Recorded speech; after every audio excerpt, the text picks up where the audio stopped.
Hey guys, good morning. Good morning. Hey, very good morning. Good morning. Good morning, sir. Hey, good morning. Good morning, Adam. Good morning, everyone. Hey, HP, good morning.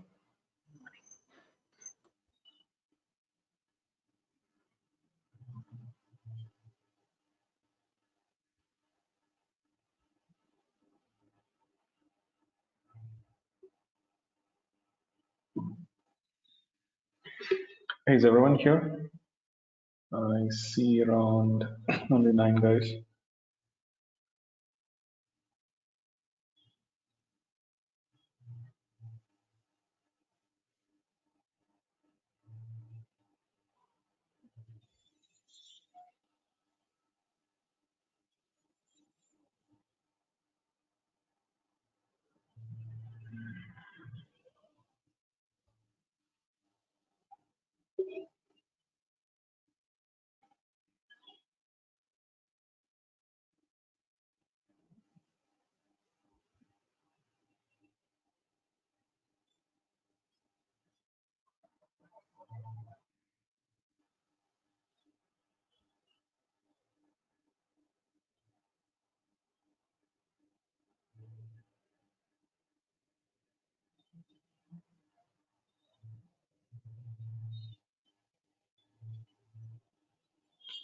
Guys, is everyone here?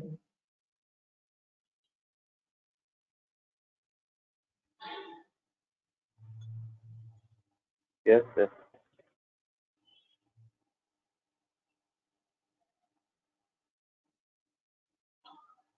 Okay, then we can get started.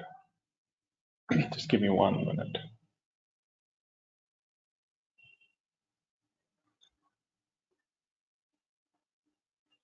Is my screen visible? Yes, sir.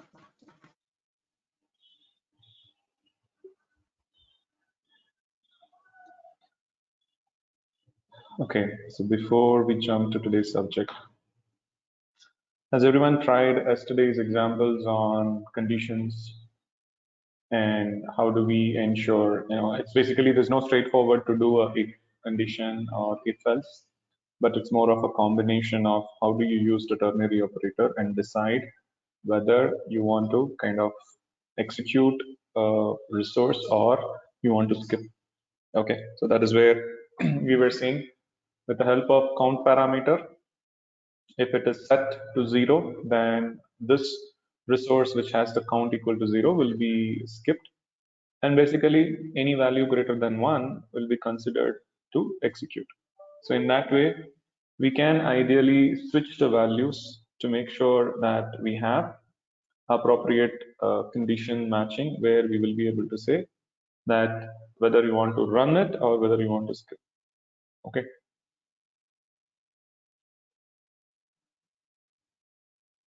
So has everyone tried this once?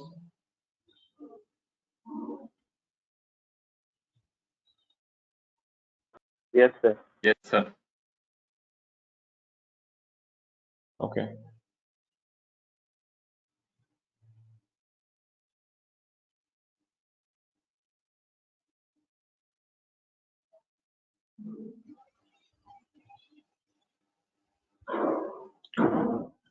Okay, so then just to recap quickly. So we've been seeing in Terraform, how do we define our configurations? So basically, going forward, now if there's a requirement given to you, first you should think of reusing the code.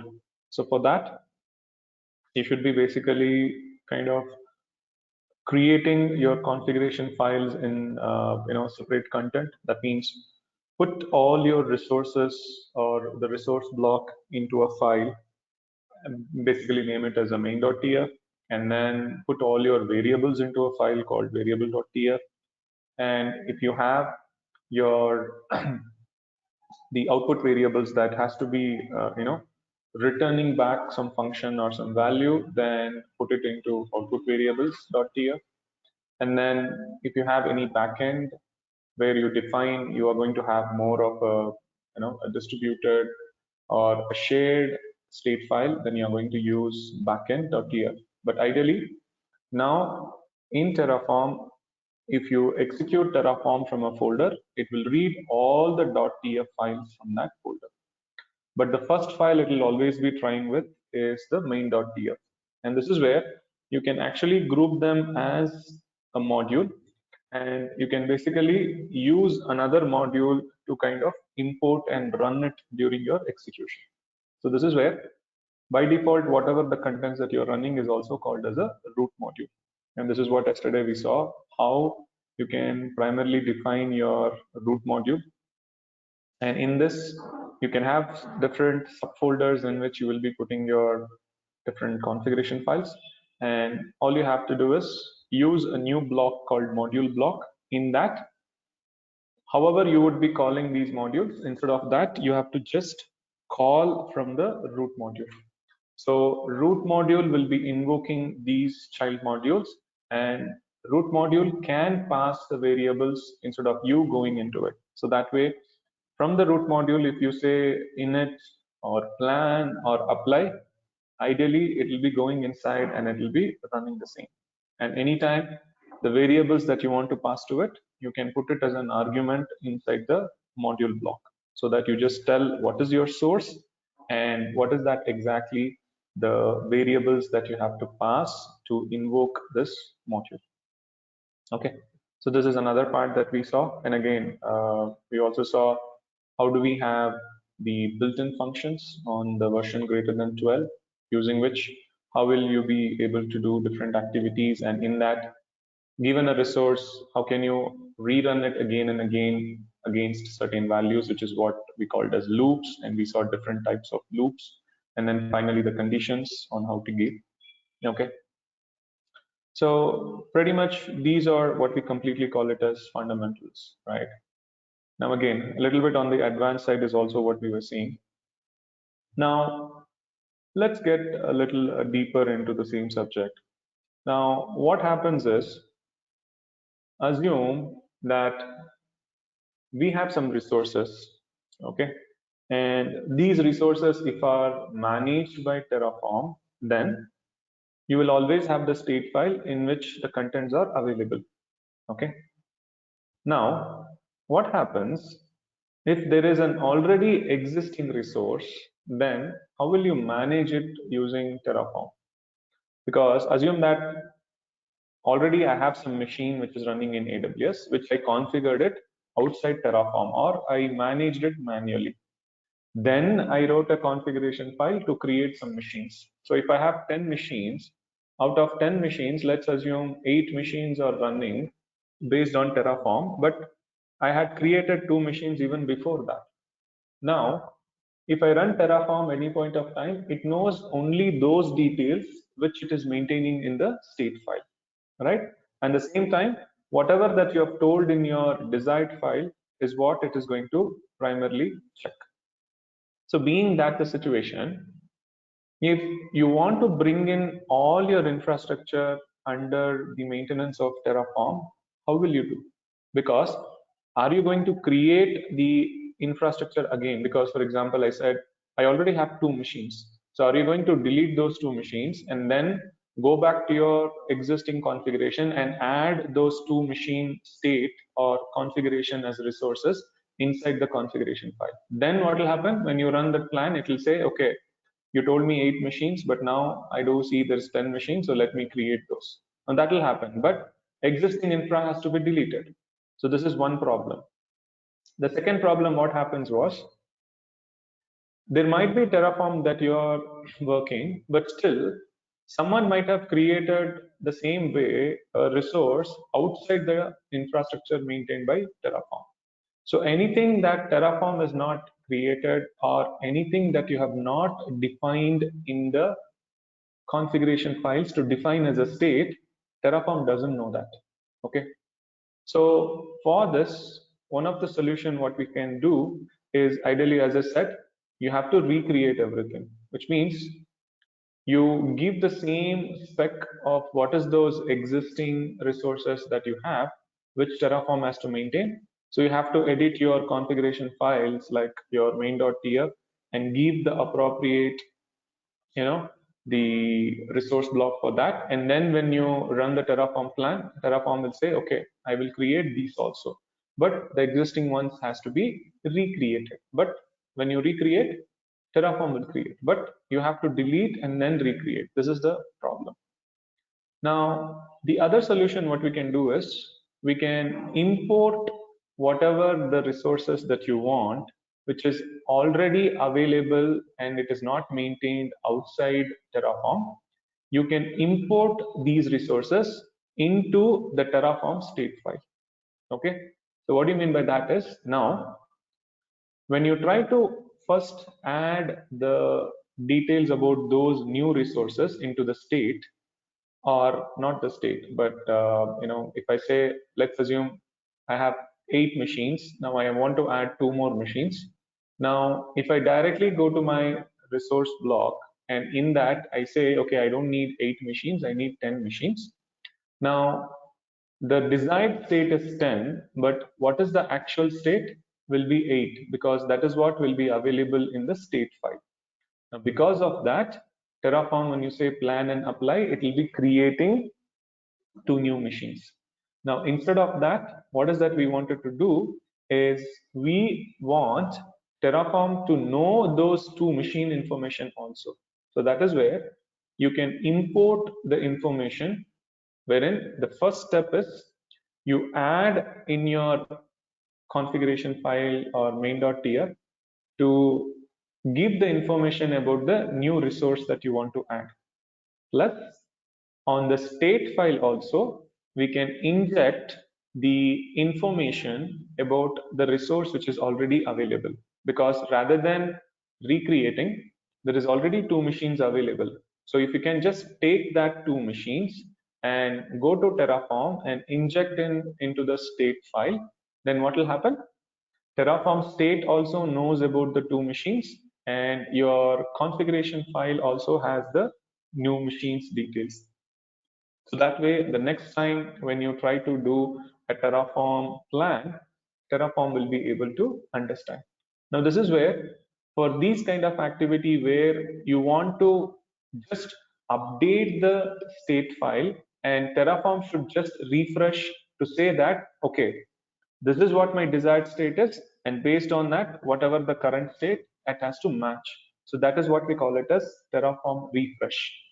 So whenever you don't have to do a plan or a update or an apply, and tell Terraform to kind of update the state file, especially in this scenario when you do an import. So if you say refresh, Terraform will refresh its states corresponding to whatever is the desired state that you have given. Okay, so anyway, even when you do a plan, if you have noted the output, every time first it will do a refresh and then it will start working. So that way you don't have to explicitly give a refresh. Even if you give, it is the same, but however, the next time when you do a plan, it will be automatically refreshing. If not, you can explicitly use a command called Terraform refresh. So this is how you can add an existing resource. But the only downside of this is if you have a huge resource that you want to add, then it will be a cumbersome task because you need to properly define the entire infrastructure, that is your code. It is like, once again, you're writing from beginning, and then when you're importing, you have to be very careful and keep importing everything one by one. So for that, the 2-step, as I said, first, make sure in your main.tf you have specific resource block which is used to identify the new resources that you want to add, and then you go back and import those resources with the values that you have already generated. Okay, so that is how your state file will get refreshed, and from the next time Terraform will think that these are also maintained by Terraform, and going forward, anytime when you try to run Terraform, it will also be considering those new resources. Okay, So remember, so these are two steps what we have to do. Now, to understand this, what we will do, we'll go back to our AWS example. Now, before that, let me just start the machine.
Okay, so let's connect.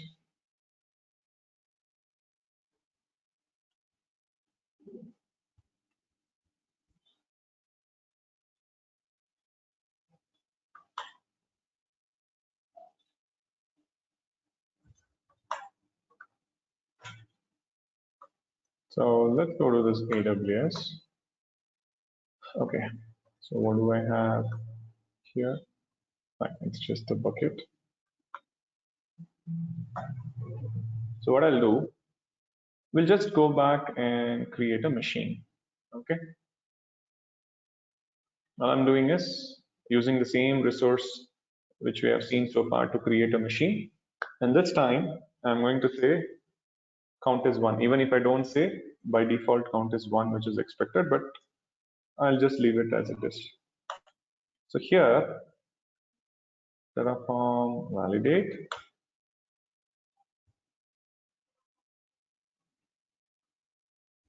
Terraform plan.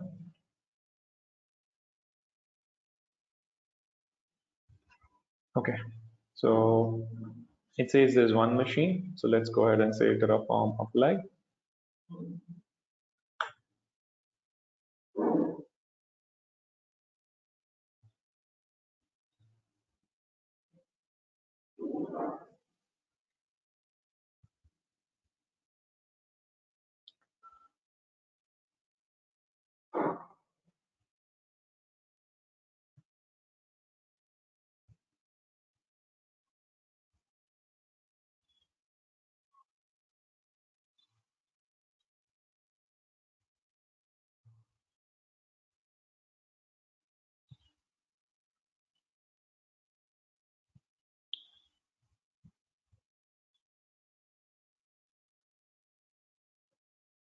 Okay, so we have the machine created, and because of that, if I again just do a Terraform show,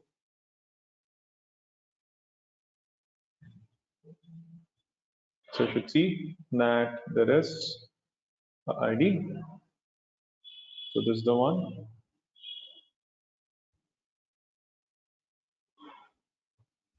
Okay.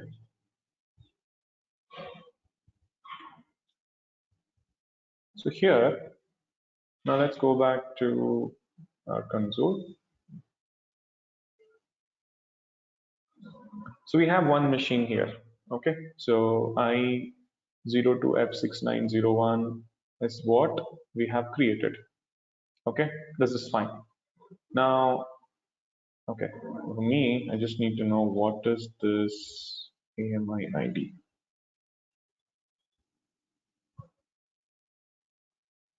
Now let me create another machine. And, looks like that AMI ID is not there. Anyway, I'll quickly change this. So I'll make sure I'll create the IDs with this itself. So let me do a Terraform test try.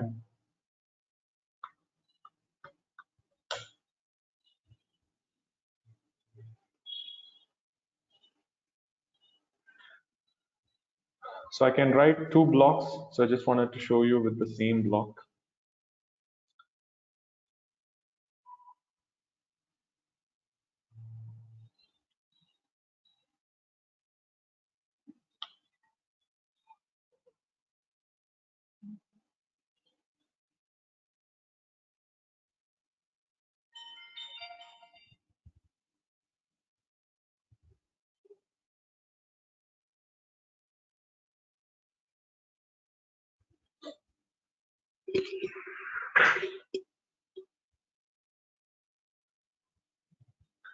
Okay, so let me change the AMI ID here.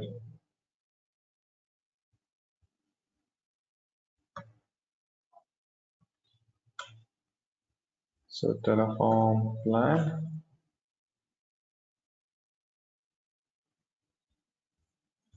Terraform apply.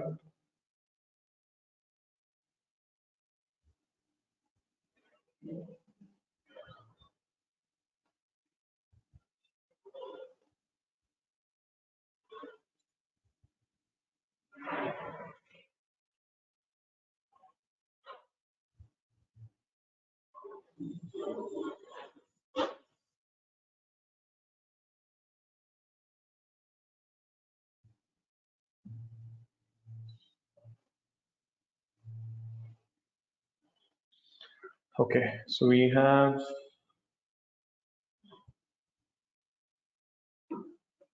the machine created, and this is the one, 00BCD19A. So let's just quickly see that.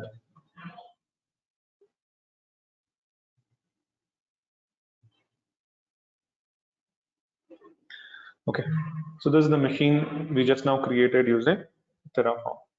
Now, in the same configuration, I'll create a new machine. Okay, so I'll go ahead, and this time we are not using Terraform. I'm just doing it manually. That is outside Terraform.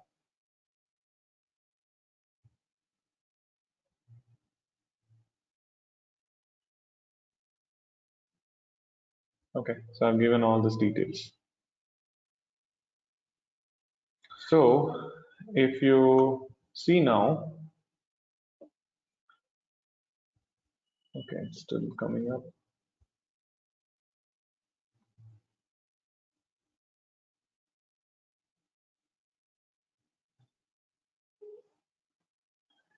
Okay, so you should see that this is a new one that we created.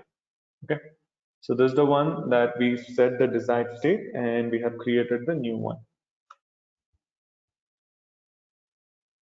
Okay, now this is where now this machine has been created using Terraform, whereas this machine we manually created.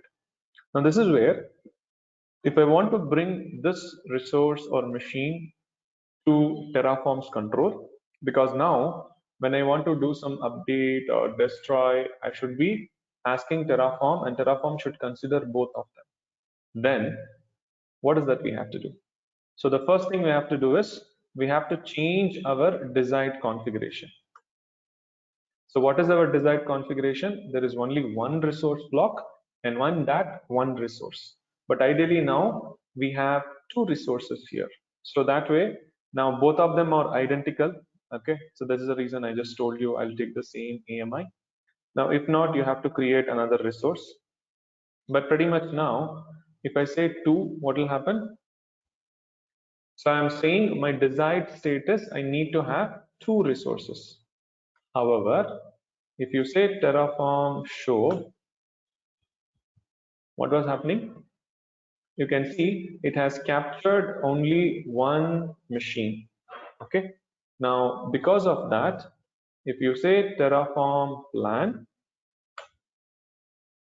it will now say that your desired state has 2 machines, whereas what you have is only one machine. So because of that, in the current execution of Terraform plan, it is saying a new resource has to be created, wherein the index of that is 1, because it's the same resource block we are running 2 times, right? And earlier, you can see the previous one, it is clearly saying that the existing one, the 00 BC, is the 0th index of this resource block. So that way, now it is trying to say that a new resource has to be generated, and the reference of that is this. Okay, and for that, it is going to use the same AMI ID. So this is what Terraform is telling, but we now know that if I say apply, it will create a new machine. And as per Terraform, you have told the desired state is 2 machines, so it will try to make sure 2 machines are there. But in our case, we already have the second machine. So we just want Terraform to start taking over from there. And this is where, once you update your configuration file, so the next thing what you should do is use the import, and you should be adding this particular resource, whatever that you have, to the state file. Okay, so for that, all you're going to do is Terraform import and the details. Okay, so here, if you just say Terraform import and what is your resource ID. Okay, so this is where we just saw here that the new resource that it is going to generate is tracked under this. So that way we are just going to add this as the resource ID, because instead of creating a new resource for this, we are just going to tell Terraform to import a data which we are giving. Okay, so this is where this is the resource ID, and along with the resource ID, what is the exact information about the machine? Because now every resource in AWS has a unique ID or a ARN, so you can just keep that. So now, if you give the machine's ID, then Terraform will be adding this machine's information as this entry. But it doesn't have all the information, because see, if you go back and just have a look now, these many information is needed, right? And if you just say import, Terraform will just know only one property called instance ID. But when you do a Terraform refresh, then it will be pulling up all the other information and it will show you everything. Only then it will be able to track, right? Because here, if you say Terraform show, does it give only the ID here? No, it gives a lot of information, because Terraform, while creating, it captured everything. Whereas now, when we try to add a new resource details, the remaining details is empty, because that is how it matches the state. So this is where you need to do a refresh so that Terraform will be able to pick it up. And from the next time when you see a plan, you should be able to see that it says everything is up to date. Okay, so for that, now we need to add, because right now all it knows is only one machine. And that is where, when you say Terraform plan, it was trying to say that a new machine has to be created. So let's add this ID and see how it works. So this is the one. So I'll just take this.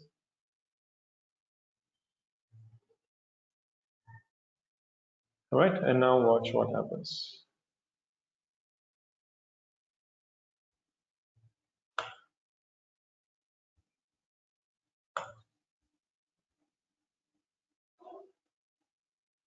So what is happening? So it is trying to import. Okay, so now in the state file, you have told to add this data. Okay, and here it has.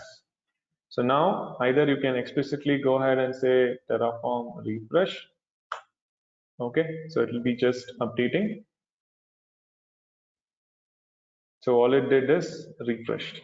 Okay, so this is how anytime you want to just refresh your current state file with all the latest content, then just go ahead and say Terraform refresh. And here, if you say Terraform plan, now what is it going to do? So it should say that your desired state has 2 machines and those 2 machines are already available. So your infra is up to date.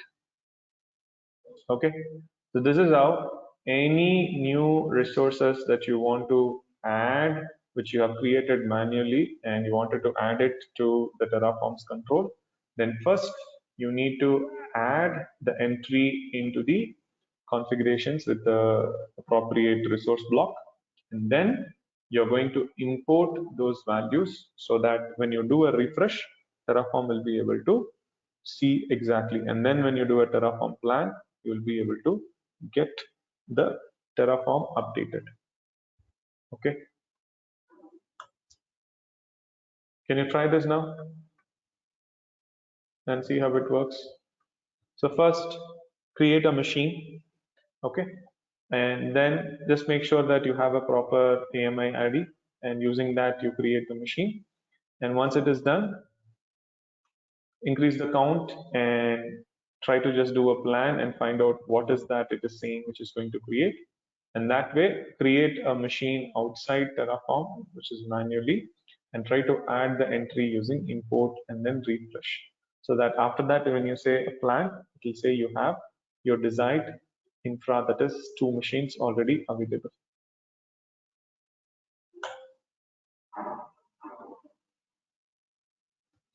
Can you try? Yes. Yes. Yeah, before that, is the concept clear? What do you mean by import? Yes, sir. Yes, sir. Yeah, can you please try?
Hello.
Done. Okay, cool. Others? Sir, complete. Yes, sir. Done, sir. Done.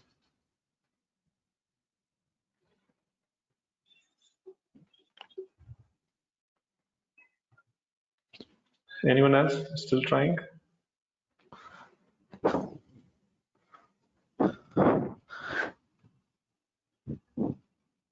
If I have manually created an instance with different AMI and then I'm trying to import it, it will get import. But if I'll say plan, then again it will show to create one more because it has a different AMI, right? Yeah, this is where I told you because the desired state is different, right? And this is what, when I was updating, I told you, I can do everything in the same block, or in your case, what you should do, you should not add it to the same resource block, create another resource block, which will have the AMI ID of the machine that you created manually, okay? And then you can add it. Oh, okay. Okay. Getting it? Because it should match both the ways. That's more important. So that's the reason, Yes. like, you should first update your configuration file. That's appropriate.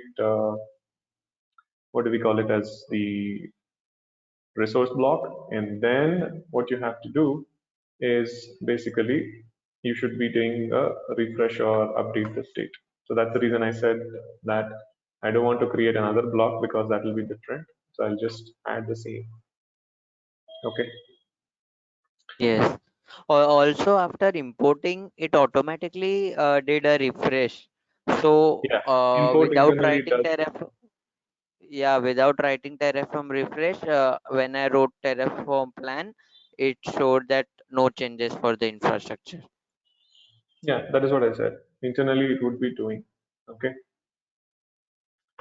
So now what we will do. Okay. So I'll show you another example.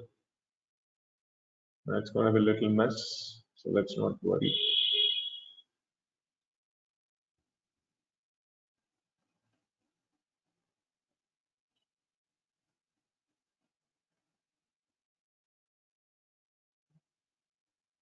Hmm.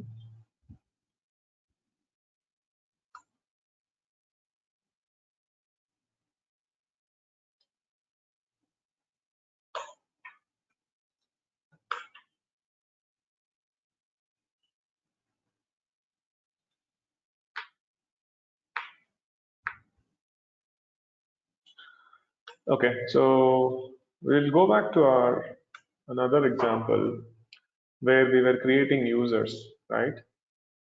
Now, if you see in this, the same way, like how we added machine. Now, if you see, I'm adding a resource block to create users. So basically, there are 3 users here. Okay, and now when I try to run, what will happen? So when you say Terraform plan, you will have 3 users. So let's just see the same way, one more example. So it says 3 resources to be added. So let's do apply.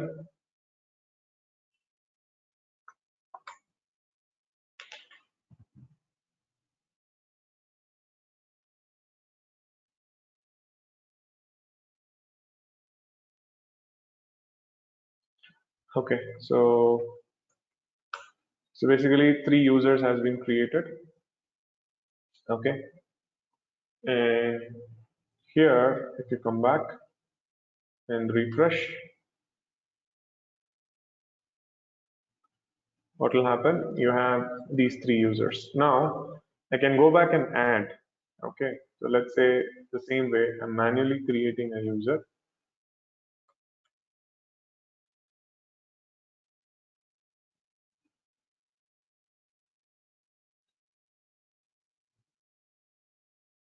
Right, so we have 4 users. So if I want this to be added, now like I said, first you need to find out where appropriately the resource block has to be modified. Okay, so here what we have to do, I'll just add here Now, it could be the same or it could be a different resource block. This is where we need to know that just like how if you are going to add a new state, where are you going to do? But the only difference now is if you run it directly, Terraform will say that it needs to match the desired state. But instead of recreating, so we already have a resource, we just have to import it. So in this case, I need to import it as a new resource here. So simply say Terraform import, okay, and your resource ID, and then what is that resource that you want to ideally take? This was the one. So you can just go ahead and say done. Okay. And as you said internally, this is going to create the update and it'll also do a refresh. So that's where it's trying to say. And now if you say Terraform show, you should get 4, and Terraform plan should be giving you the detail saying everything is up to date. Okay. Now, ideally, when you say Terraform destroy, it should go back and destroy all this.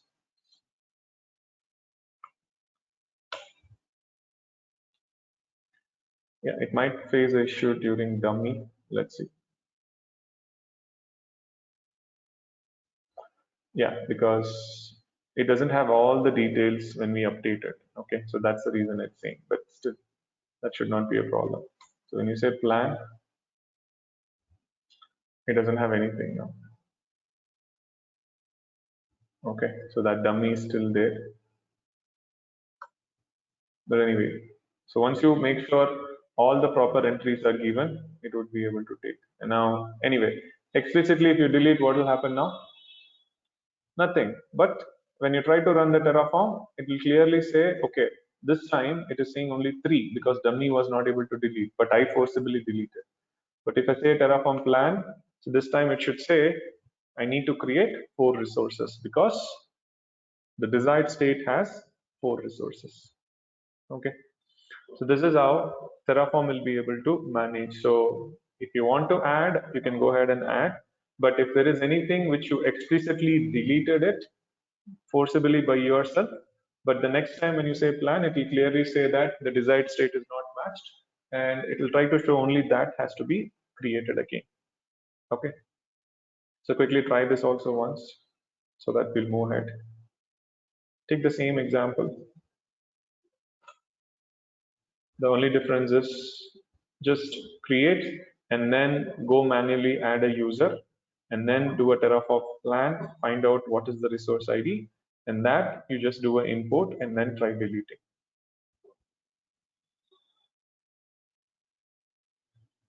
Can you try this also? Yes.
Done.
Done, sir.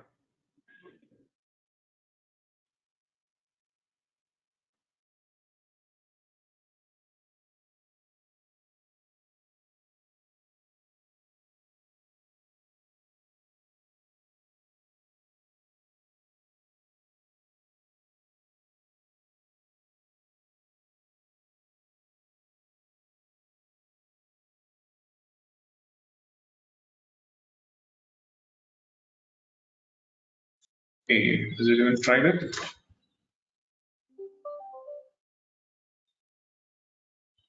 Yes, Yes, sir. done. Okay, others? Anyone still trying?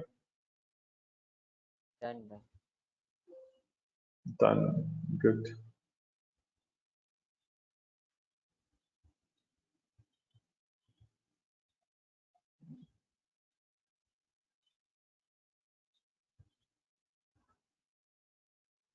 Okay.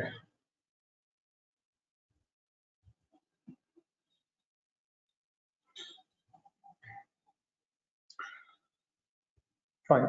So pretty much now we're clear, right? So suppose in case if you want to handle some resources which is not being maintained by Terraform, then the only possible solution is either you update in your configurations with the new state and recreate it, or you just go ahead and do the import. So whichever you guys feel free, right, which is easy for you to do, I think you can go ahead and do that, because it's no hard-coded rule saying you should do this or you should not do, but it's more about which is convenient and easy for you guys to handle your project. Okay. And now comes another important topic. Okay.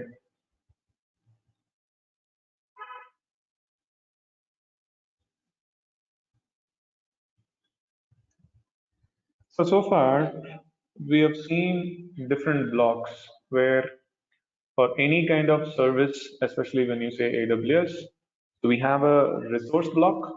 And what will that do? So that will try to create or modify or delete a resource. That is what will be doing a read-write operation. And there is another block which we know, which is called as data source block, which is meant purely to fetch or collect the data only for read-only purpose. And that too, the data should be available. Okay. But now, when you use Terraform, by default, it is limited only to create the infrastructure. Okay. And provision. So what do you mean by provision? So provision means configure. Now what will happen, suppose if you need an infra in which I have a network and then load balancer, security group, whatever, blah blah, you have everything. Now then I want to create a machine, but that's not sufficient for me, because if I want to configure that machine so that my entire system and the infrastructure is in a desired state. Okay, so what is that we have to do for it? Now this is where, if you use a resource block, it is limited only to creating a machine, right? Especially. But now, as the name says, if you want to configure the machine after it has been created, or if you want to provision that machine to be in an exact state what you want, that is inside it, then Terraform resource will not do anything by default. Okay, because Terraform is meant for managing your infrastructure. But now what we are talking is, there is a requirement in which, if after creating a machine, if you want to configure that machine to a desired state, now this is where there is a special block called provisioners block. Okay, so as the name says, provisioner means you want to configure something. So which is where, what will Terraform do? Terraform will either create or destroy or update. So that is what it is going to do. But it will never ever go inside it by default. But with the help of this new block called provisioner block, you can go inside a machine and you can do some steps. Okay. So typically this is where, now when you are creating a new machine, or when you are trying to update a new machine using your resource block, what is that you might be interested to do is, you want to go inside that machine. So we generally call it as a remote machine, because you are running Terraform in one machine, which is what we call it as the Terraform core. And from that, if you want Terraform to connect to a machine in AWS, as an example, and then inside that, if you want to run some command or run some scripts, then you cannot do it straightforward, but you can think of using provisioners. Okay, so provisioner is a special block which will help you to run a command or a script inside a remote machine, or there will be certain scenarios where on the same Terraform host machine, you might be interested to run some command or some script, okay, which is nothing related to Terraform at all. Like I don't want to do Terraform plan, but I might have to run some small shell script in my local machine, and that should be updating some database for some purpose. Just assume that. Or I just want to run some script. Now for these scenarios, how can Terraform run a script? Now there is nothing so-called a block where Terraform is going to run some command. So that is where you can use a provisioner for that, in which you can ask Terraform to run a command or a script on the same machine. Okay. Now, apart from that, this is where, like how Terraform is meant for orchestrating your infrastructure. So we have tools like Chef or Ansible or any other similar tool, which will do the configuration management, right? Because in the very beginning, I was telling you. So now, assume that there is a machine created, and if you want to maintain the state of a machine, wherein within the machine you have whatever the desired applications installed, services running, and some file with a particular content or a user. Now, those kind of things inside a machine, if you want to achieve, then you will be using the concept called configuration management, for which you will be using a tool like Ansible or Chef.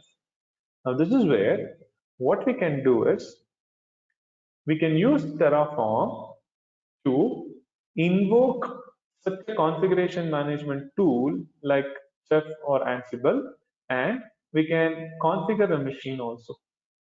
So this is how, if you look, now you can use Terraform with the help of this new block called provisioner block.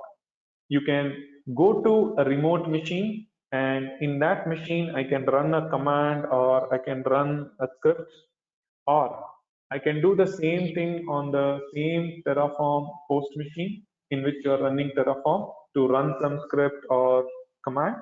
Or the same way, what we can do is we can also run some configuration management tool to connect to some other machine and do some configuration. So you can use Terraform to trigger that also. And in case if there is something where you want to copy some files from the Terraform host machine to the remote machine, you can also use the provisioners. Okay, so there are different types of provisioners available, and with the help of that, we will be able to achieve all these things. But for all these kind of activity, you need to understand your default Terraform will not work, because Terraform resource block is meant only for creating or deleting or updating. Whereas now, when we have a requirement to do these kind of steps where on a remote machine, you want to run some command, a script, or you have to run some application like Chef or Ansible, or do the same thing on your current machine where you want to run a command or a script or a tool like Ansible, then you can use provisioner. And you can also use the provisioner to copy a file or a folder from Terraform machine to a remote machine. Okay, so for all these things, we would be using provisioners. So is this first clear what we are trying to do now?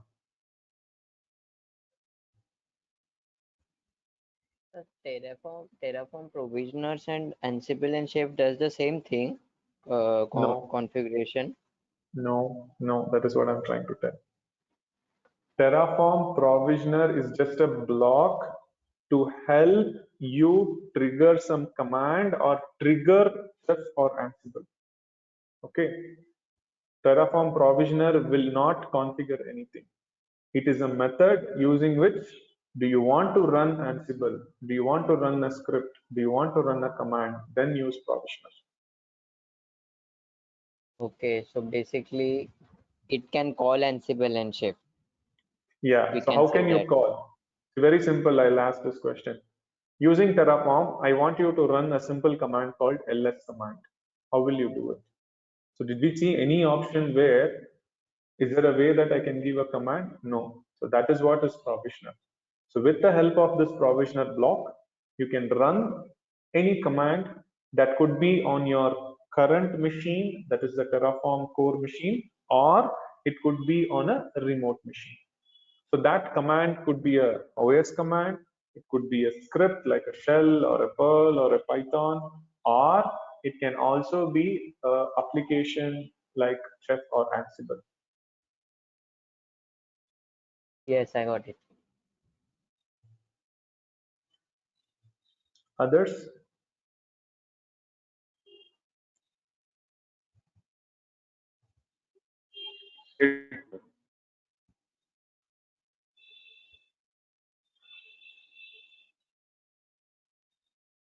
Everyone else got this? Yes. Yes. Yes, we got it.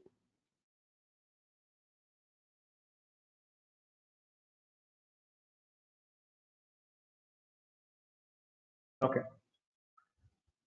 So Our host machine is also one EC2 server, right? The instance we created. Yeah, okay. So our local laptop is nowhere involved. no. So if you have Terraform installed on AWS EC2, then for that machine, your laptop is called as a remote machine. All right. So wherever you install Terraform is called as the Terraform local machine or Terraform host or Terraform core machine.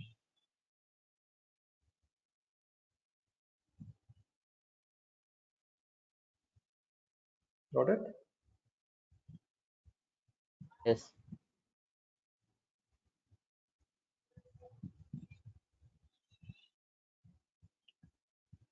Okay. Now, do you want a break, or I have few more, little more topic that I have to cover in this theory? Do you want to complete and take a break, or do you want to take a break? If the topic gets over in 15-20 minutes, it's fine, I guess. Yeah, not that much of time, but okay, probably I'll just go through. I will finish and then take a break. Okay. So anytime, what should come to your mind when you hear provisioner is something you want to run, okay, like a command or a script or a application. Now that you can run it on the same machine or on a remote machine, or you can also copy some files. Now being this, it is also a block. In fact, it's a special block, but it is not a block by itself. Okay, so like how you have your data source block or how you have your resource block, it is not a complete block by itself. Okay, so what do you mean by that? So that means that, so it doesn't have its own blocks to do certain things. Okay, so it's more like a child block for a resource block. So now a provisioner has to be associated to a resource block. Okay, getting it? So without having a resource block, you cannot have a child block. Okay, now this is where every time going forward, if you want to have a provisioner, then it should be associated to a resource block. Now that way, now keep this that you want to run it against a machine. So a resource block will be a machine, that is in our AWS, it will be AWS instance. And in that, within the resource block, we will be giving one more small block called as provisioner block. Okay, so that's the first thing you should remember. Now comes the next question on that. So if you say provisioner is a small block within a resource block, then only when the resource block is getting invoked by Terraform, the provisioner block will also get invoked, right? Because we now know this by default, Terraform will not call all the resource block. Maybe there is a condition, or only when the state is not matching to bring the desired state, Terraform will be running that block and it will try to use the properties and it will say what it is going to do. Okay, so try to understand the words what I'm saying. So from that angle, what are the scenarios in which your resource block will be getting executed? So there is only two scenarios. So one is when your resource is getting created or your resource is getting destroyed. Okay, so these are the typical two things, because when you say update, it's almost the same thing what it is going to do. But now only on these two scenarios, the provisioner block will be also called along with the resource block. Okay, that is when a resource is created or when the resource is destroyed, the provisioner block which is within that will get invoked. Okay, so this is the first thing that you need to know. Okay, so now when you have a provisioner block which is within a resource block, then what will happen? You will not be able to trigger that in any situation, but you will be able to trigger it only on two situations. That is when the resource is getting created, at that time it will call the provisioner block associated to it, or when the resource is getting destroyed, at that time it will be invoking it. That is, it will invoke the provisioners. Okay. Now,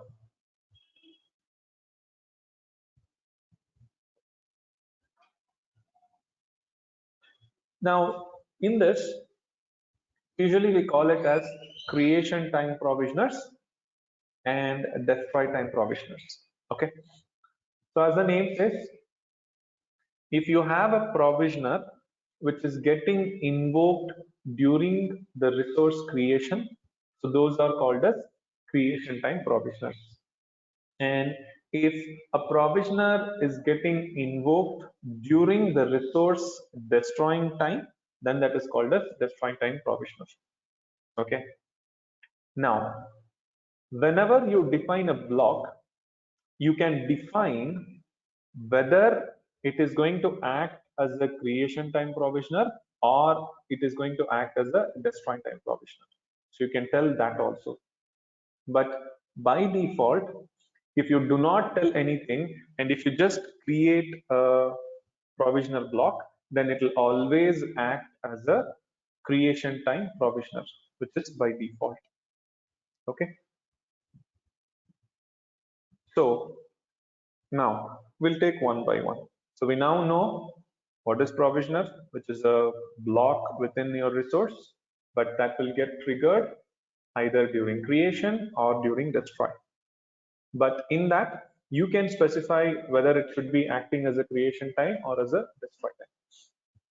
But when you do not say anything, by default, it will always be a creation time provisioner. Okay.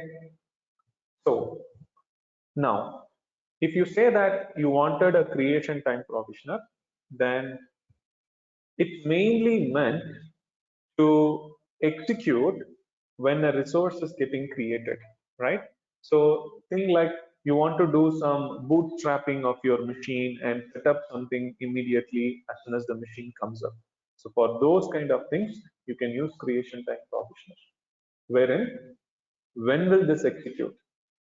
So if it is a creation time provisioner, then only after the resource has been successfully created, after that, immediately the creation time provisioner will get executed. Okay, so that before the resource block completes, the provisioner will complete, and only then the resource block is marked as complete. So that means as soon as you create a resource, any creation time provisioner attached to it will immediately get triggered after its creation, and then it goes ahead to mark it as complete. Okay. But on the other side, when you say destroy time, what will happen? Destroy time provisioners will not get executed second. So if you have a provisioner which you are calling it as destroy time, then when you are trying to destroy the resource, so if the resource is destroyed, then what is that you are going to run as a provisioner against it? So that means now these are the provisioners where first it will get triggered, and after its completion, it will go and destroy the resource. Now, for example, whenever you are trying to destroy a machine, so assume there are some service running in it, and I want to gracefully shut down that first and then delete the machine. Okay, because when you just say delete, what will Terraform do? It will just go and trigger the delete button and machine will get deleted.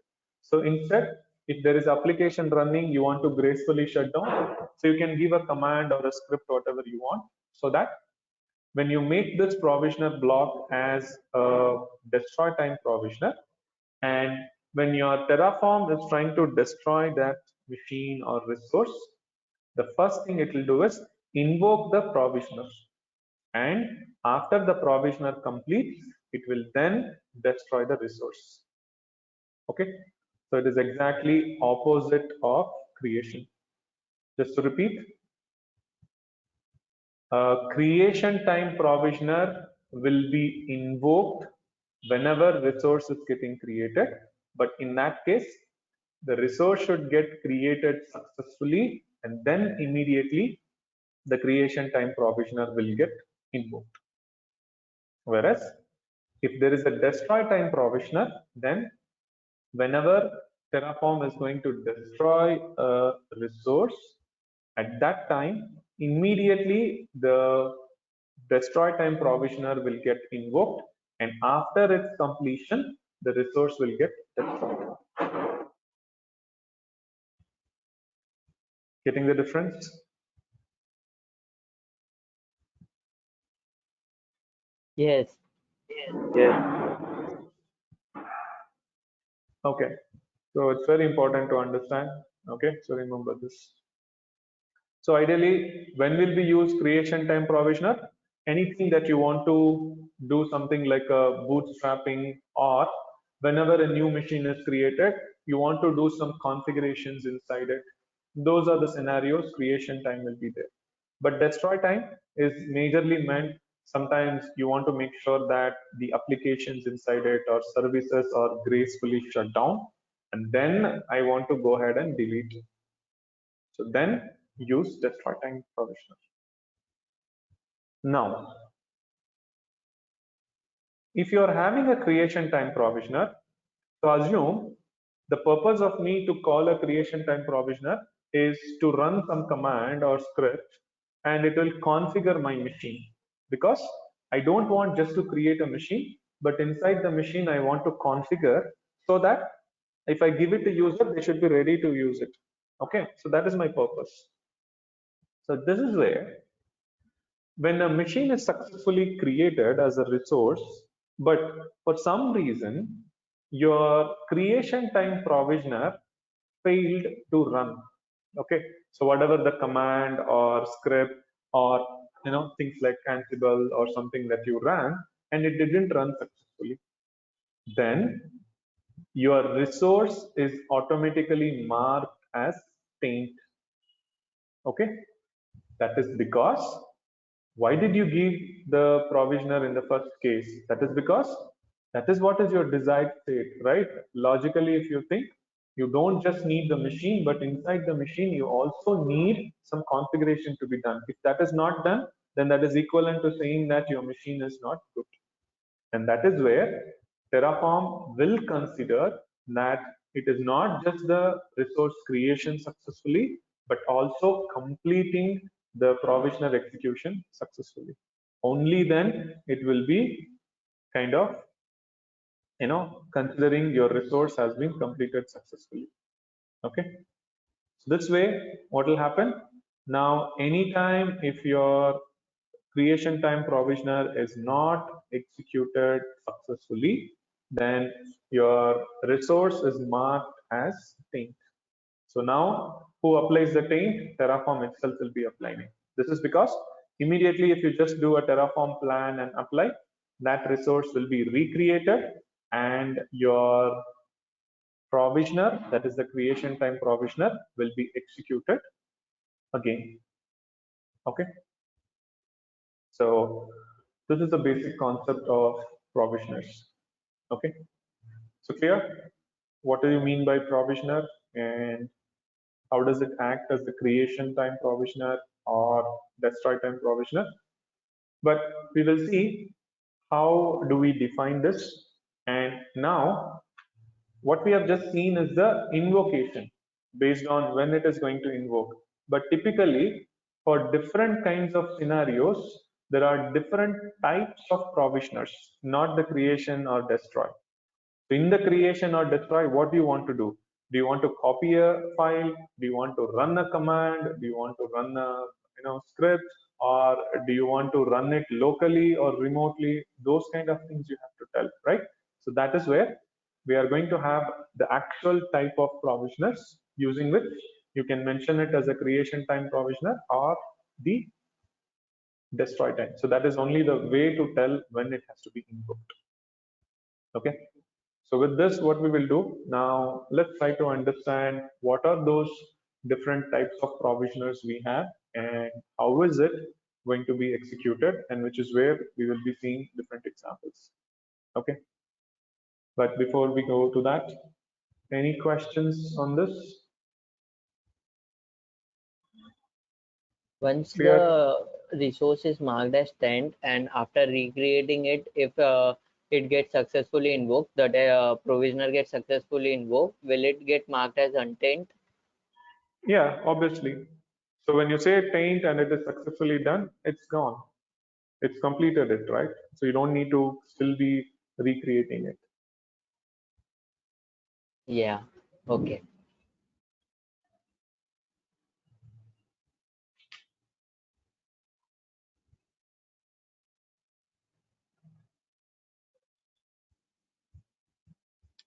Clear?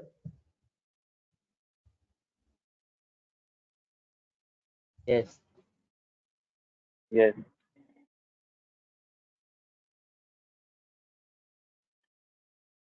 Okay, sure. So we'll do one thing. We'll take a break. So we'll meet back by 11:30. Yes, it's fine. Okay, cool. Yeah, I'll be on mute for some time. We'll sync back again by 11:30.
Hey everyone, so back.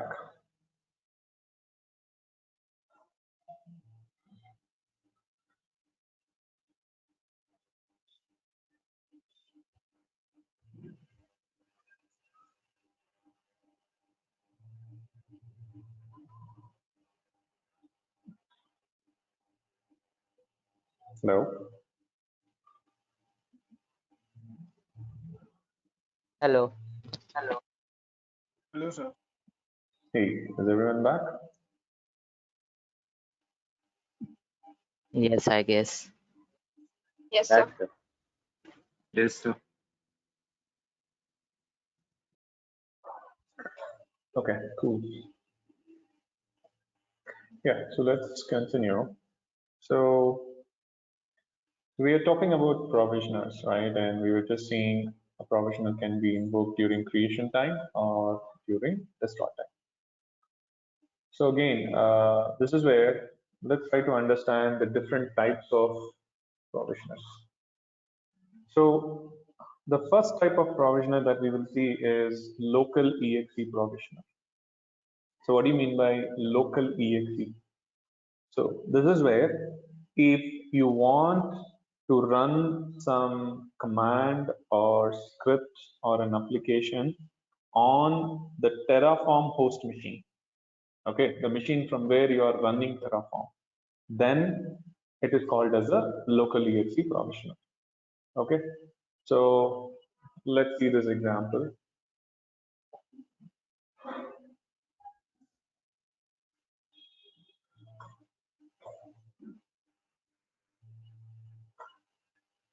So here you can see that I have a resource block, and within the resource block, I'm just telling to run a provisioner. So now this provisioner belongs to this particular resource block. Okay. Now over here, the type of provisioner that I'm telling is a local exe. So for this, you have to give some commands. Okay. So whatever the command that you give, it will be basically getting executed on the host machine, that is the Terraform machine in which it is going to run. Okay. Now here, just to show you this, what I'll do, I'll just say host name, okay, and I'll redirect it to a file called log. So now when you run this on the host machine, what will happen? So let's say this is my host machine, and on the same directory, okay, if I just run this, you should see a new file called log file. And if you open that, it should give you the output of host name. So when you say host name, this is the output, right? So I'm just redirecting. This is what it is expected. But now, where is that I'm going to run? So if you use the local exe provisioner, this will get executed on the machine in which you are running Terraform, which is nothing but your Terraform host machine or the core machine. Okay, that is the first point. But now, when this provisioner should be invoked, that is the next question. And that is where, by default, if you do not tell anything, then the provisioner will always be a creation time provisioner. Okay, so in that case, what will happen? Whenever the resource is getting created, at that time, as soon as the provisioner gets created, sorry, the resource gets created, the provisioner will get executed, and in this, it is going to execute this command locally on the Terraform host.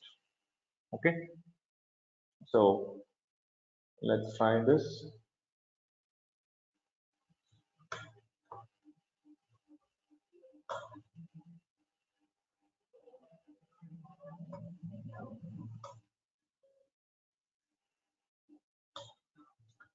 So I don't need all the state file, so I'll remove this. Okay, so let's say Terraform validate. So there are two entries.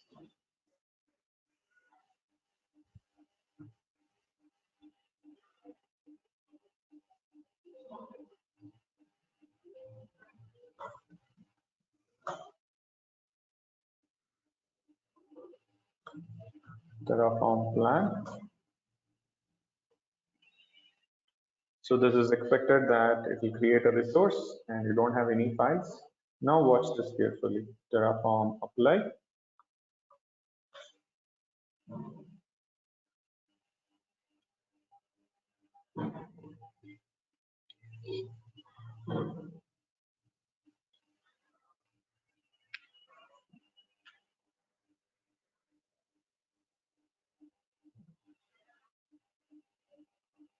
So now just keep an eye on this. As soon as the resource is created, immediately it will go ahead and execute a provisioner, and that is a local exe provisioner. So it will trigger that command locally. Okay, you can see now.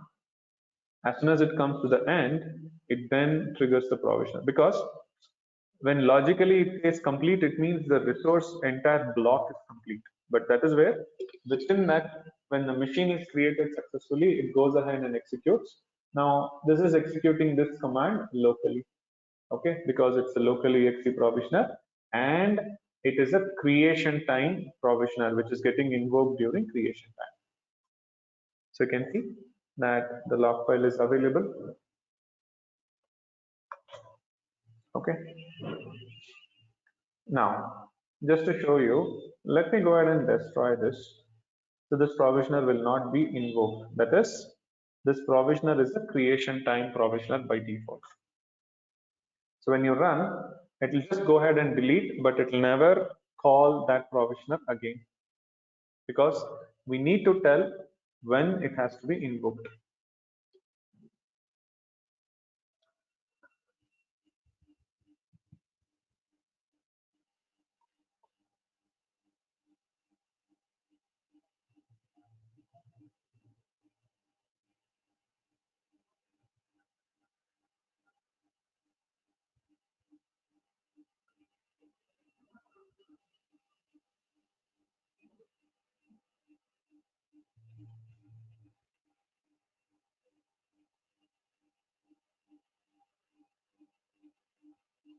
Okay, you can see it didn't invoke anything.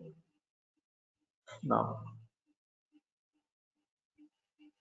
so when you give this, it is going to be a creation time provisioner in which it is of the type local exe, and this will get executed locally. Now, whenever you are running, what happens?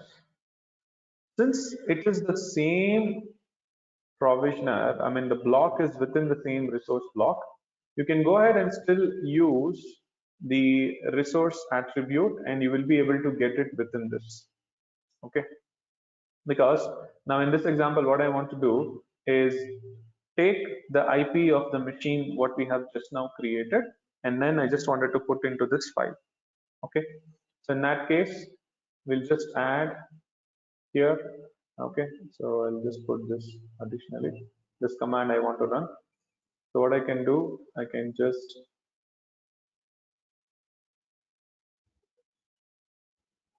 edit the main.tf, and instead of just this command, now I'll put this command and run. Once again, this is a creation time provisioner. So only when the resource is created, the provisioner will get executed, and when you destroy, it will not call. Okay, so it says there is one resource. So let's create this.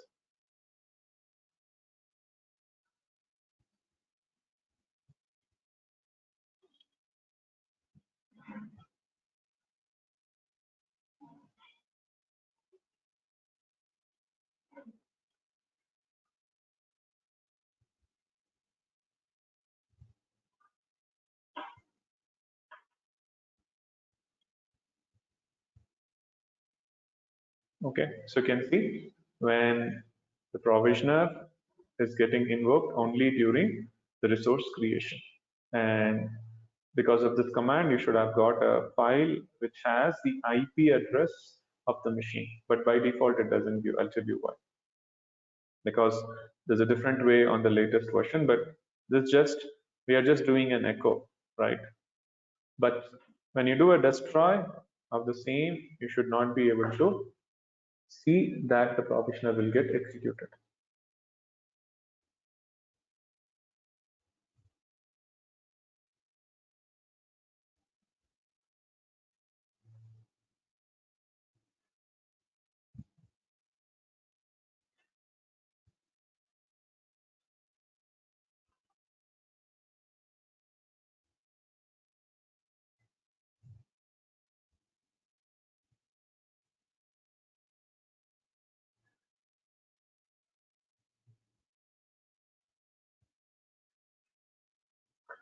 Okay.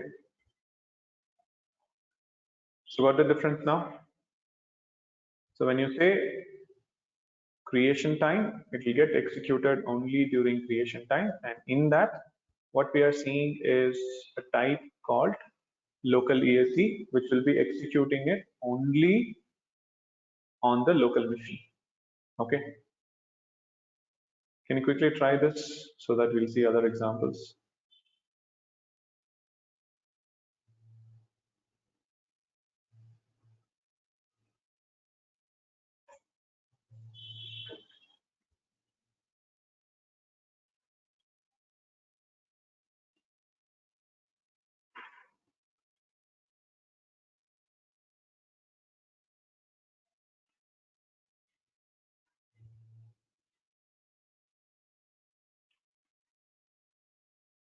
Let me know once you try this. Yes.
Done, Adam.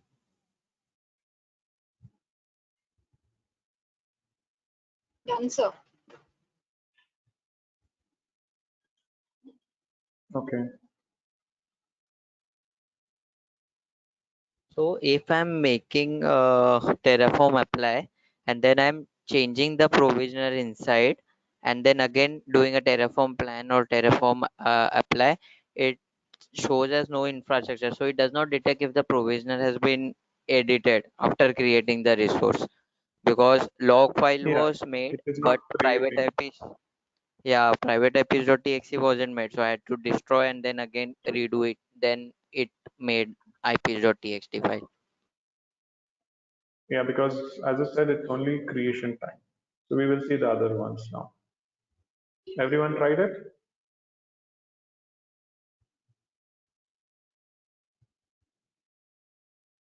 Yes. So, Okay. Now, how do you specify a destroy time provisioner? Okay, because once again, when it has to be invoked, that is what is creation or destroy. So if you want to invoke a destroy time provisioner, then all you have to do is in the provisioner, you have to add a keyword called when equal to destroy. Okay, so now to the same example, so here what we can do, I can add another provisioner, okay, wherein this time, if you see, now just to tell you the same example, okay, so here I can take this or now let me just do this way. So here for the same resource block, we are giving two provisioners and both of them are locally exe, but when will that get triggered? So this will get triggered during creation time, whereas this will get triggered during destroy time because we have a condition specified on when. So now what will happen? This will get called only when the creation of the resource, whereas this will not get called. But when you are trying to destroy, then at that time, first this will get invoked, it will run locally, and then it will go ahead and delete the resource. Okay, so we'll see that difference also.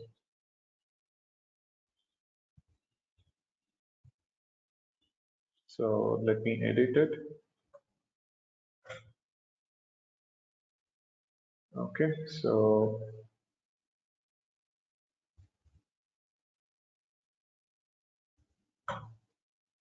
we'll add both the provisioners.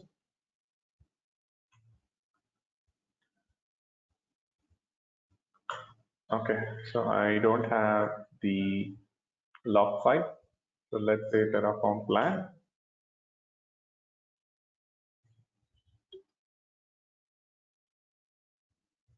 So let's say Terraform apply.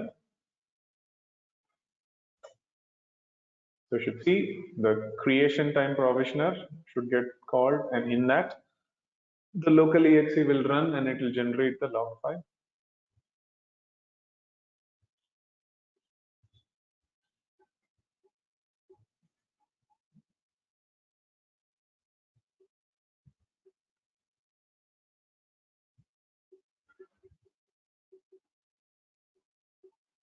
Okay, and you should see the log file is there. And now let's try to do the destroy. And this time, the other destroy time provisioner will get called, in which the type is again local exe, but it will try to destroy the file by running the second block. You can see it's running the second block. And in this case, first it will call this, and only then after completing, it will be proceeding to your destroy of the resource. You could see.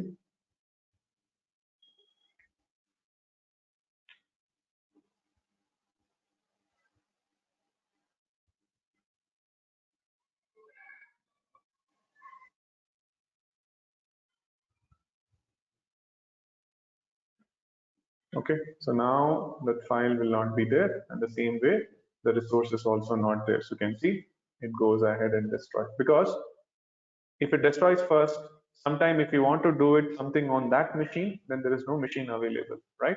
So that is where first the provisioner will get invoked for destroy time, and then it will be going ahead with the destroy.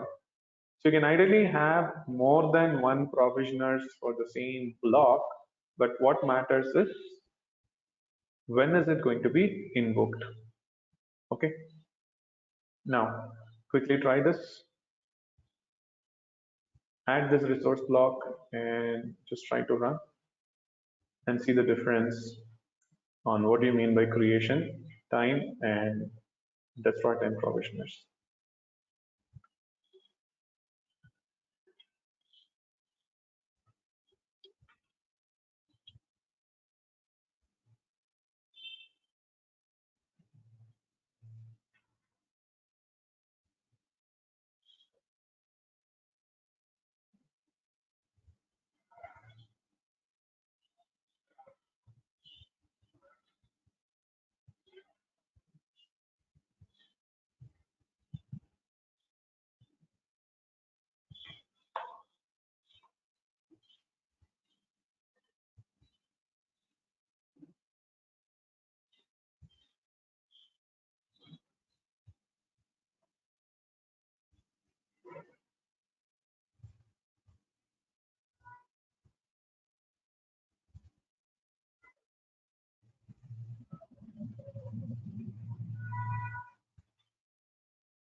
Inside one provisioner, I can give only one command. You can give multiple, but that's where if you want, you can put more as a script and you can execute.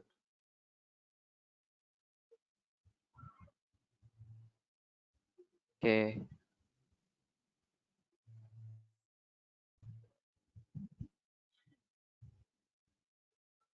Done. Okay. Others? Done, sir. Done. Done.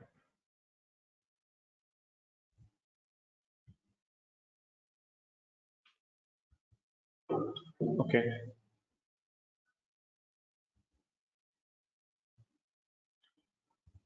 So we saw that how do we have a creation time and destroy time. The only difference is you just have to say destroy, right? Now, all the other things will work. Now, it's not mandatory that you should have multiple provisioner wherein both of them are of different type. Okay. Now what happens? Assume I have two different provisioners. Okay. Now let's not worry about the type as of now. So I will take the same local exe, but I want two things to be executed as part of a creation time. So let's assume I can also do provisioner. Another thing is local exe, and assume I'll just say echo. Okay. And this. Now this is also good. Now instead of local exe, I can put any other available. Now, as of now, we haven't gone through that. So assume this is the case. So when you run this, now what do you see? So both of them are, what is it? Creation time provisioners. So both of them will get executed during creation time. But the question is, which one? So both will get called, but it will get called in sequence. Okay, and in the sequence of the order what you have given. So first this provisioner will get called, and then this provisioner will get called. Okay, so this is where when you have multiple provisioners, the first thing it would check is whether it's a creation time or a destroy, and it will collect all the similar type and it will get executed one by one. Okay, so watch the same.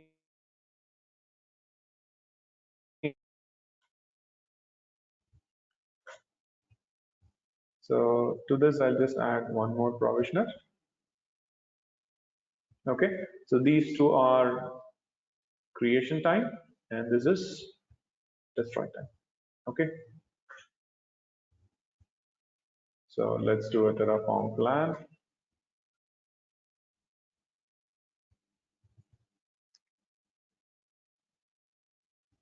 So let's me just do a apply.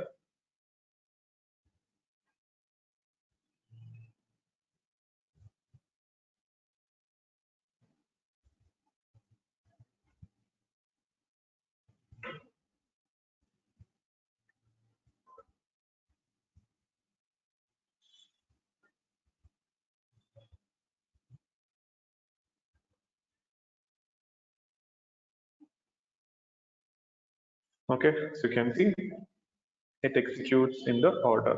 But again, when I do a destroy, I'll never call those two because those are creation time.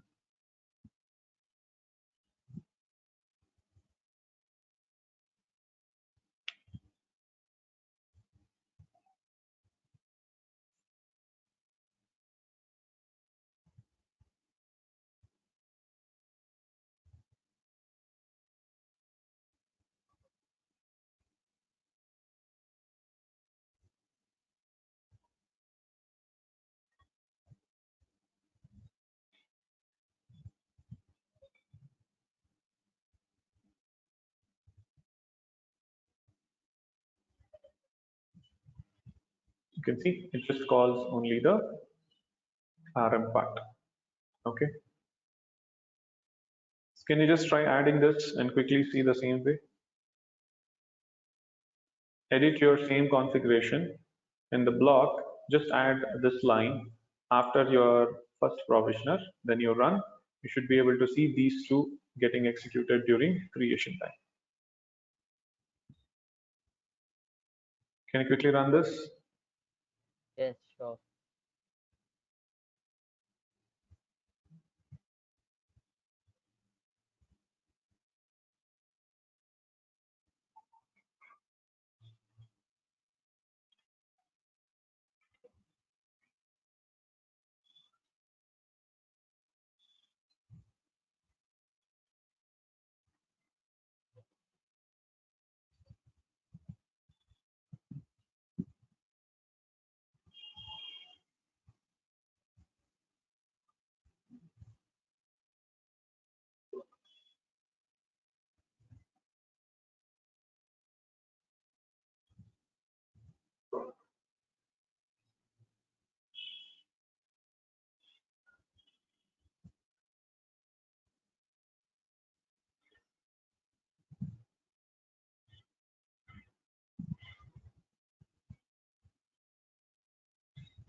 Done.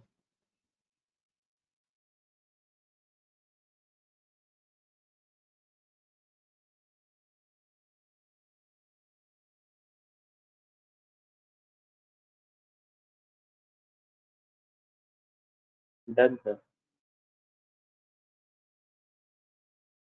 Done, sir.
Hello, Adam. I guess you're on mute.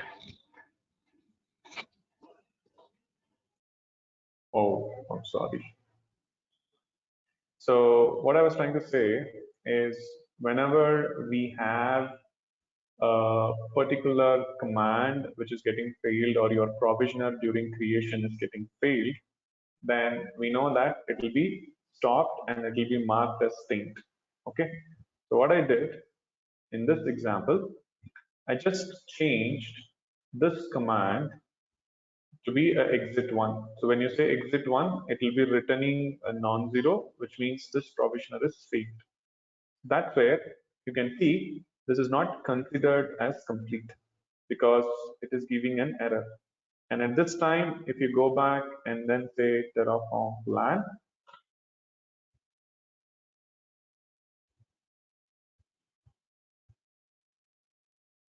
you can see what is it doing? It's recreating, which is what this paint is going to do, right? And let's try and recreate because the resource is being marked as taint.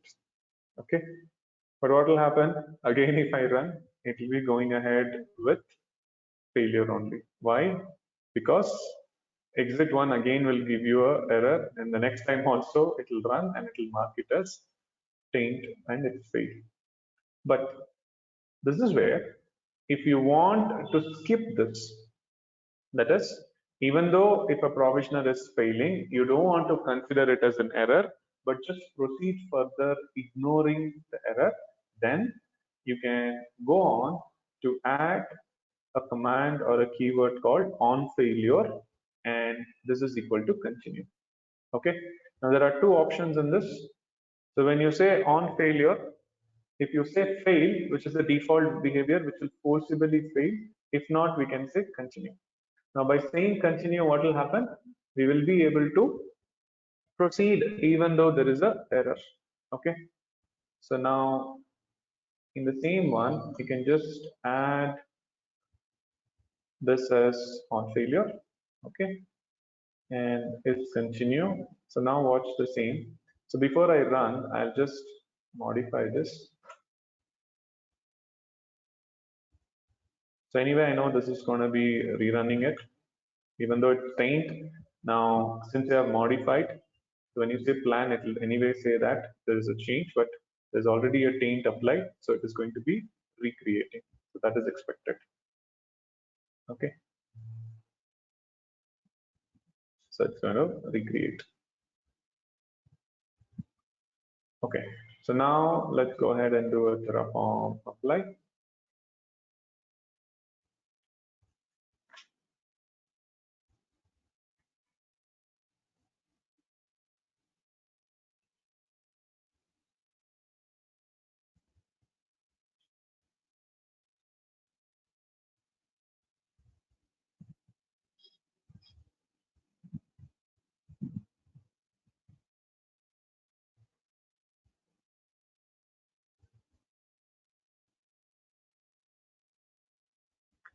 So since it's destroying, because it's faint, so we don't want the same machine to be updated, right? Because it's not good. So ideally it's going ahead and destroying that first, and then it will try to call your creation time.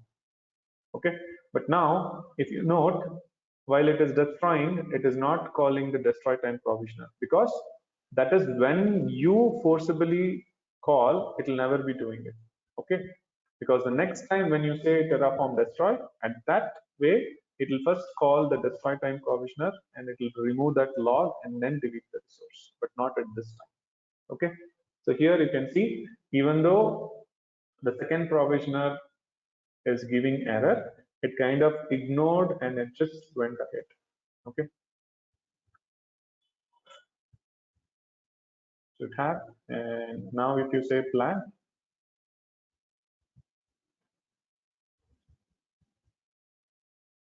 it says infra is up to date because we ignored the error and we moved forward. Okay, so that is how you have chances where if you want, you can make it as failed, or you can also make it to ignore the error and continue further. Okay, and at this place, when you say destroy, then you should see the destroy time provisioner getting called because you are calling it. Okay, because whenever it has to recreate, it doesn't have to call. Why? Because this is a recreation because of a previous error. So obviously in those cases, provisioner should not be getting executed. You can see now it's getting invoked and then it will go ahead and then destroy.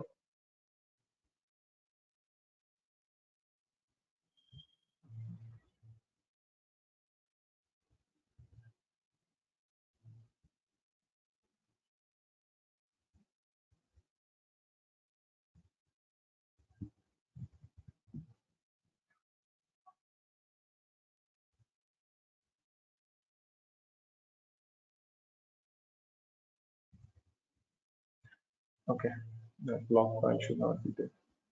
Can you try this?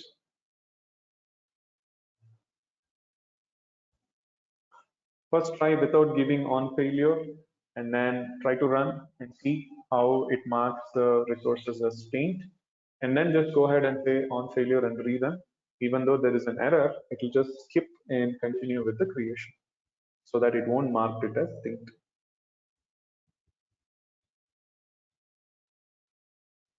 Run it. Okay, sir. Yes.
Only when you do a manual destroy, that time only deletion time provisioner gets executed, gets invoked.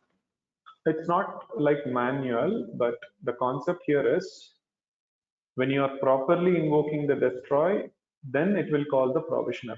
But when you have applied a taint, the meaning of that is whatever during the creation it has not successfully run. That's why you are trying to rerun. Then in that case, we don't know what is the meaning of the provisioner here, right? So unnecessarily now if we try to run, see, take this example. If this provisioner is not run successfully, then you want to rerun. But why do I have to run this destroy time? Because there is some need for me to run this, and this file I have to delete. So now, if while destroying during the taint, if this is running this provisioner, will this run? This will also give you an error, right? Because there is no such file. So that is where it is smart enough to understand that your provisioners are needed to be executed only when it is a proper creation and proper deletion. Whereas when you have marked it as taint, you don't have to run this, because at that time we do see that there is a need because it has been recreated forcibly. So that is where it doesn't run. Getting it? Yes, yes, yes. Done. Okay, others?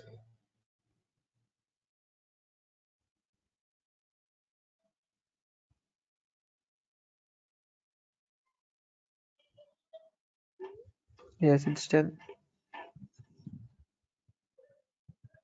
Done, sir. Everyone?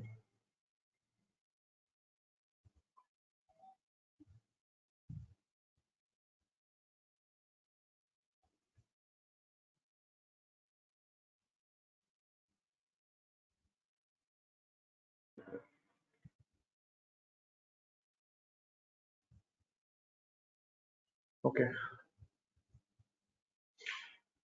So now we saw how does the provisioner works, how does it get invoked, what are the different ways you invoke during creation or during destroy, and in that also what happens when you try to mark it as fail and taint, or how do you skip it.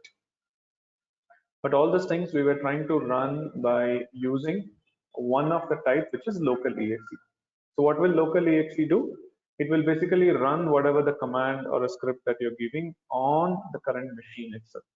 Okay. So now let's try to understand, what if you want a provisioner to run not on a local machine, but on a remote machine or on the same machine which we are getting created. Now this is where, for those, we have a different provisioner called remote exe provisioner. But for the remote exe, Terraform has to connect to that machine, correct? So you have to provide the detail for it. So which is where, along with provisioner block, there will be one more block called connection block. And this ideally tells what is the type of connection, because are you going to connect to a Windows machine or a Linux using SSH or WinRM? And then what is the username to which you have to connect? And if it's an AWS, now I'm taking specific example for that. So you need to specify the key, and then what will be your actual host machine to which the connection should happen. And in case if the SSH doesn't happen or connection doesn't happen within a time, then what is the timeout you have to give? So this is what, now going forward, for any kind of remote execution, you additionally have to give this connection block. Okay. So now in that way, let us look at different provisioners. Okay. So the first provisioner which I want to do something remotely is a file provisioner. So this is where, if you want to copy a file from your Terraform host machine to the newly created machine or a remote machine, then you should be using file provisioner. And here, if you see, the file provisioner will give source and destination. Source is your current machine in which you are running Terraform, and destination is the remote machine to which you want to connect. And for this, you are going to give the connection details. Okay. Now let's take the same example. We'll try. So what I'll do,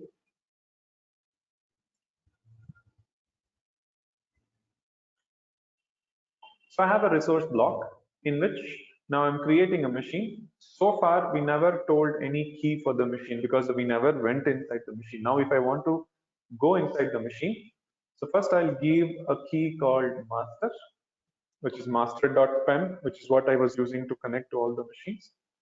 And in this, we'll create a file called test.conf locally, and that we will put it inside this machine under temp my app.conf. So first, what I'll do, locally, I'll create this file. Okay, so I'll just say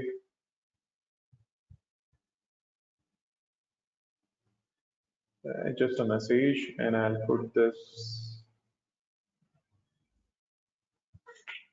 Okay, so I have this file. All right. Now, so I want this to be copied to a remote machine. So what is that machine? So we are trying to tell that using connection. So SSH, and now ideally I want to give the AMI ID of my Ubuntu. So I'll go back and I'll take this.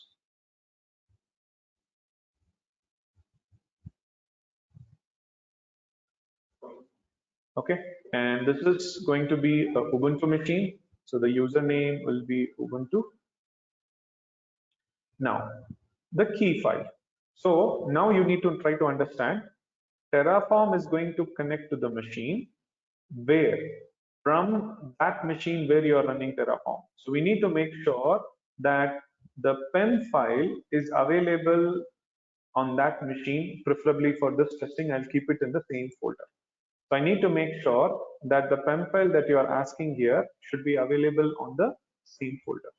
So this is where what I'll quickly do is open another command prompt.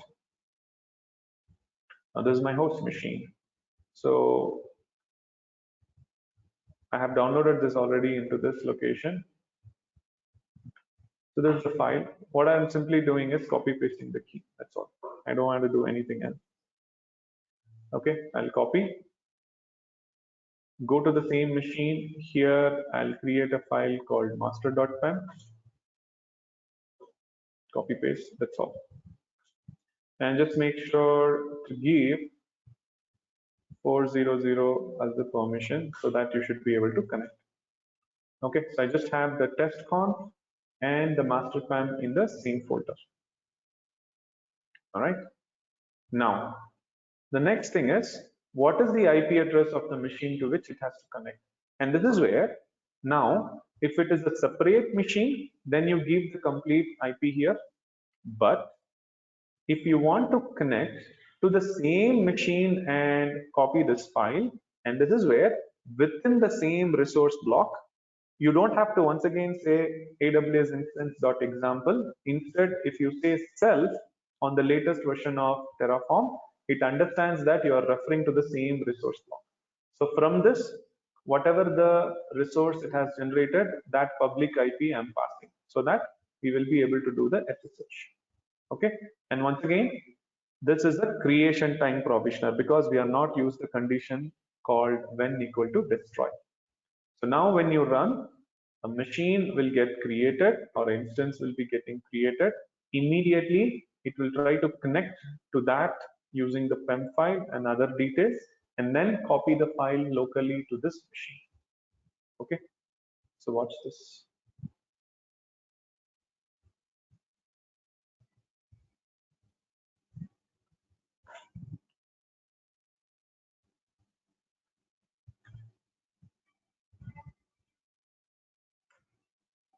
So Terraform validate.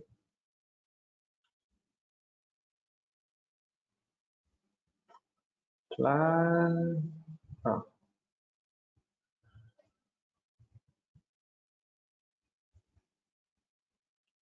Okay, and let's go ahead and say Terraform apply.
So it's the creation time. So once the machine is created, the file provisioner will copy, but for that it will use the connection block to connect.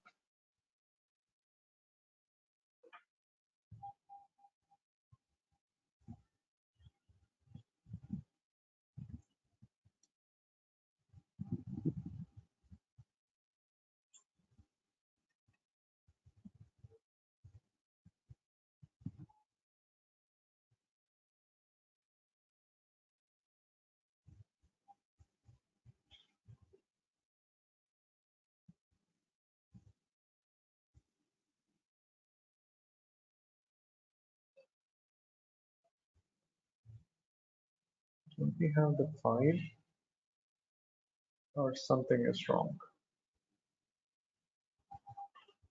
Looks like some connection issue or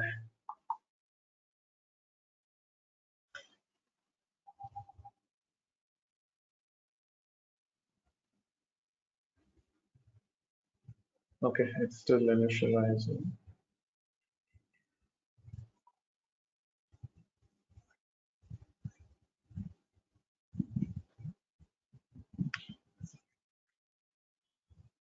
Could you please open your notepad? In under AWS instance, key underscore name master is that key is basically you are saying that you already have a key, you are going to use that for this instance. Am I right? Correct, correct. and in the connection you are providing that key. Yeah, since I'm connecting to the same machine, so I'm telling it is the key which you need to connect, and this is the key which should be associated to the new machine. That is New what we machine. want here. In master.pm you made a copy of it inside the directory because we This had is that connect. key in our local laptop. Correct. And test.conf is a file you created. Yes, and that is what I want to copy using the file provisioner. Oh, okay.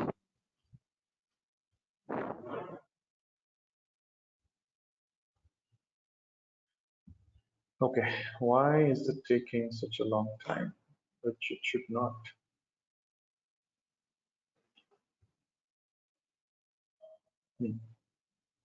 Just now completed. This shouldn't take so much of time. Okay, so machine is created fine. Status is also fine. But what's the problem?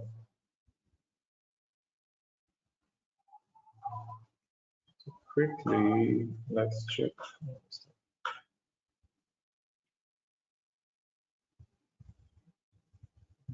Did we give the file name properly? Okay, let's just check.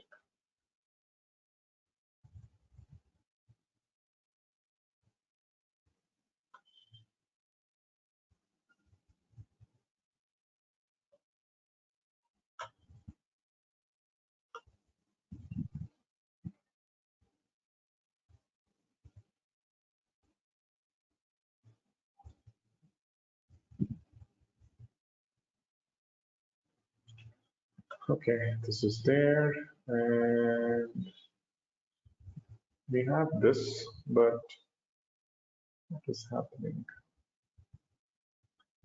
It shouldn't be taking so much of time, so let's just check.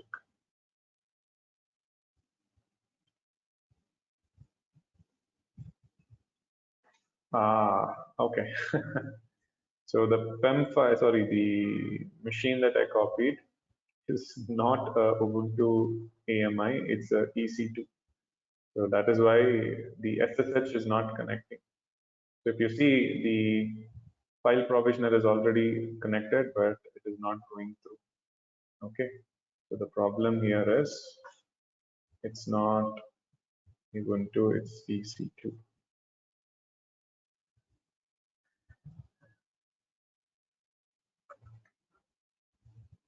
Okay. So that is what we just saw. Connect, and it's EC2.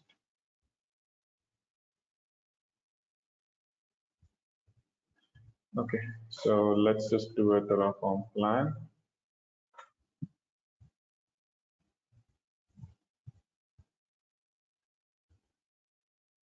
It should be marked as staying because it didn't run. So let's rerun. So this time it should copy.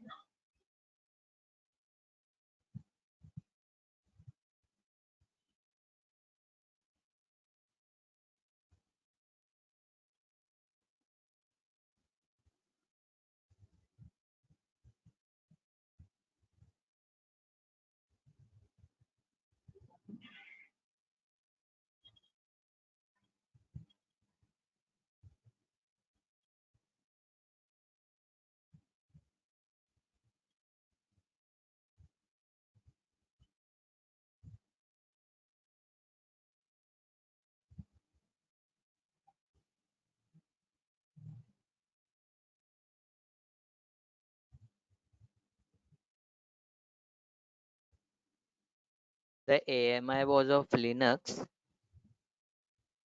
AMI was EC2, so that's CentOS. Yeah, I thought it's Ubuntu. Yeah, my example earlier had that as an Linux AMI, so that is more of an EC2, which is CentOS. Okay. Okay, so anyway, it's destroyed, and now it's trying to create. So hopefully it should just run.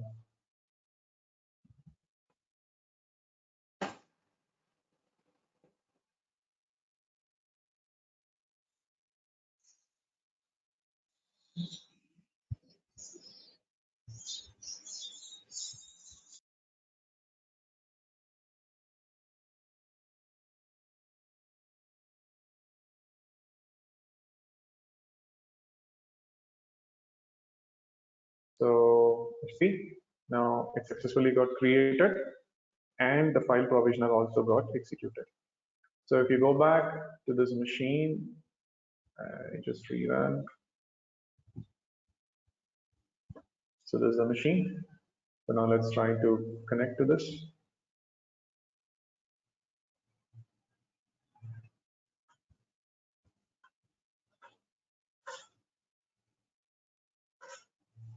So now if I go to temp, you should see this my app, which is the same file that we had. Okay. So this is how your file provisioner will work exactly the same way, but the only difference is you need to tell what is the file and the connection to where it has to run. Okay. And pretty much if I do destroy, it won't do anything because it's expected that it's not a destroy time provisioner, or we don't have any destroy time provisioner. Okay. Yeah, just try running this.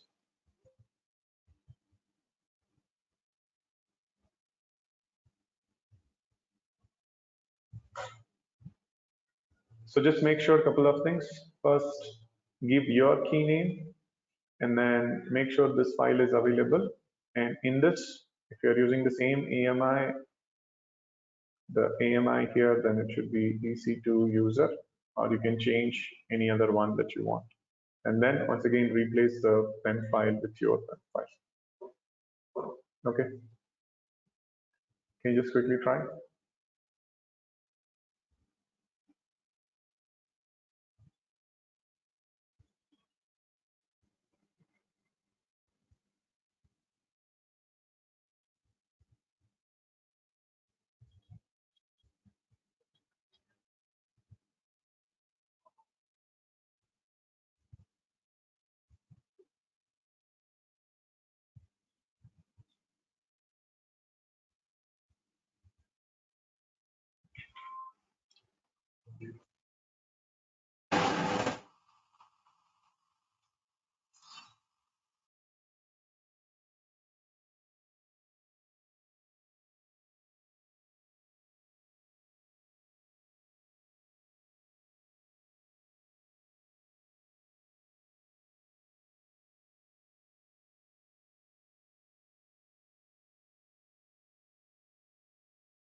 Have you guys tried?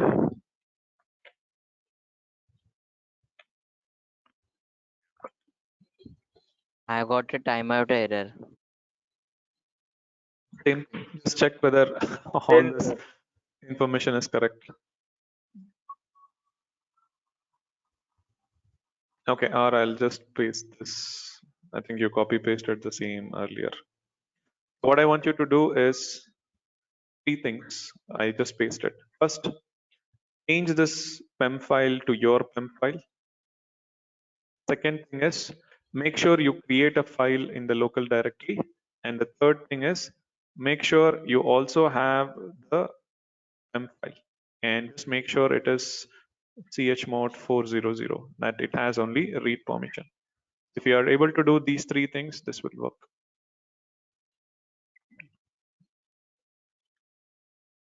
chmod 400 is for which file? PEM file. You see that here. PEM file. Okay. Because in AWS, you need to give this.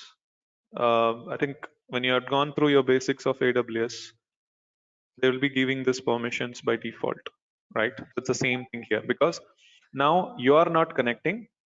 You're asking Terraform to connect. That's where you're just trying to make sure that it has permissions.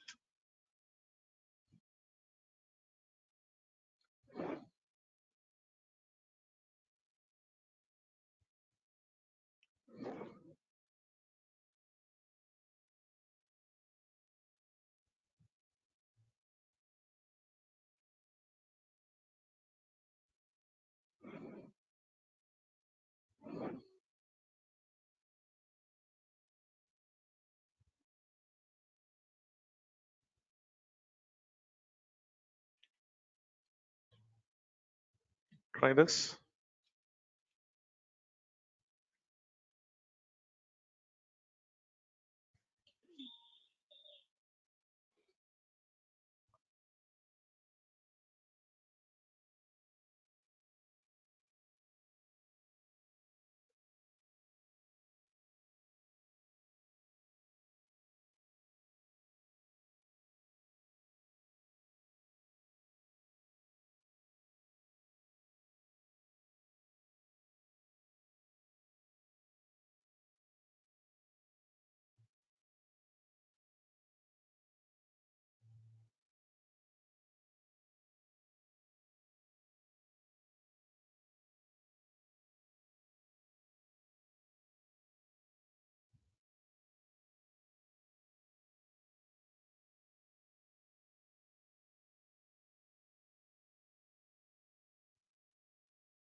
Is it working?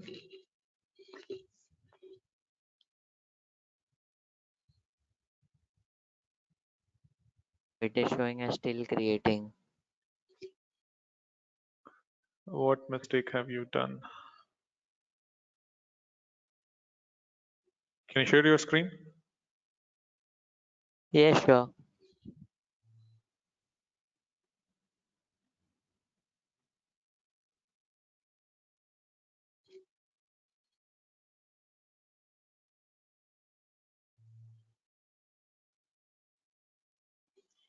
No, there's some problem. Go back. Yeah, first thing is edit the main.ts. This is an Go, Ubuntu AMI, and that's why I have put a username Ubuntu. wait a minute. Just to cross check, go to AWS console and see the machine is created. Hold. Yeah, just Yes. click on that, connect. I don't want to connect, but just to see. Okay, wait a minute. Sri Mumbai is what you're saying. Fine.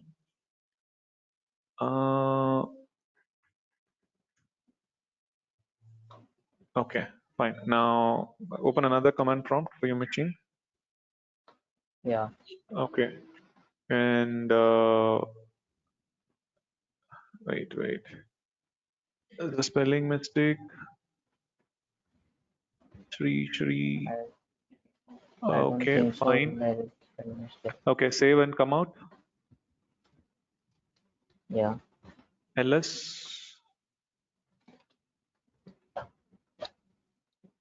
Wait a minute. So you have pem and you have main.tf. Okay, just can you just copy paste this command from the AWS console and run it from here? SSH command. This one behind This your one. screen. Yes. Try running it. In a new gate. Yeah, the same. The one that you just opened. Yeah. Yeah. Run it. Enter.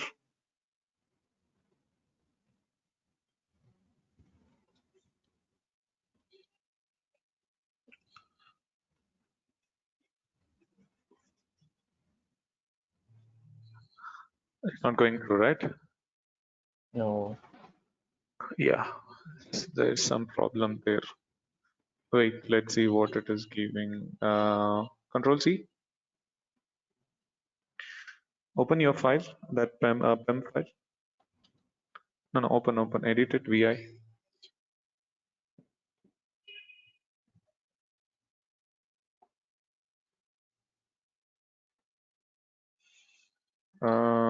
Go to the top.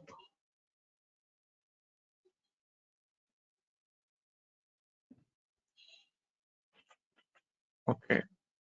Looks like either while copy pasting some issues there. But because if not with this PEM file, you should be able to connect.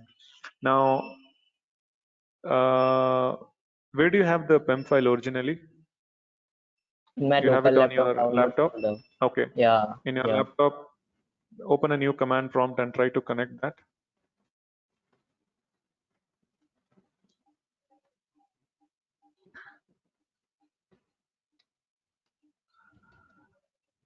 Yeah, now just run the same command. No, you don't have to edit anything. I'm just saying run the same SSH command here. You have the Okay. PEM file here, right? Just run the SSH, it should connect. Yeah.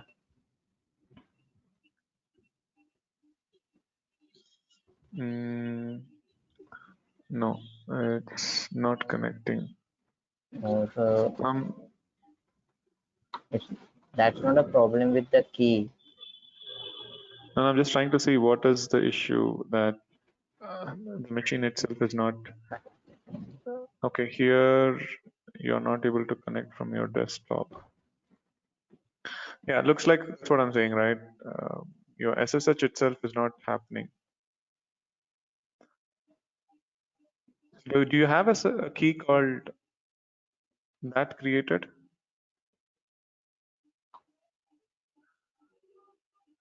What's the key that you're using for the other ones?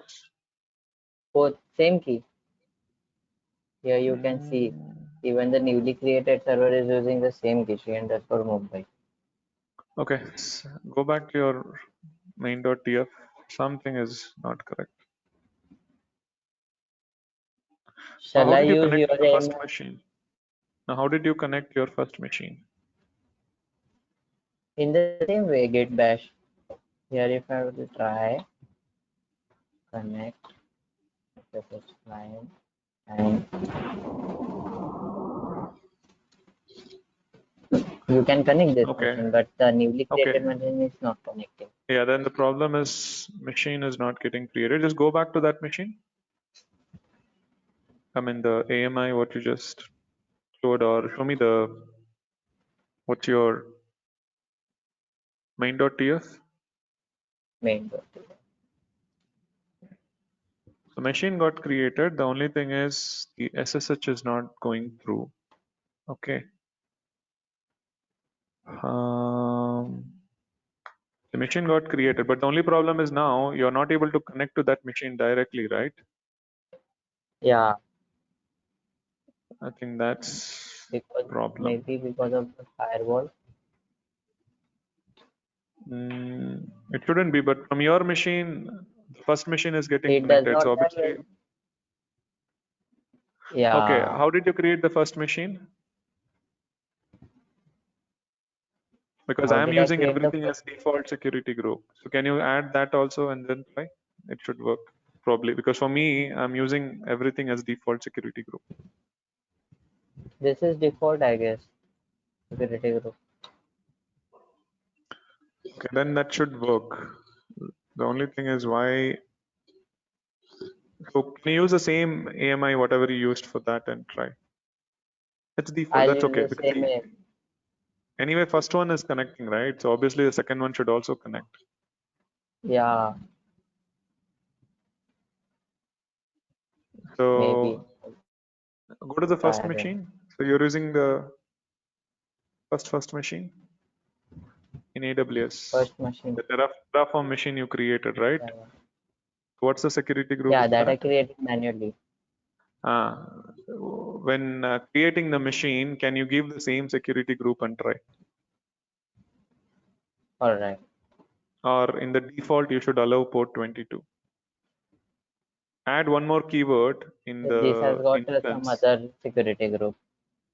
Yeah, Which yeah, has that's a been problem. It's not opened. allowing. So remove that. Shall I remove this? No, no, no. Just add one more entry. One more? So you need to just add the security group. All right. So right now you have just told only two things, right? What and all have you told? You have just told only the instance type, right? Yeah. Now for that, you can just add one more called security underscore groups, and there you can just mention it. Yeah.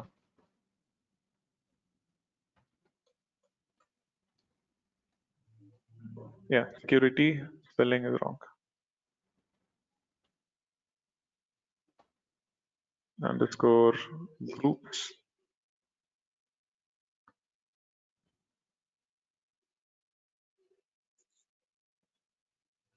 And I should copy this.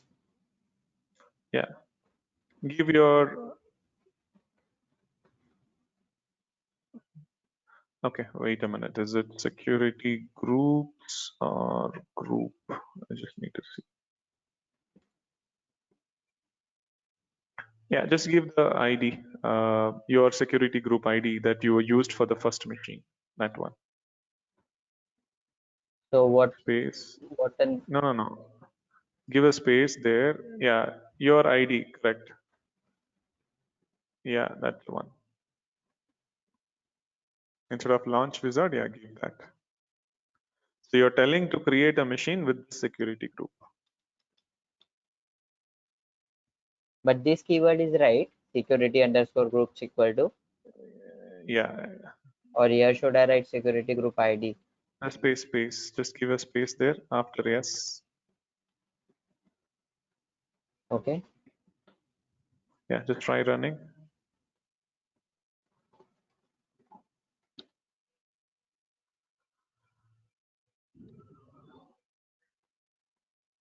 Okay, looks like that keyword is not correct.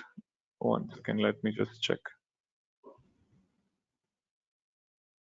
So should I use your default settings, the one which you copied EC2 user? Yeah, you can try this. If not, what you do is go back to your AWS. Yeah. There is a default security group, right? Go to that.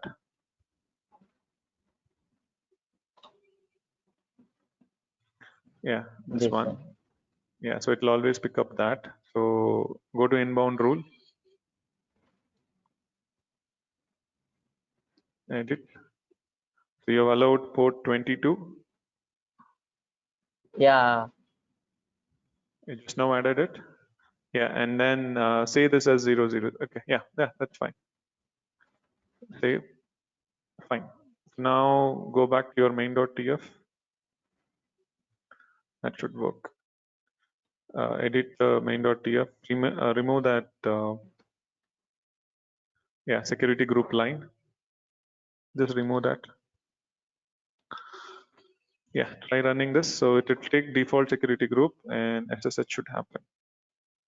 Terraform, validate, plan and apply.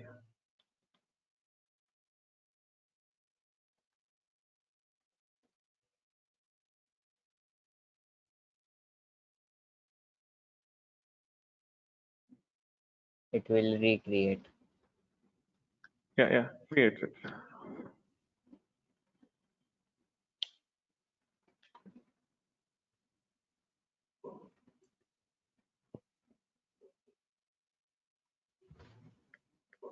Let it create, let's see.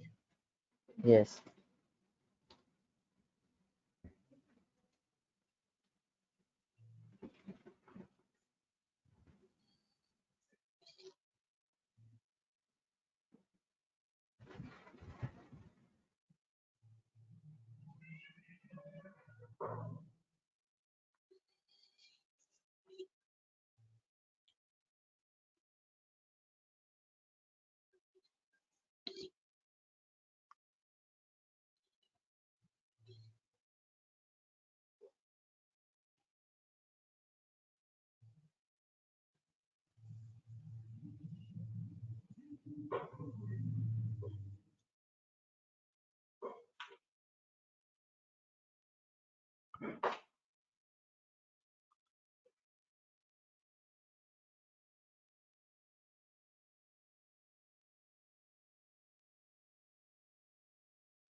Okay, yeah, it worked now.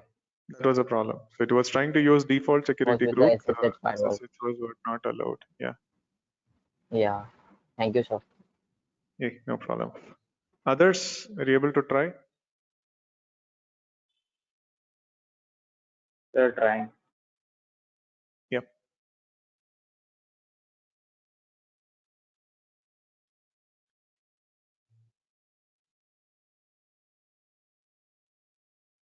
You can take back the control.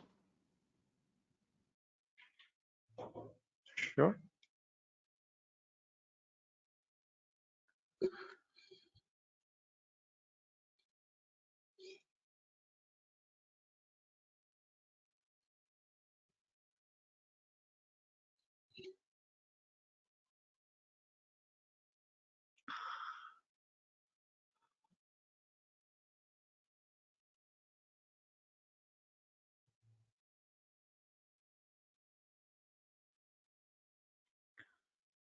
Yeah, I think the keyword for that is this, not groups.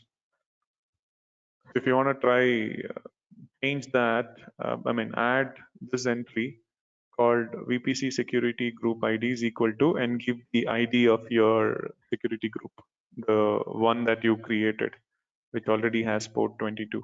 Now that should That work. created for Terraform server. Yeah. Okay. Yeah, it's Yeah. not that groups. Try using this keyword. and see if this works. Okay. Once after creating the server, can I redo that again or do I have to destroy it? No, just destroy and then try to do it again. All right, I'll do this.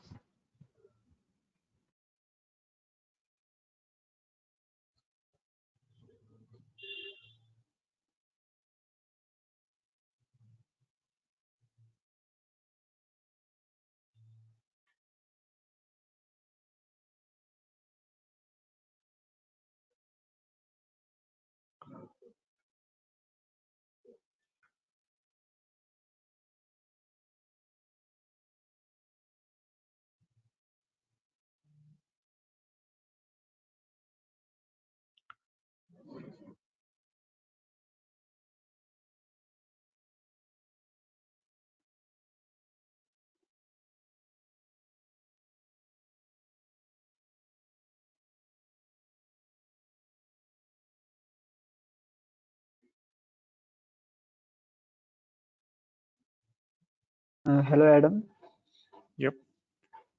Yeah, where would we find that folder temp, tmp, myapp. That should be on your newly created machine. On the newly created machine, I'm giving the command ls, but it shows no folder like. ls, where did you give? Huh? Sorry? What command you are running? I'm running ls over there on the newly connected machine. Okay. So as what provisioner you tried? So I've tried this one mostly. What is it? Before Share me your copying, screen. just wait. I got this. You are the presenter. I have received this. Oh, you got it, is it? He is not there.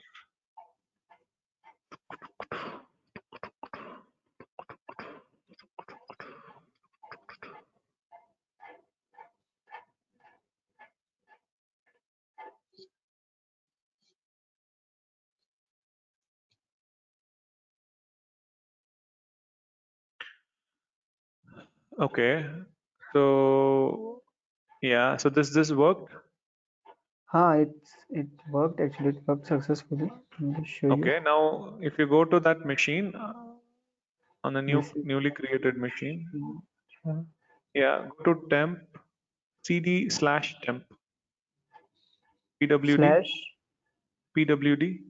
pwd. Enter. Where are you? You are in home Ubuntu. Go to cd/temp. Yeah, the path there, right? Yes, ls. Okay. Yeah, there you have. File doesn't seem to be created over here. Here, first one. It created. Go back. What's the file name? Temp my app, right? Yes. First Acha, file. my app. Oh, yeah. Okay. Yeah.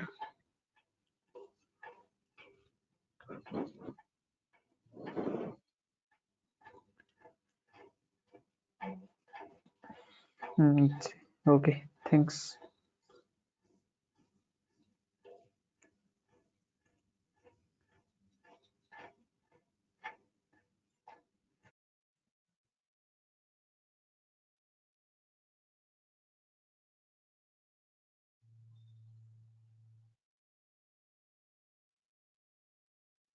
Others able to try?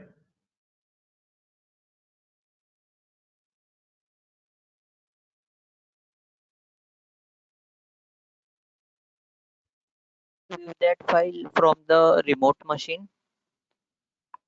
Yeah. Remote machine, it should be available under temp. Home Ubuntu. No. Home Ubuntu is default.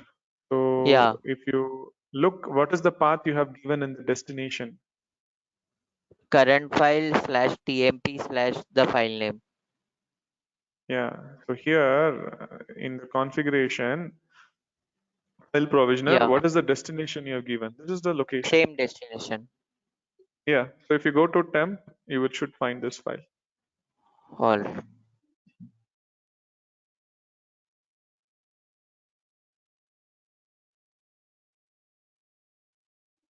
Sir, in the host file, where should we have to create this key? In Keep it on Ubuntu the folder same. or in AWS folder? Which one? In AWS folder.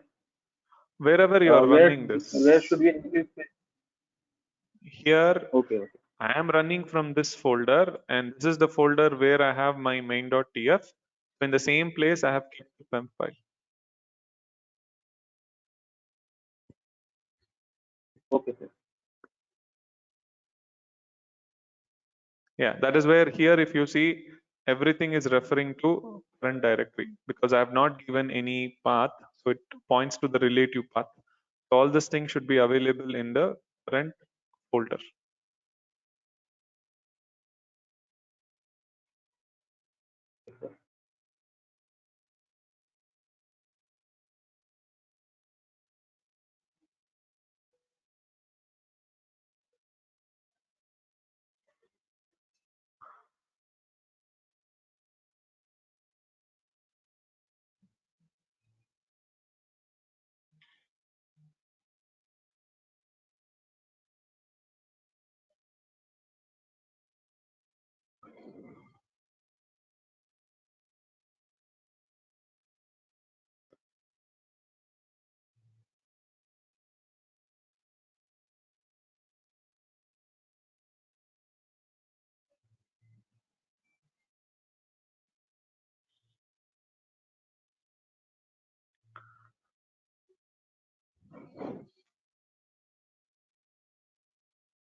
Everyone tried it once?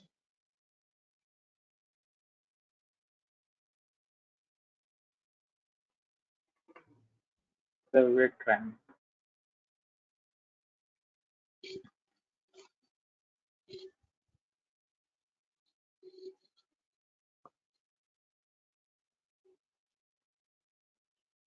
So keep the PEM file and the file same folder. Okay.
Hello?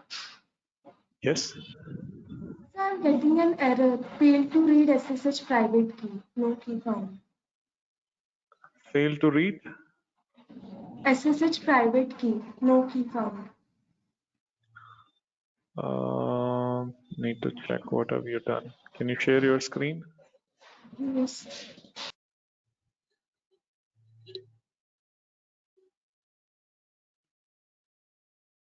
Is it visible? Okay, do a ls.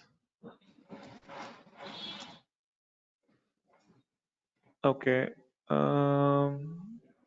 Cat that file, What? pem file, pem file, cat that. And what should I do? Cat, just edit that file, nseit. Yes, sir. Yeah, I want to open that file. here, cat. Yeah, open, edit, anything. vi space nseit.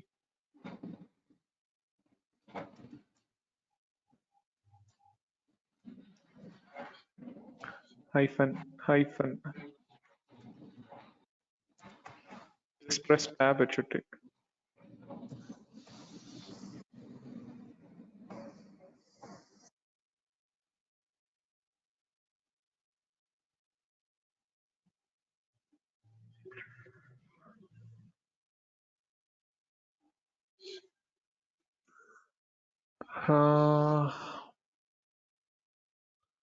Can you copy paste the content again?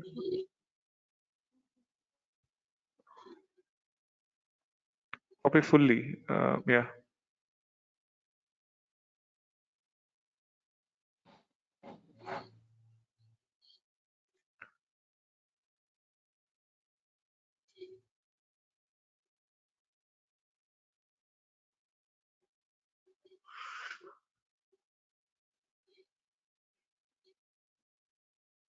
It's okay. Delete the file and recreate.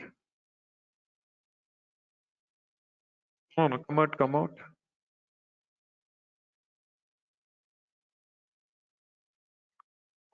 :Q exclamatory mark.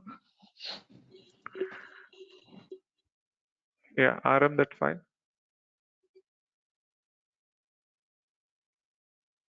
rm. Yeah.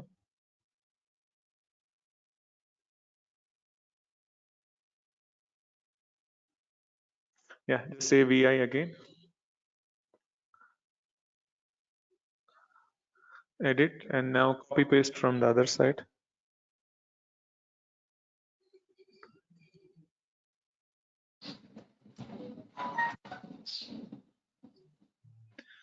Save it. Okay, chmod 400.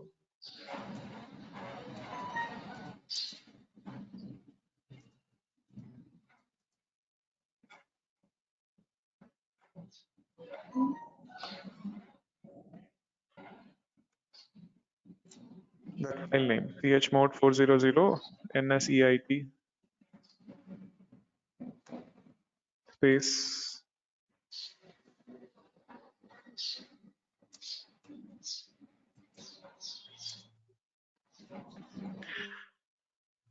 Okay, can you go back to that first screen? Yes. Yeah, the first one.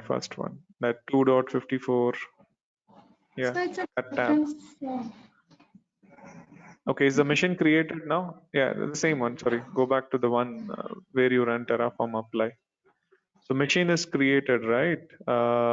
Can you go back to your AWS console?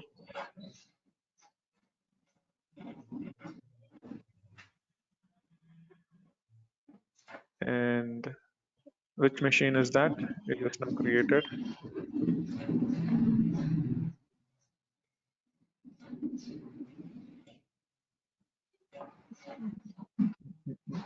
Okay, come back to that and do a Terraform show. You will get the ID. Yeah, there. The ID is there, right? I0F65FB. Yeah, go to that.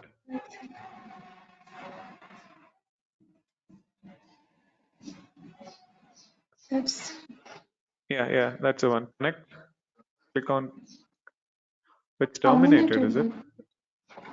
Yes. Okay, can you rerun now? And meantime, open your main.tf.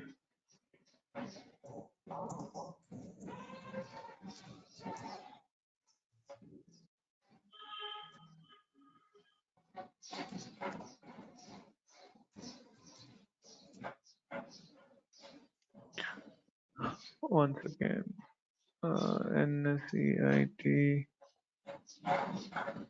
Yeah, try running it.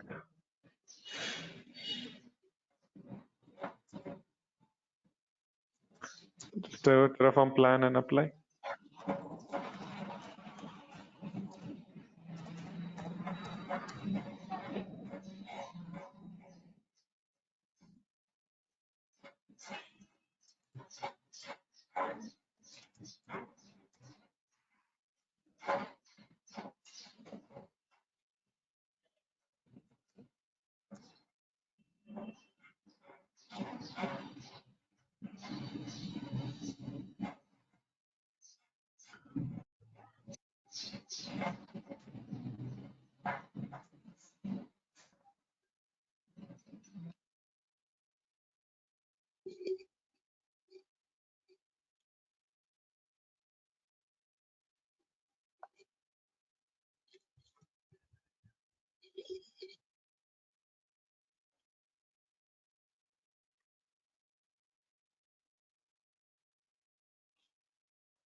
Yeah, it's done. There looks like some temp will had an issue. Okay, thank you, sir. Hey, no So the problem. machine is created, but I can't access that file from the remote machine, even after connecting it. It doesn't show any temp folder. Which machine? The destination. No. What folder have you copied it to? It's the same as we what had copied in the notepad, source and destination. Can you show me that?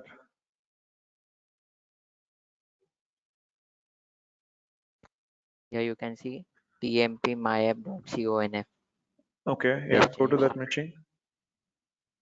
This is the remote machine. Yeah, go to that folder. There's no such folder. Where? Go to temp folder. You are in home Ubuntu, pwd. Yeah, go to Yeah, temp folder.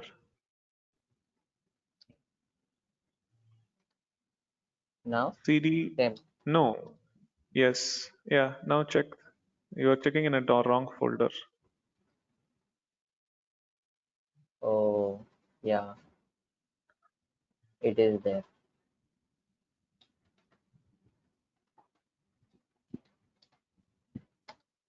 Yes, it has came here.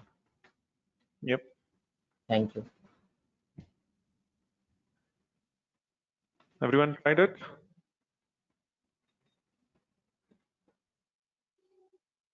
So it is showing timeout again.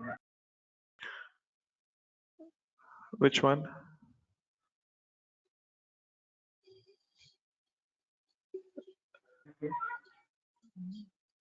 Timeout where?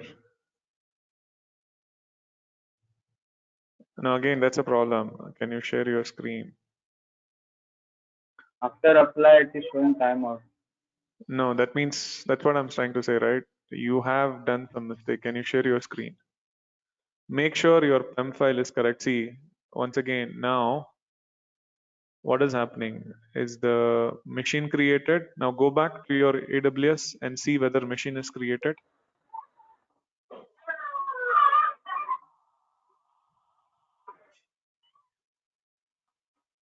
Yes, a machine is created. Okay, machine is created, right? Wait, connect, Yes. connect.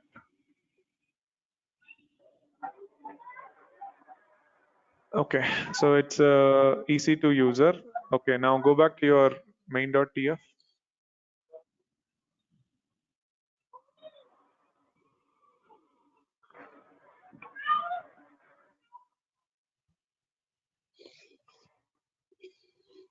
Okay, so the problem, what it is saying is, it's not able to connect. It is able to create a machine, but it's not able to do SSH. That is what the problem. Now, Mumbai underscore key, fine. So just come out of this.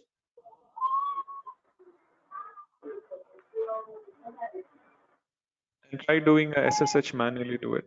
Copy paste the connect command, SSH, and paste it here and see whether you're able to run. Okay.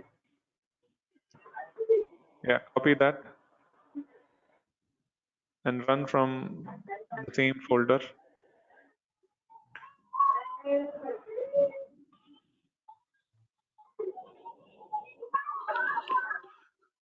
So it's not working. So that means from this machine, you don't have, so what is the security group have you given there? Can you go to that? Yes.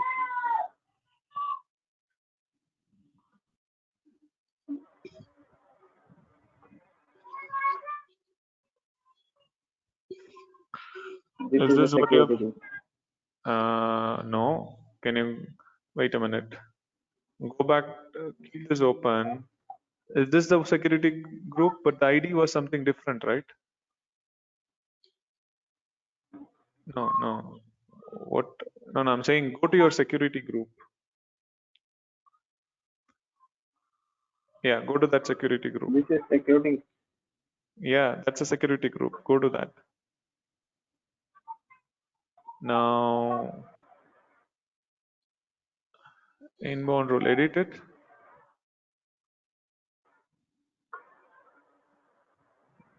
SSH TCP 22. Okay, SSH is there.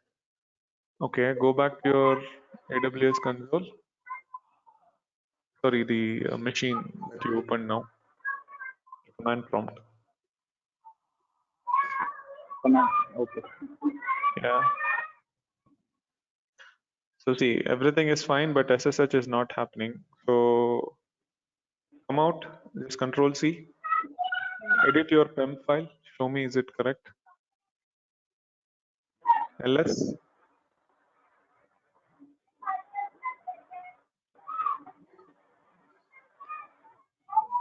Edit that file.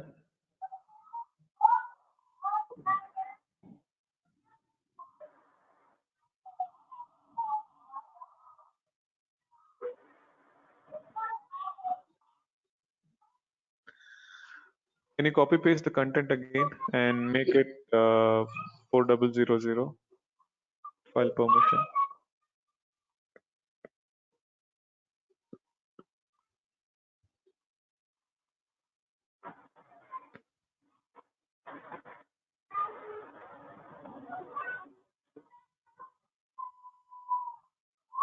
Now delete the file. Come out.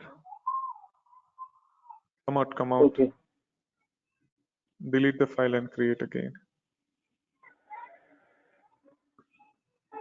:Q exclamatory. :Q exclamatory. :Q exclamatory.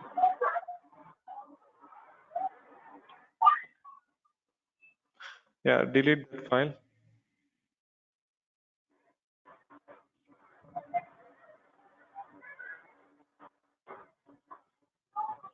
And create the file, copy paste it.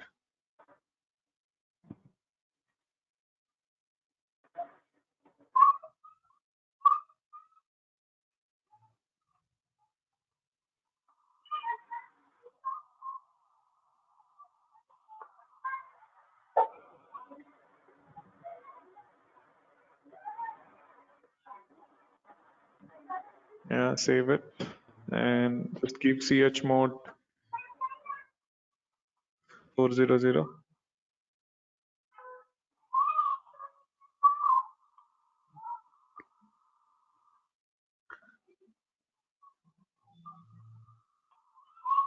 Yeah, just rerun the SSH command.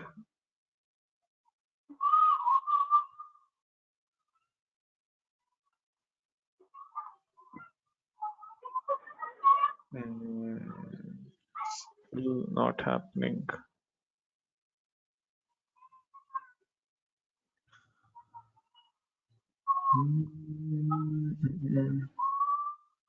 Okay, go back to your AWS console. Show me what is the security group for this machine. For the Terraform machine, what is the security group? But both are different. For this, there is this security group. For second one, there is different security group. Oh, wait a minute. Wait, just edit your main.tf.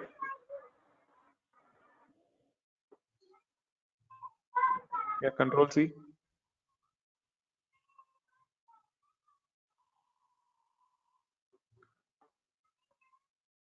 From where did you get the security group?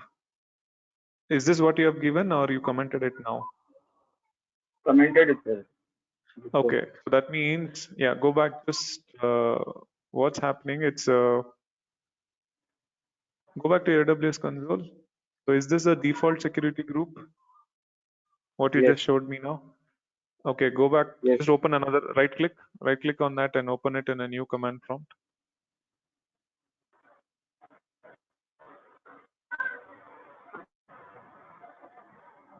What is the inbound rule here? Do you have port 22 allowed?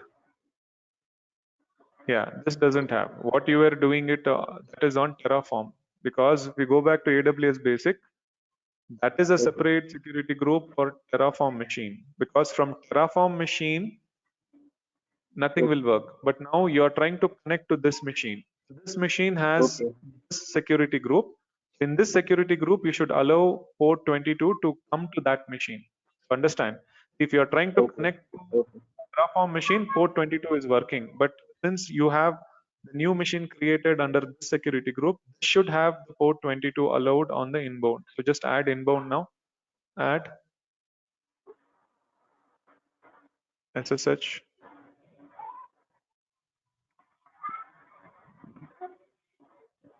Go up. Yeah. Yeah, just give 000. No. Leave it. Yeah, anywhere. Fine. Save.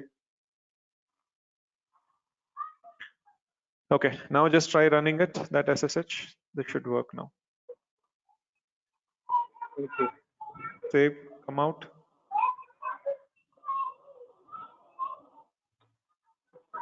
It's working now, right? Yeah, it's working. Yeah. So now just close it, and Terraform would have marked it as clean. So just rerun. You should see that is going. Save it. Okay. Come out. Just run a Terraform plan and apply again.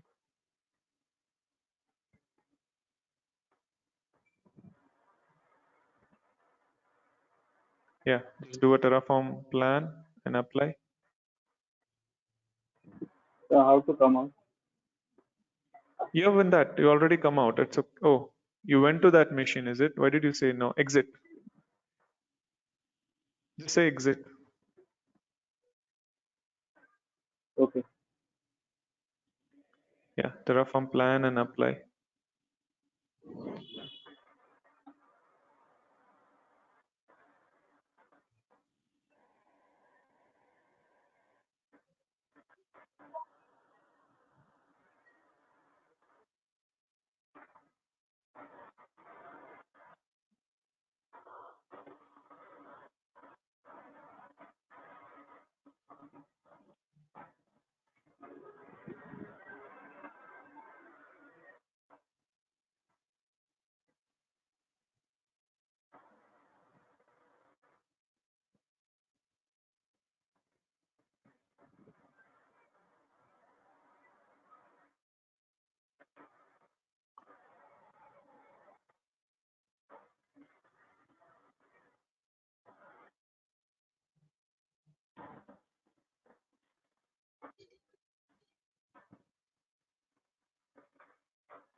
Yeah, Yeah, it it is worked. working.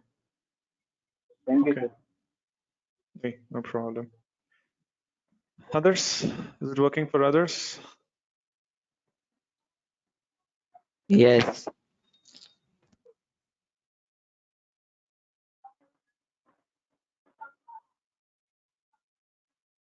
Okay, cool. Fine. I think we'll take a break. Okay, and we'll come back after lunch. So there are a few more things, but anyway, we'll see it after lunch. So we'll meet back at 2:30. Yes. Okay. Okay, hello. I'll just ping you guys after 2:30.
Yes.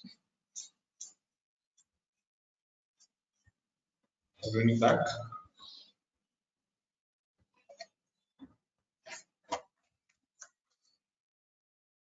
Yes, Adam.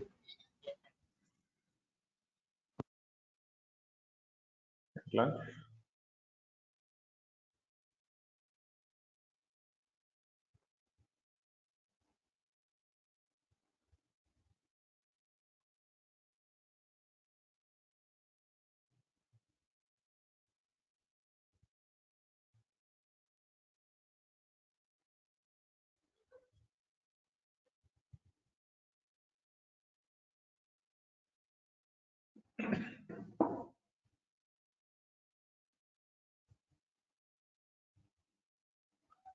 Okay, is everyone there remaining?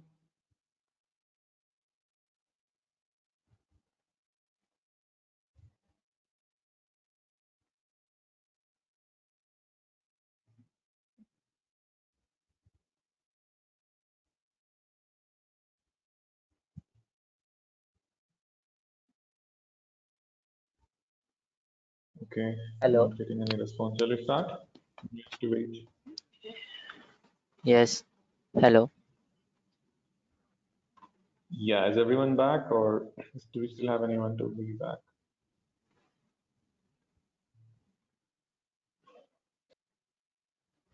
So I did the same thing by using the security underscore groups tag in the resource, and I gave the same security group for the which the earlier server had, Terraform had. So it worked that way too. Okay, yeah, it's just all different Yeah, options. the tag is security underscore groups, and if you are mentioning ID in that, then it shows an error. You need to mention the security group name. Okay, that's fine. Yeah, any one of the ways, good.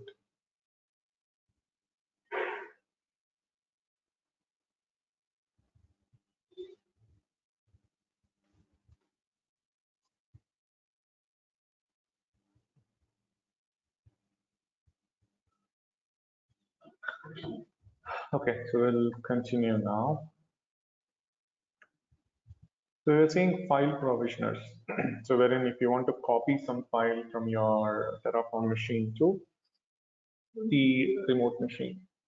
Now, similar to local exe, if you want to run some command or scripts on a remote machine, okay, not on the local machine, like how we did a file copy, instead of copying a file, if you want to run some command or script, then the opposite of local exe is remote exe.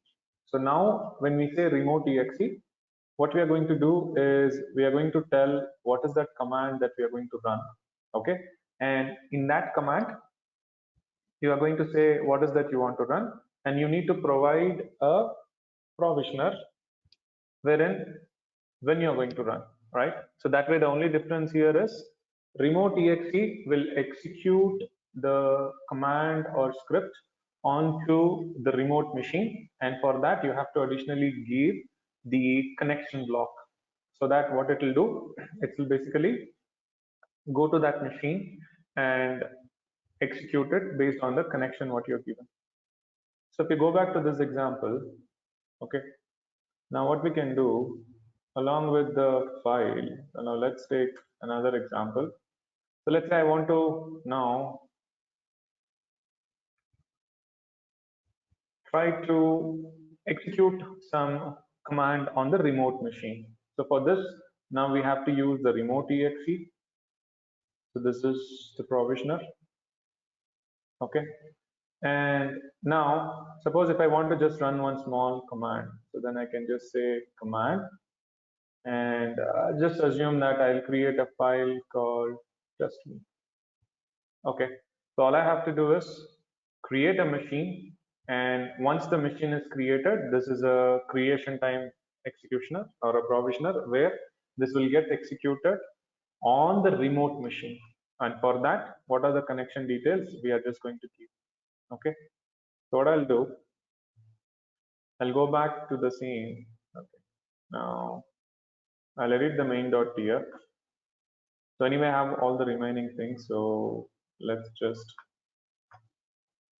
add this. So the thing is, in the provisioner, we are trying to say that we need to execute a remote exe provisioner during creation time. And for that, this is the details. So the same machine, it will just go ahead and run. So Terraform validate.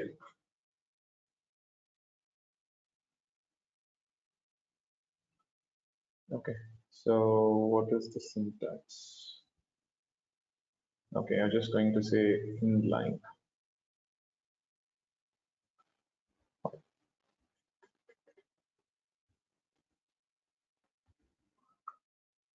Inline, and I'll just say touch testing. Okay, let's try this.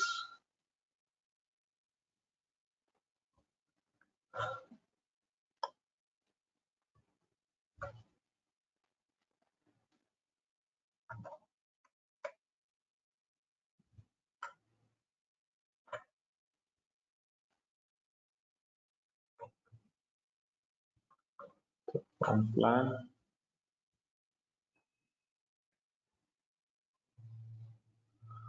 Okay, let's go ahead and create the machine. Terraform apply.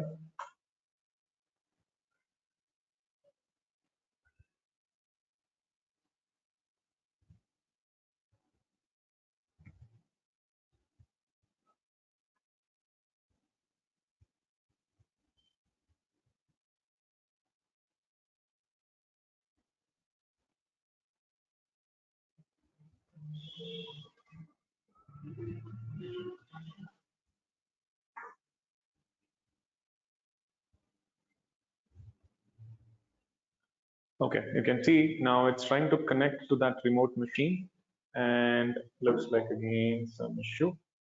So what it is trying to do is basically it's trying to do a SSH, and it will execute that command.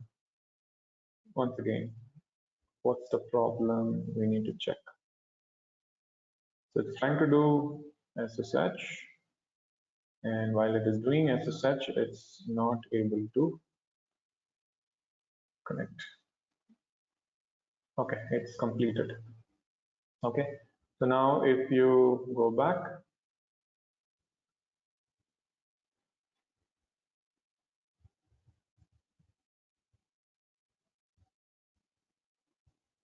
you can see this is the new machine, and you can connect to this.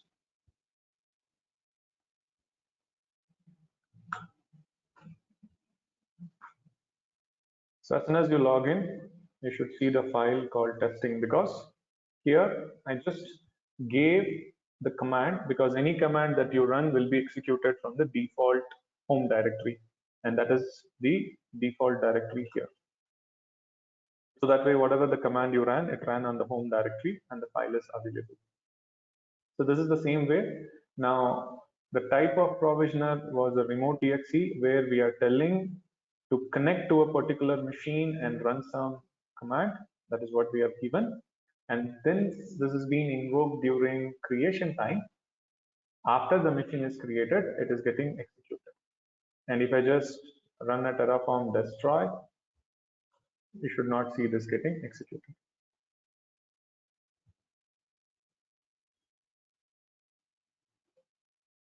Okay, anyway, this machine is getting destroyed, so it's disconnected.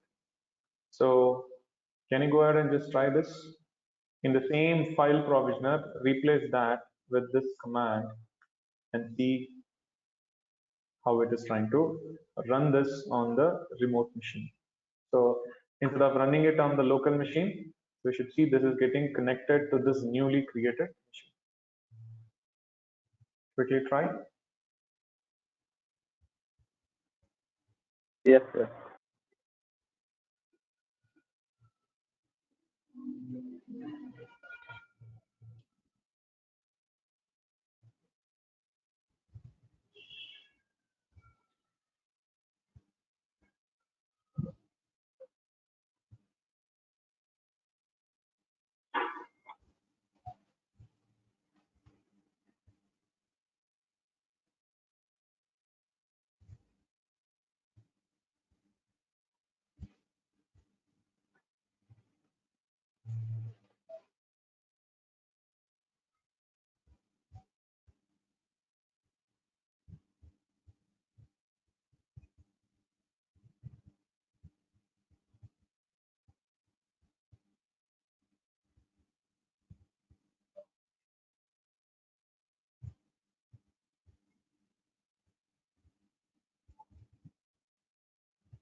Yes, it is showing the testing file.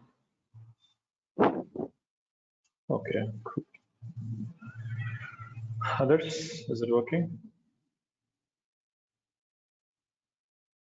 Wait, wait. Yeah, try.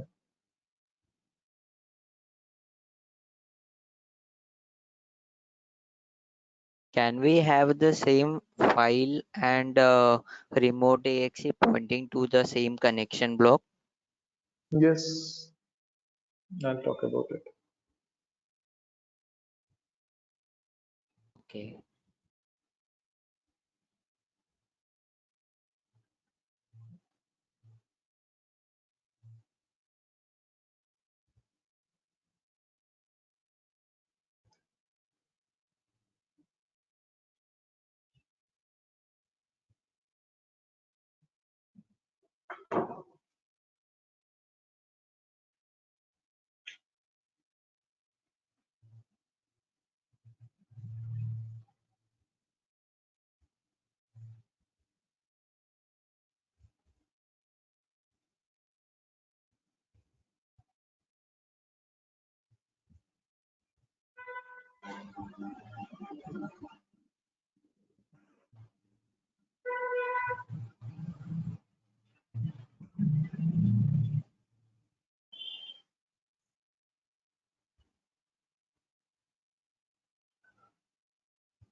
Others, you just have to replace the file provisioner with this in your previous example and run.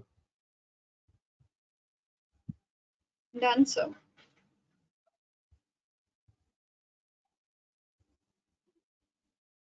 Okay. Yeah, it's done. Others?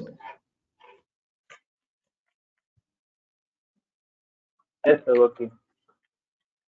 Okay. So now what happens?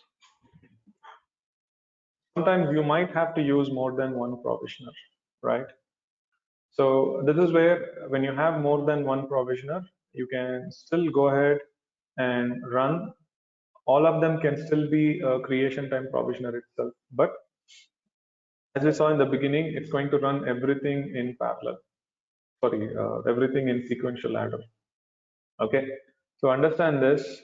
What I'll do, it's the same previous example. Okay. Now I'm adding 3 provisioners to it. Okay. And this is where,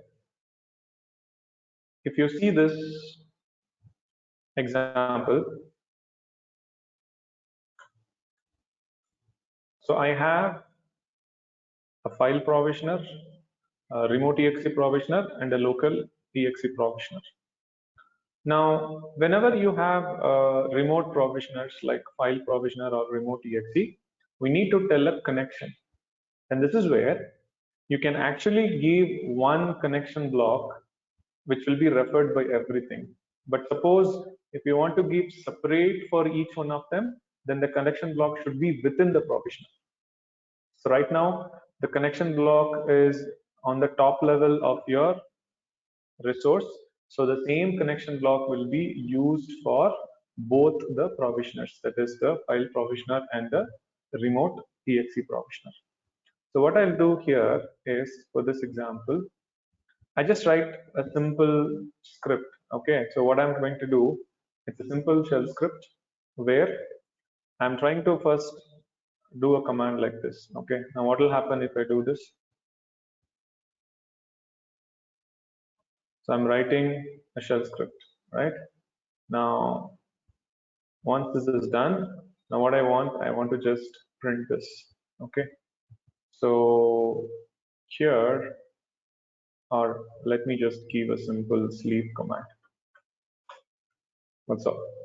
So I'm just putting it as a script, and when you run the script, this command will get executed and the whole script will just wait for 10 seconds and complete, nothing else. So this way, the local exe provisioner will create a file in your current directory. Okay. And then the file provisioner will copy this file to the remote machine under temp folder, and the name of the script is myscript.sh. And then I want to connect to that machine using the remote exe provisioner, and I will give a executable permission, and then I will try to run that script, so that when you run, assuming that it is going to do certain things, but for us it is just going to do a sleep of 10 seconds. That's it. So it will create the file locally, copy that file to the remote machine, and go to the remote machine and trigger the script. And for all these, you're going to use the same connection in which we are trying to tell that the PEM file and the user are the tickets. Okay.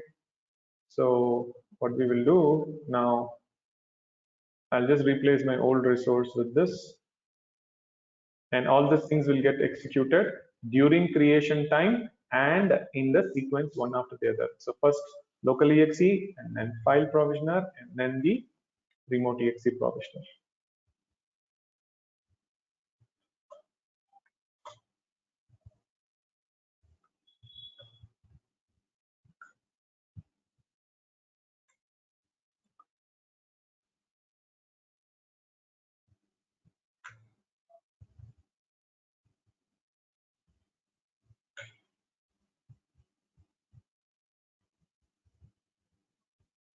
Okay, so now watch this. Let's go ahead and say apply.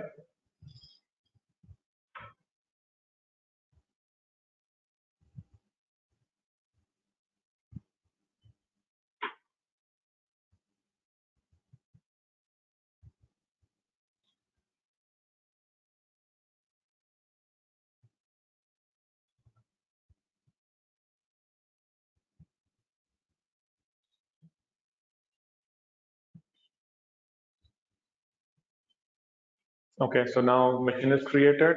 It's going ahead with locally exe, where it will create the script on the current machine. And then that is getting copied using the file provisioner.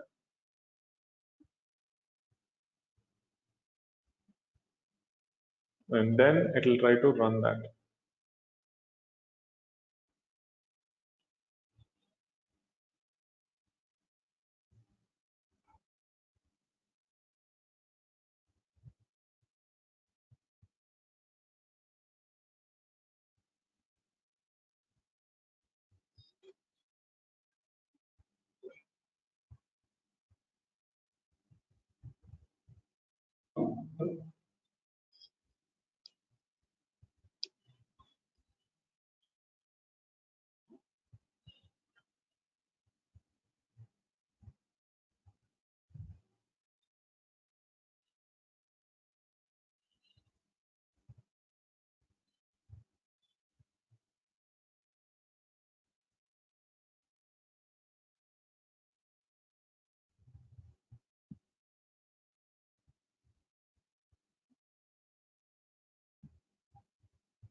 Okay, so it's done.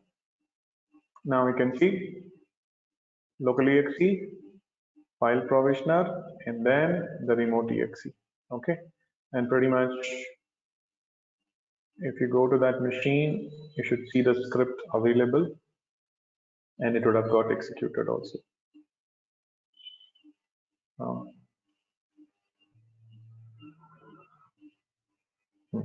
what's happening?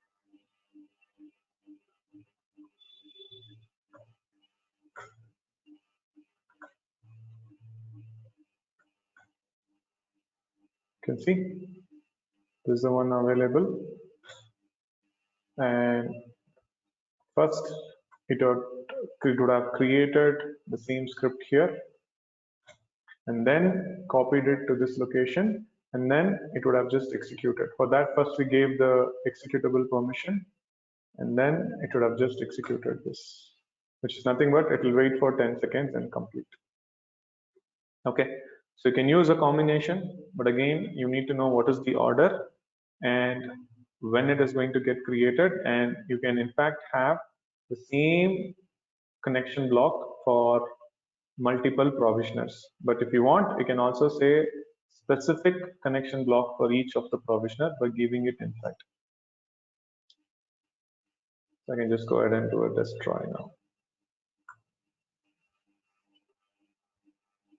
Can you guys try this now with the combination of all the three? Yes.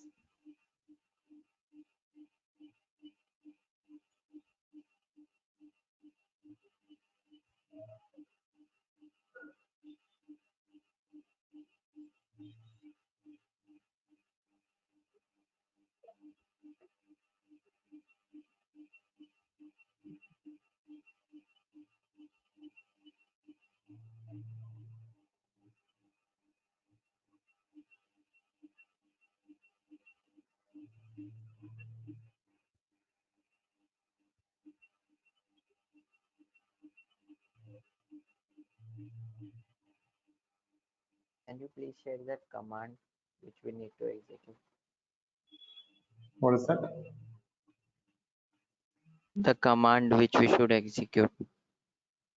You don't have to execute anything. I was just showing you how to run that script. You go to that machine and call, and that is what you're just doing here also. Call the script. Okay. After calling from this, there you can go to that folder and call it.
Done, sir.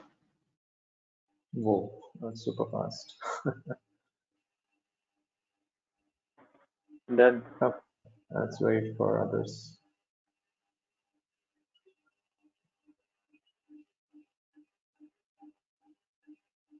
Done.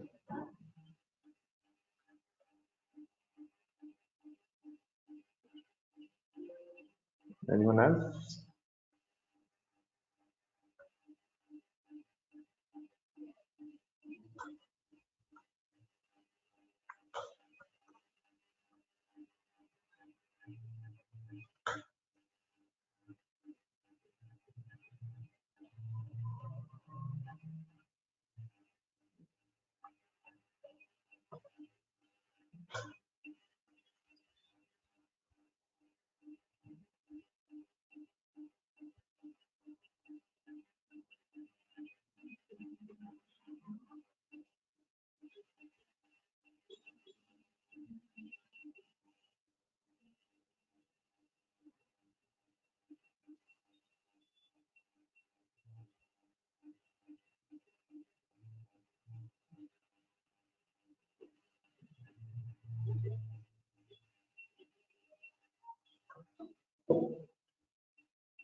Okay, so now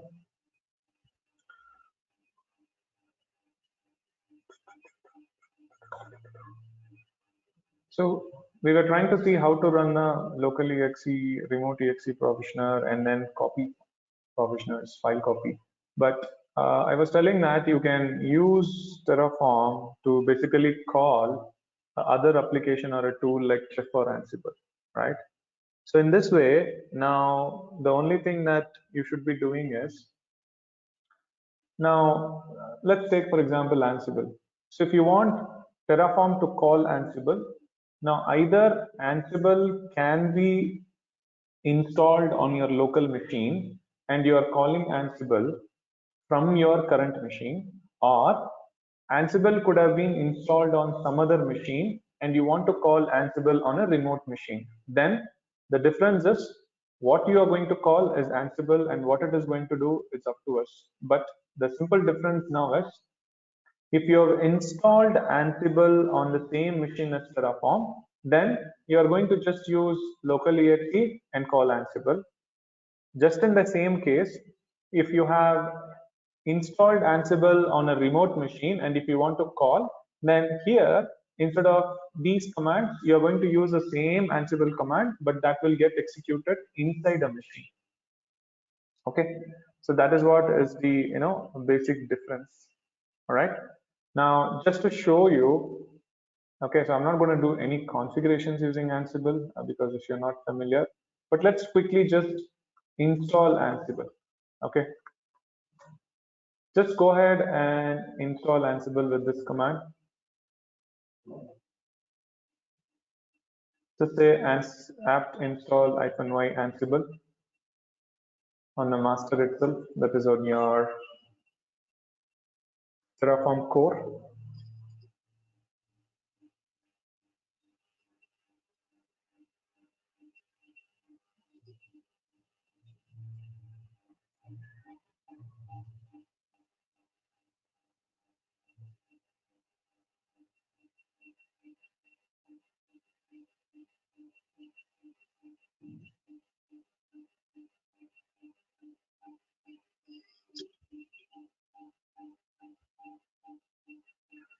Okay, so now we have Ansible here.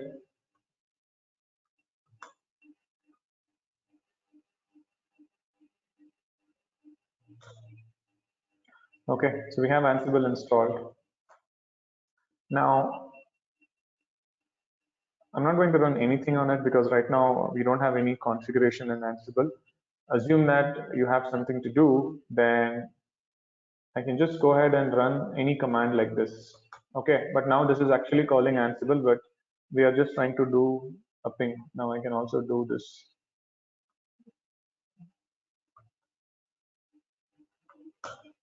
Okay, so it will try to tell you what are the machines to which Ansible has to connect. So right now we don't have any machine to which Ansible would be connecting. Okay, so assume this is the command where I'm actually want, and this Ansible will take care of doing certain activity. Okay, now where is Ansible? Ansible is on my machine. So then all I have to do is in your provisioner, that is local provisioner, because right now Ansible is in your current machine. So then what you should be doing is go to your configuration, and in this simply you are going to use your local exe. Okay, and in the local exe, what is that you want to call? Ansible. So just give this much. So now what happens is Terraform is running, and once Terraform completes, it will invoke Ansible, and this will run Ansible, using which you will be doing some configuration. The same thing, if you want to configure something on a remote machine and you want to run Ansible onto that machine, then there are different ways. You can still run the local exe where Ansible will connect to those machines. So here you can tell what are the machines it can connect. If not, assume if Ansible is installed on a remote machine, you can just say instead of local exe, a remote exe, and then call the same command so that it will go to that remote machine and it will try to call Ansible. Okay, so this is what we call it as actual configuration management. So now you call Terraform, Terraform will create a resource and it will call Ansible, which will do the configuration. Okay, so now just to show you Terraform plan.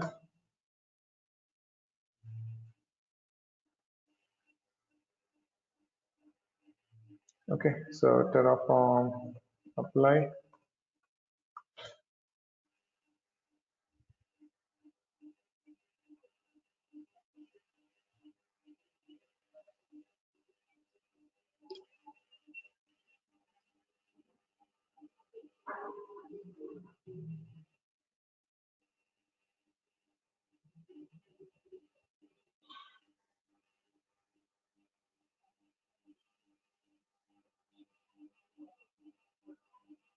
Okay, so basically it runs. So that's it. So all you're trying to do is using Terraform, you're trying to invoke Ansible, and internally Ansible will be trying to run against whatever the machines that it has. Okay, so this way what we can do is you can use any other application also to call. The same way if you are calling chef, then you'll be just having some command called as chef client followed by some arguments that you're going to do. Okay, so this is how your provisioners are very important if you want Terraform to call any other commands. Okay, so in that way, it's quite important that it's not just the Ansible or Chef, you can even call Packer, any other commands that you want. So what you can do, first, go ahead and have a provisioner depending on where you want to run. If you want to run it on the same machine, then use local exe. And if you want to execute it on a remote machine, then you are just going to use the remote exe provisioner. Getting it? Because it's just command. What command it runs, it's up to us. Terraform doesn't matter. But if you're running an Ansible playbook from this, then it means you're doing a configuration automation. That's all. Getting the point? Yes, sir. Yes.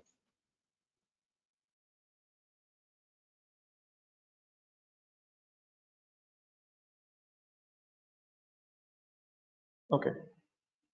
So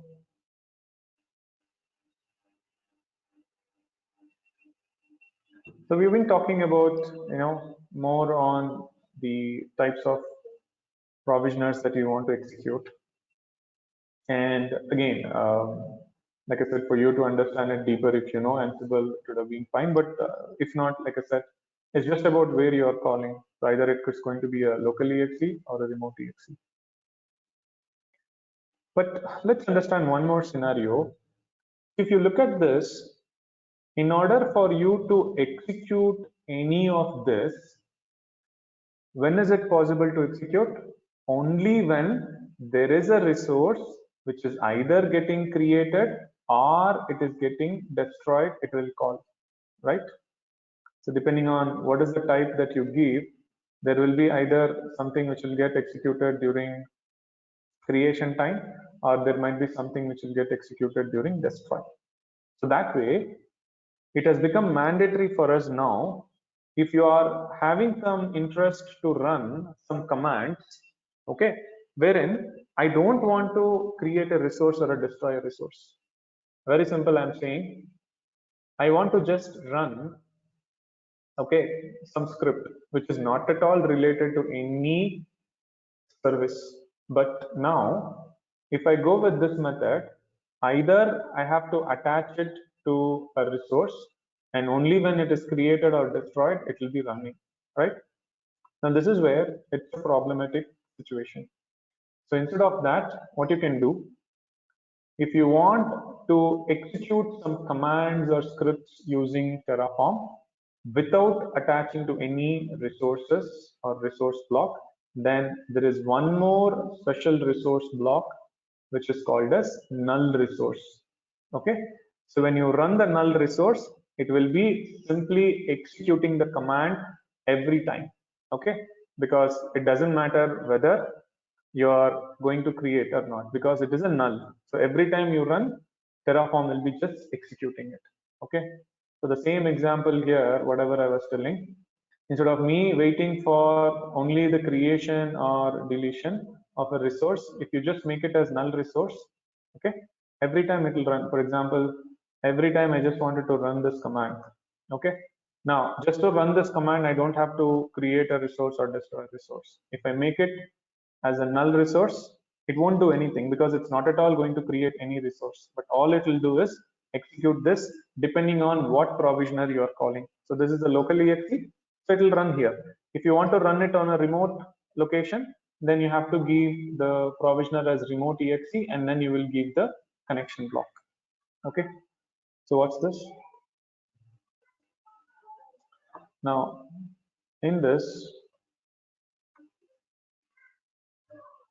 I don't want this, so I'll just run.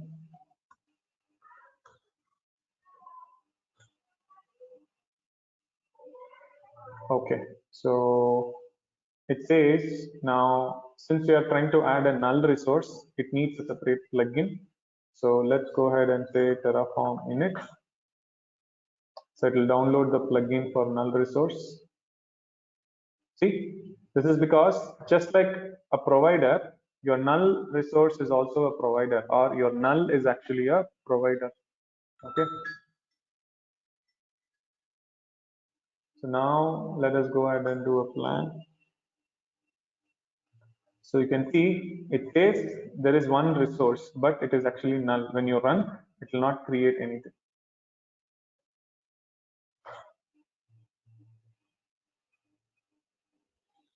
You can see it just went ahead and it executed your command.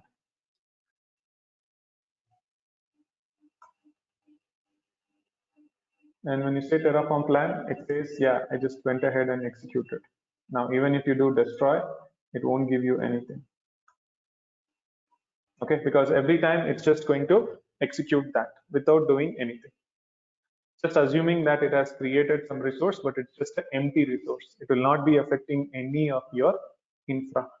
So this will be very handy in case if you want to run some commands without actually creating any of the resource, then you can go ahead and do this.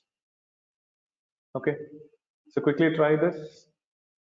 Change the Ansible command, or if you want, install Ansible using apt-y install if it is Ubuntu, and then quickly run this.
Yes, it's working.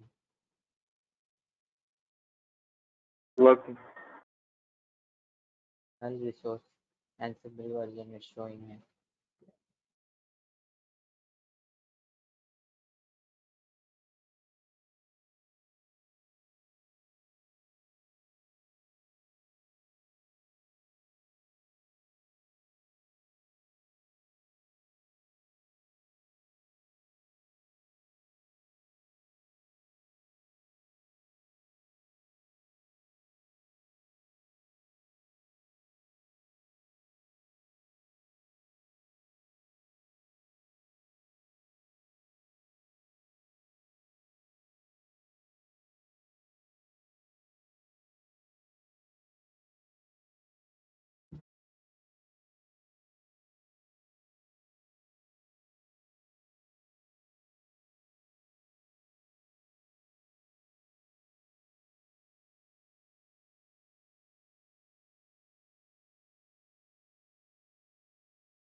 Hey, am I audible? Yes. Okay. Looks like there is some network issue.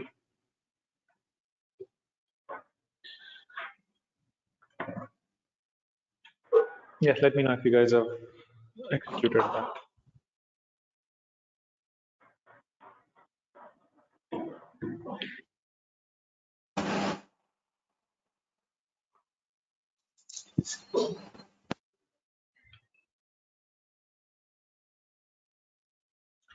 Okay, have you tried? Yes. So Null Yes, Resource working. gets executed every time, right? Sorry? Null Resource gets executed Mhm. every time we say Terraform apply. Yeah, it's just like another resource, but it won't be creating anything else. That's all. Yeah.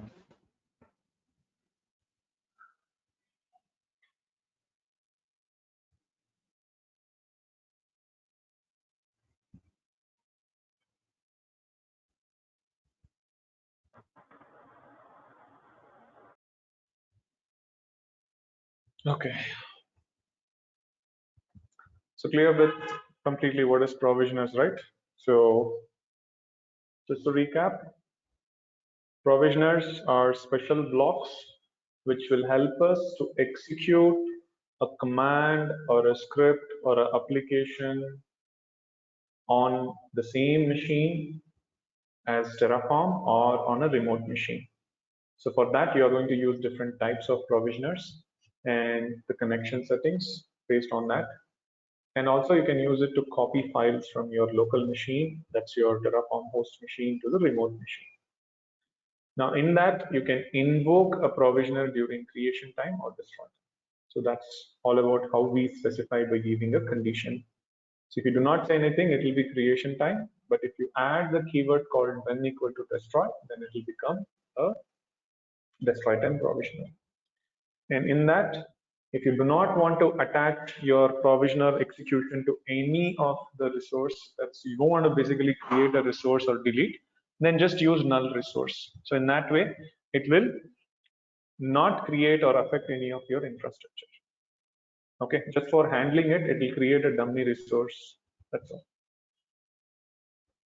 Clear? Yes. Everyone? Yes, sir. Any questions or doubts on provisioners?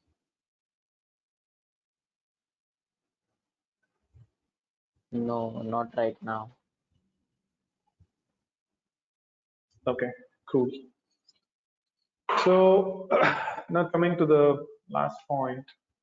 Now, how do you debug? Because so far we are just seeing more of the concepts, right? And what are the different things? But other than the concepts, now when you try to run Terraform, what happens is there's huge amount of logs that is going to come. Now, pretty much when you just go back and just clear your screen, everything is gone. You don't have anything here, right? So how do you keep a track of all this? So this is where, now when you're running Terraform, you can actually store all the output into a log file, okay? So you can define what is that file in which all your executions of the Terraform should be going through. So for that, you can set up a variable called tf log path, and here give the name of the file. Again, you can also give the path. Now, if I just give this on wherever you are running on the same directory, it will try to create a file called as terraform log.txt. Right now, there is nothing, but when I run any configurations or run Terraform, basically on my same folder, it will be creating it.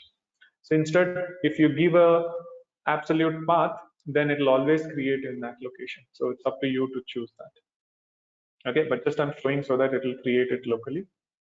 And what types of log that you want, because when you run Terraform, you would be having different kinds of messages. So you would get information, warning or error, or you want to get only some debug information, or when you say trace, it gives you each and everything. So that way you can set up a variable called tf log to the level of log. So then what will happen? Terraform will be giving these logs only to this particular file every time you run. Okay, so this is also better as a good practice where you set these into your default environment variable along with your login script like .bash rc. Okay, so now here, if I go ahead and say Terraform plan, so it does something, but you can see it created a file, and you can just see it has around 800 lines because I have given the log level as trace. So it's typically creating everything. Okay, so it gives you the whole bunch of information. So what and all it is calling, how it is calling, you can just go through how it works completely. Okay, same every time if you run something, Terraform plan, sorry, Terraform apply,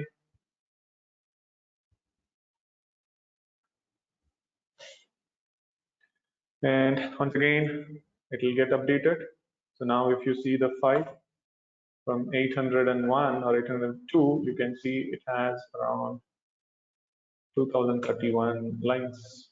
So it gives you the complete details. So it's all up to what type of log level that you have to choose. Okay, so you can change this any point of time that you want. So if I want only, let's say, error, and I'll just go ahead and say destroy.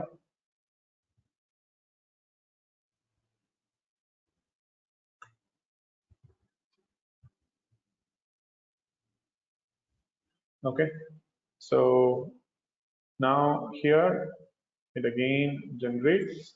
You can see there is no error, so that is where pretty much it has not tracked any log. So always use trace is what they also suggest, because it gives, but it's kind of, you need to make sure that you're rotating the logs. Okay, so that is where it's important for us to keep a log for everything you run. All right, so this is how on your machine you have to set up. But eventually with all these things, now if you look back, what will be your best practice? Okay, so now at any point of time, if you're being asked to develop an infrastructure as a code to maintain existing infrastructure or a new infrastructure that you want to create, then the first thing is you have to start writing the code, which is what the IAC is all about. Now, when you're writing, you have to make sure that you're defining it as modules so that it can be reused. And then you structure the configuration files by splitting it so that if someone looks into it, it's easy for them to understand, correct? So that's where you make sure that you create modules and you create proper structure. But however, once you have completed with your development, where are you going to store? So which is where you have to do a versioning of your files. Just like how a developer will store all his program files into a version controlling system, you should also store this file, get it reviewed, and only then you're going to apply. Because for example, if I am going to maintain, okay, so I'm not just going to take a file that you give. So I will say, you develop, get it reviewed, and store it into a version controlling system, and we will try to take a copy from that because that is going to be a central location. So that way, Git is one of the place which is preferably going to be a version controlling system. So all you have to do is git clone and then start applying it anywhere. Okay, and then whenever you're trying to store your files, especially for a production grade, then your state should be more of a distributed state. So try to keep it on a remote location like S3, wherein you can also have a versioning for S3 also. Why? Because if you go back in S3, it's again, if you have learned, there are different types of storage that you want to put in S3. But now, whatever that you're storing in S3, you can also do a versioning, because now every time when I change my state, the file will also get updated. So if you want to keep a versioning track of what and all is happening in S3, you can enable the versioning option. So if I want to go back, now I can go back to my Git repo and I can get my source code, which is my file. But what was the state file corresponding to it? That I can easily go back and get the versioning copy. Okay, so that if you have enabled the S3 versioning, I can simply get it from here when it is distributed. If not, what you can also do is somewhere in your Git itself, along with this file, you can also make a copy of that and keep, so that in one location you have the copy of all these files and your latest state. But you should make sure that you are also maintaining it in a distributed place and it's also versioning. So this is where your S3 versioning will be very useful. Okay. And when you're trying to execute Terraform against cloud like AWS, definitely you're not going to hard code your credentials. So instead, use environment variable or the AWS configure and store it there. Or if you have gone through the roles concept in AWS, we do have something called as assume role. So what you can do as a single user, we can give permission to assume a particular role in which some policies will be set up. So instead of you running using your account, you can just have this assume role and execute, just like how you do sudo. So you can also do the same thing in AWS using the assume role. Okay, and then make sure that you try to define variables as much as possible, and that can be passed during runtime using a command line single file, a single line as an argument, or you can put multiple variables as a file. So these both the things can be done. And finally, anytime that you're running your Terraform, make sure you have a proper log level set so that if any issue happens, you know where you have to go and try to debug by looking into the logs. Okay, So all those things are important because when you start developing, you need to do all those things. Okay.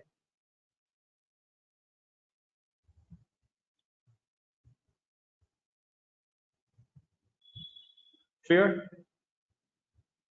Any questions or doubts so far?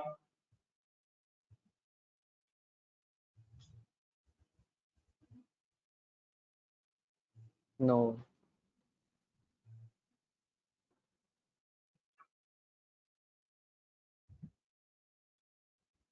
Others? Okay.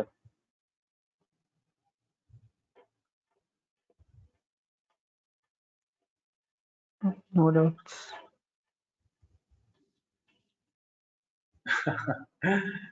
I know that's plenty of things you have to go back and brush up, but at least, the whole point here is when you go back again, you should just recall what you have seen so that if you have understood it here from a high level, the next time just by looking at it, it should be easy for you.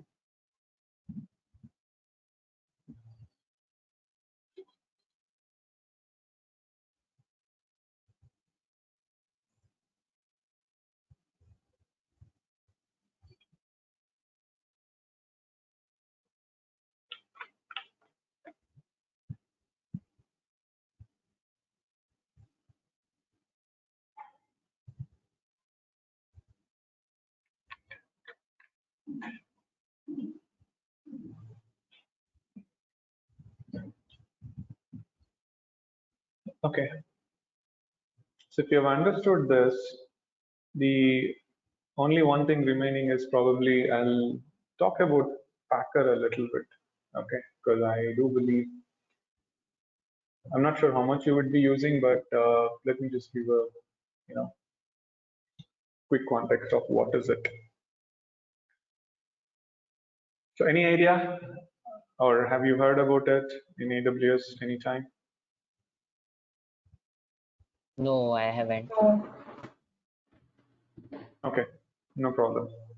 So in AWS, when you are creating a machine, what is that we did? So we went to a pre-existing AMIs, correct? Isn't it? Yes. But in real time, that is not going to always happen the same because you might have to create a machine which has a particular version of OS or a kernel version with certain hardening that you have done, right? When I say hardening, you have to put some specific packages and libraries, which is only allowed to work within your organization's network. And then Like you might golden again, yeah, you can call it as a golden image. So what is a golden image? It's just an image where you have everything that is needed to finally run something. Now, the same way, it's not just going to be like for one project you're going to create. It's just a word which we call it as golden image. But what exactly is that? It's an image which I need, which has all my configurations. Because I cannot kind of create a machine every time and try to set up everything, which is going to be time consuming. Instead, we can simply create an image of our own, and then we can store it as a custom AMI, and that can be used to create all your machines. So this way, for different projects, you will have different environment, and there might be different configurations needed for them. Maybe slight difference or even a huge difference, right? For dev, there might be specific. For QA, there might be specific. For stage and prod, you might have to create something different. So this is where there will be a lot of scenarios in which you have to create your own images, and in that there will be a lot of customizations you have to do, because it is not like, okay, you created one machine and you just you created one AMI and just left it. Because if there is a kernel update or a patch update, are you going to update in each and every machine? No, simply you need to go back and then upgrade your AMI, so that anytime then you want to do your upgrade, then all the machines should be using the new AMI, or the newer project is going to use the new AMI. So that is where for any upgrades that you want to do, you are going to basically update your AMIs, and then you are going to use it to create machines. So this is where, how are you going to create an AMI in AWS? So again, if you have gone through, there is a service available where you will go back and create a AMI. But for creating a AMI, the logic is you should take a machine first, and in that machine you put whatever you want, like what files you want, what configurations you want, and then what are the hardening you want to do, whatever that you want to install. Put everything together, and from that you create a snapshot of that machine and convert that snapshot into a image. Okay, so this is what is the process that you will be doing. But it sounds easy, but again, on a larger scale and on a process where you have to very frequently do it, you have to think of automating. And that is where, when you have to automate, now one of the tool which is available is Packer. Okay, so Packer once again is an open source tool which is being given by HashiCorp, and the main purpose of Packer is to help in creating images. Okay, so that if you're talking about AWS, so typically you can create an image using Packer, where what Packer will do, Packer will create a machine in AWS, and inside that machine, whatever the configurations you want, Packer can do that, and out of that, it will create a snapshot, and that snapshot will be further converted into a custom AMI. Okay, so like this, Packer is going to help you to automate, because you don't have to do 2 to 3 commands. Okay, because if you're trying to do directly using Terraform, then you have to first have one resource block which will create a new machine, and for that you have to give certain AMI, and then you need to run a provisioner block at the end, and then inside that you have to run some scripts. Okay, but after that what will happen? Nothing. So this is where you have to have one more resource block which will try to create a snapshot, and then one more resource block which will convert that into a AMI, and then delete the first machine and the snapshot you created. So that way there is a lot of workflow involved in it. Now instead of that, if you use Packer, what will Packer do is exactly the same steps what I said.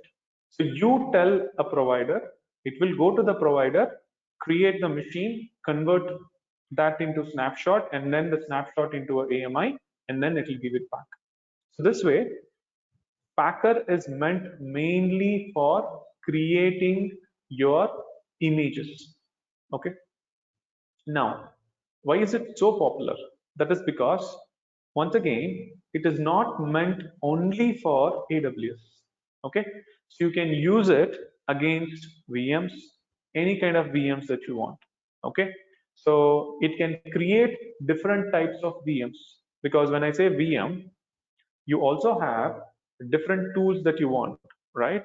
So if you want Vagrant, or if you want pretty much more into Oracle's VirtualBox or VMware, now it helps you to create all the VMs, because once again, the whole concept of HashiCorp, what they will be doing is it's agnostic.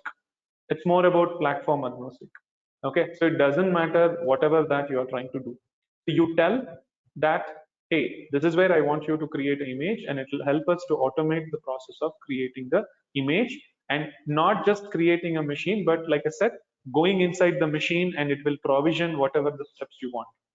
Okay, so now what you can do, you can now also call Packer, and Packer can also call Ansible or Chef, and it can do the configuration inside the machine, just like Terraform. Okay, because now if I have a requirement where I'm going to do only the machine creation, that is my duty. Now just for this, I don't have to write Terraform. Instead, what I can do, I can use Packer to create a machine, and inside that machine, if I want to do some configuration, I can write some command or script, or I can also pretty much invoke Chef or Ansible, and that will go ahead and configure whatever I want inside it. So that way you can use Packer to run and generate images across various platforms, and you can all these things can be done pretty much from one single file. Okay, so this also works in the configuration way where you have to give a file and tell. Now in that, using one file, I can just execute it. Okay, hey, execute it against VirtualBox, execute it against AWS. So like that, I can create it against different machines. Okay, and you can also use Packer, and it's more of just a command line, and you can add it to your CI/CD process. For example, if you're having a proper deployment where whenever a developer modifies, you want to take that code, build that code, and then go through certain vulnerability checks, and then you want to deploy. But before deploying, you want to create a machine, and for that, you put everything together using Packer, generate a AMI, and using that AMI, you create a machine through Terraform, and then you deploy. So which is where you can use Docker or Kubernetes. Okay, so that way it's just a command which can be added to any step as part of your automation or CI/CD. And finally, since this is also a file, now where do you want to put it? You can also version it. So you can just store this file in which you are going to tell the Packer configuration into Git, so that anytime I want, I can also track what has been done. And if I want a previous image, I know the content what I have given in Packer, I can take that and run it. So that is how versioning is also very easy, because as we move, everything is going to be as a code. So that is where Packer works in the same concept where you are going to define a code. Okay, so that's the major advantage. So now if you just look, how does Packer work? So all you have to do is define a JSON file in which you are going to give the input and execute that, and your Packer will be generating your image. Again, for this, your JSON file will be divided into various components. Okay. Now, the first two are important, and the third one is more like a optional. So there is a variable section or a component where you're going to put all the details, like it's also a block where you will be giving the details like what kind of credentials, which environment you want to connect, more of the definition. And then like how in Terraform, you have a plugin or a provider to which you want to connect, right? So that way, if I want Packer to connect to VirtualBox, or if I want to connect Packer to AWS, then I should tell that. That is what we call it as builders, which is exactly similar to providers or a plugin in Terraform. Builders are those plugins to which the Packer will be connecting, and it will be creating the image. Okay, and this is where it is going to generate the image specifically. All right, and finally, this is where like how you have the Terraform provisioner. Okay, so why did we use Terraform provisioner? Other than creating the machine, if you want something to run on the machine or somewhere on the local machine or remote machine, if you want to do something, you will be calling the provisioners, right? The same concept is also applicable where the builder will just create a machine, okay, and then convert this into a snapshot and then an image. But for that, within that machine, like I said, you want to run some script or run some command or call Ansible and do some configuration inside it. So for those, you will be using an additional block or a component called provisioner. Okay, so this is where it's something similar to what we saw in Terraform. So you tell what are your information, where exactly it has to run, and additionally, if there's anything in terms of provisioning on top of creating the machine, it will do this. So that it will go to the AWS in our example, and it will try to take those credentials and other information and then create the machine. And once the machine is created, if you have a provisioner, it will run those commands or script or Ansible inside that machine. And once everything is done, it will take a snapshot and create an image out of that. Okay.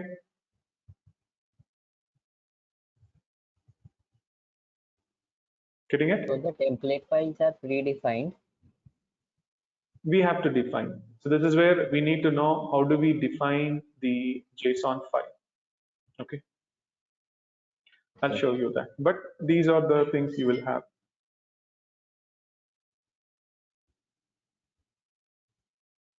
Clear? Yes. Okay. Yes. So Yes, sir. for this, you can go to this location and download any of the version, because once again, just like your Terraform, you can run Packer on Windows or Linux also. Now I'm just using this to be a latest version of Packer, and again we will run it on the same machine. So all you're going to do is you're going to basically create a JSON file, and you're going to first validate it just like your Terraform validate. And once it is done, you're just going to say Packer build, and you are going to pass the JSON file, and this will read the builder information and then the variables and then generate the image. And in that, if there is any provisioner given, it will do everything, generate the image and give it to you. Okay, so that's where it's all about executing this file. So for this, okay, so let me just quickly show you the same. So let me just install. Now again, this is just a zip file. So all you're going to do is go to your Terraform machine. Okay, now I'll just come out of this. Okay, and let me just extract. Now once it is done, you should have this zip file available.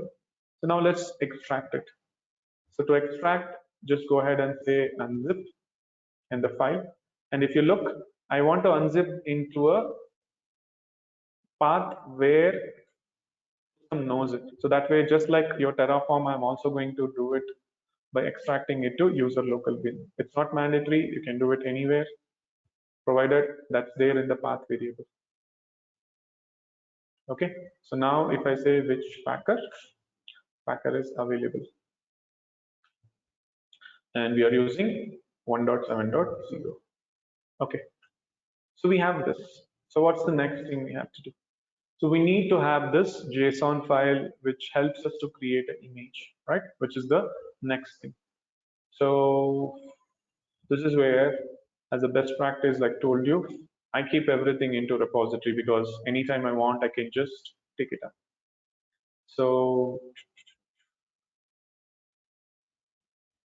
okay. So I have my repository here, okay? So pretty much I'm gonna take this. So you can see wherever I want, I can just run the git commands and take the copy of the file. So this is where development will happen and it will get stored here. Now in this place, I just need to make sure git is available, because if you use Ubuntu, by default git will be installed. Okay. Now here I'll just say git clone and this folder. Okay. And this will just download everything.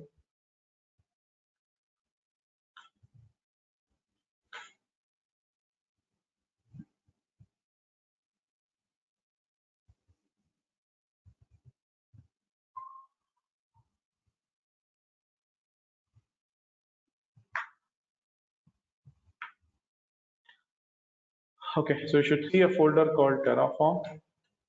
Now inside this, now this is where I want. Okay. So here I have a folder called AWS images. Okay. Okay. Now in this, I have a JSON file. Okay. And I have a couple of other files. We will just see what is it. So the first thing is I have this JSON file. Okay. So if you look at this JSON file, so let's try to understand this. Now in this JSON file, I told you there are various components, right? So the first one is variable. Now here I'm trying to tell that what are the variables that you want. So basically, since we are going to connect to AWS, we need to get that information. So now here I'm telling three information: access key, secret key, and region. Region is hard coded, but see from where I am reading the access key and secret key, from environment variables, correct? So in our machine, we have already applied the environment variable. So when you say env and get, whatever has been obtained, right, in the environment variable, we will also be able to use the same here. Okay, so that's what I'm just doing again so that you follow the same process. All right. Now, next thing is builders. So in the builder, it is important where I'm trying to tell that what is that, right? So here we are going to tell the type because there are different types. Now, if you are going to connect to Amazon or that is AWS and create a machine, then the type is called as Amazon EBS.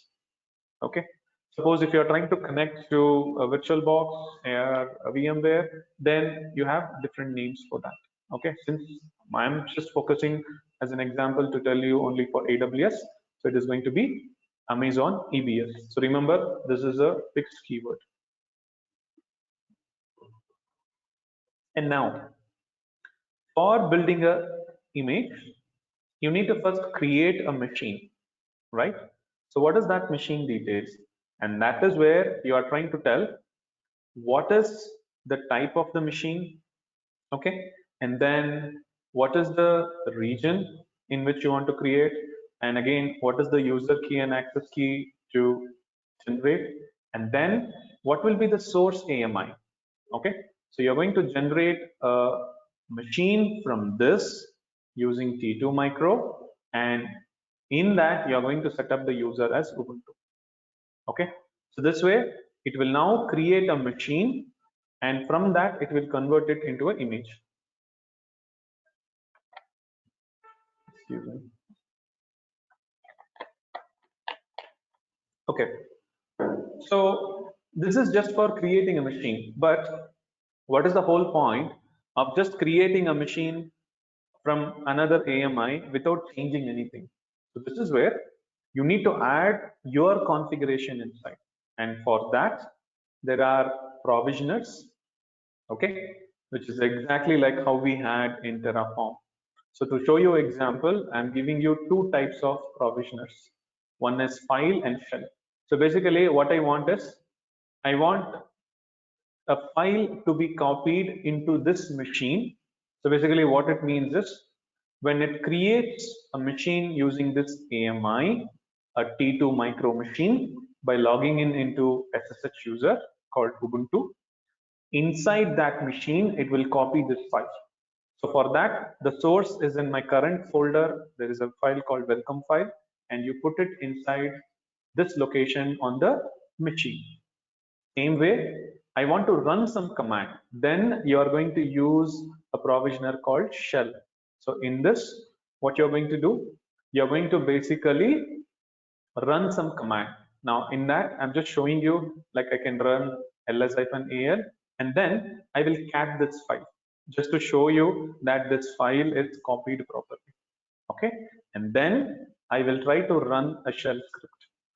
Okay, so which is where it will run. This will run inside this machine, a T2 micro machine based on this. And now once these provisions are completed, then it will go ahead and generate a snapshot and then generate an image out of it. And the name of that final image will be this. Okay, getting this? So something similar to what we did. So now if I want to execute, then all you have to do is make sure that you have these files. Now, if you look at this welcome file, I have just printed my name. Now, in your case, if you have some configuration files, like I said, hardening, you want to put, you can just pretty much put this details. Okay. And the same way, now, what does this shell script contain? Now, again, it's a simple shell script where I'm just trying to do an apt update and upgrade all the packages and install Apache, just as an example. So that now, when someone uses this custom AMI and create a machine, you will be having whatever the OS, which means here it is Ubuntu. On top of Ubuntu, you will have Apache already installed on it. You can just go ahead and start using it. So that way, you can typically custom the image generation. You can run all the steps. Getting it? So Yes, so this how image do we will run? this Yeah, image go will ahead. come along with Apache, right? Yeah, exactly. So this is how you use provisioners and you kind of run whatever that you want and set up this properly. Okay.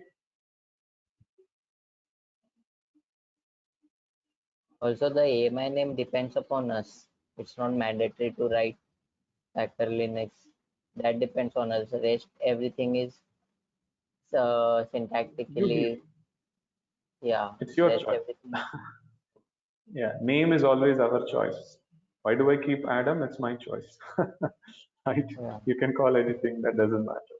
That way, yeah. So name is just a name to identify. So you can just give. But I'm just trying to append a timestamp which will be generated during runtime. And the Okay. machine will be created with default firewall. So if it doesn't have port 22, again it will give an error. Machine is nowhere related to your port because on top of the machine, you are going to tell which security group that it is going to use. So when you are creating a machine out of this AMI, that time you tell what security group to have, what rules that it contains in inbound and outbound. Machine is not at all going to tell anything, right? See, it's like I give you a mobile phone. Okay, a mobile phone without a SIM is like your AMI. Now, whether I want to put a SIM which will allow me only inbound or outbound call, or whether should I have internet connection on that, everything depends on my SIM. The same way, now you take the AMI, you create it under a particular VPC subnet, and you give a security group. Based on that, you will be able to access the machine.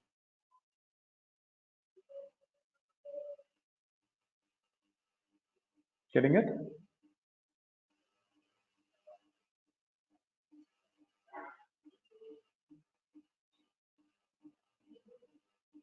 Got that?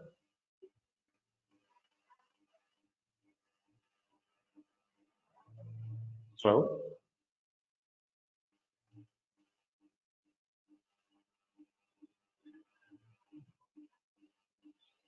am I audible? Yes, sir.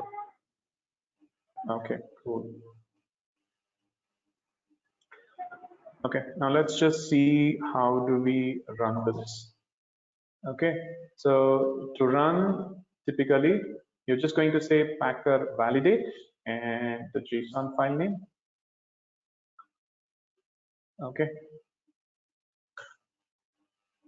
packer validate, and in my case, the name of the file is aws ami.json.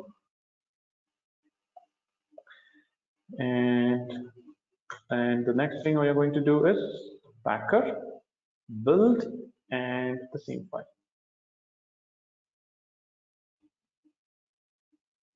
Okay, so let's try this.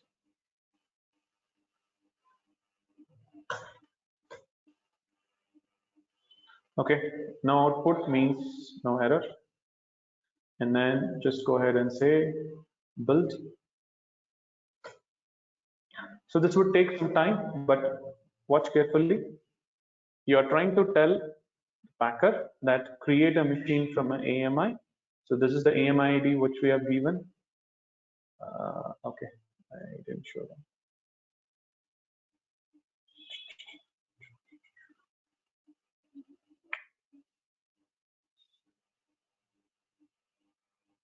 So this is the AMI that we have told. So using this, it will create a machine, and this is the ID of that machine that Packer has created. Okay, so if you go back and refresh, you should see there's a machine created, and see the name of that is called as Packer Builder I04839388D, and that's what it is. And once it is created, what will it do? Inside this, it is going to run your provisioner. So first, you can see it's uploading the file by copying. And once it is done, it is going to basically do a ls-l just to show you. and then it is trying to do a cat of this file. And once that is done, it's going to run that shell script. And in that shell script, what it is doing, it is kind of executing commands to update the OS, upgrade the packages, and install Apache. Now that you can replace and you can execute your, Ansible. So that's also another way, because if I have so many commands, rather than manually doing it, you can execute a quick Ansible playbook and just ensure that it is running.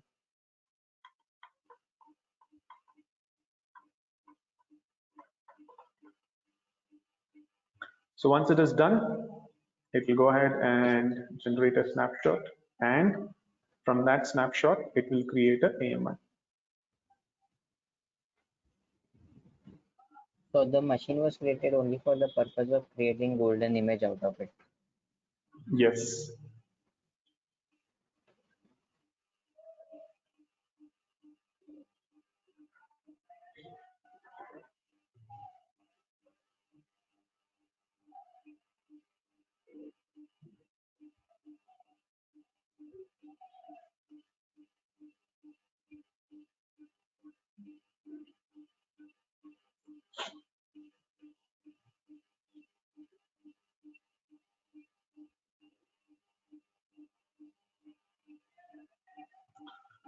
Okay, so you can see it has completed the provisioners.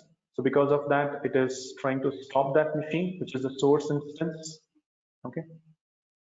Now, once it is done, it will generate the image. Okay. You can see it's completed. Now it is creating your actual image. Yeah, you can call it as a golden image. Okay. And once it is done, it will just say you that it has completed. In the meantime, if you just go back and refresh, that's been stopped and it will just terminate. Okay.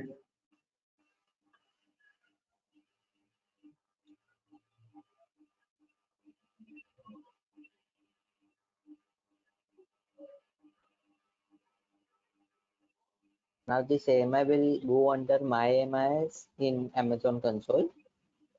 Yeah, that is where you have given these details, right?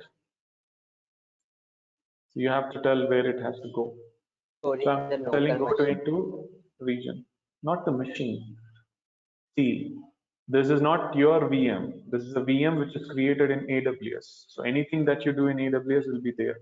Suppose if you're creating a VM for a VMware, or let's assume VirtualBox, then that will be placed in your local machine. But whatever that you're doing it on AWS. So it will be available inside AWS if you go. Anyway, let's quickly come back and see this. Getting it?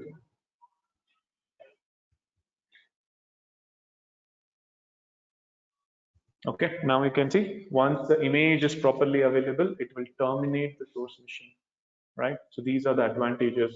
You can't do all those things in your Terraform straightforward.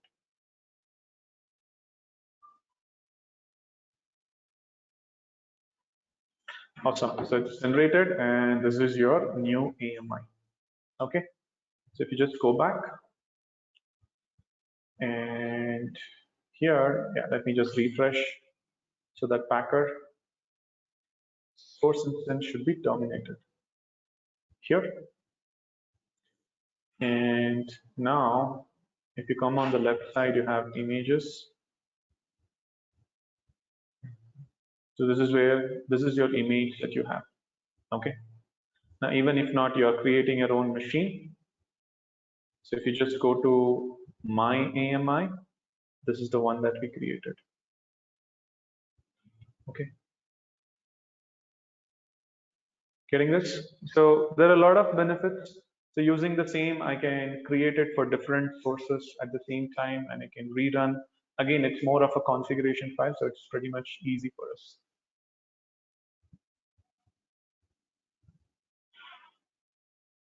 Getting it?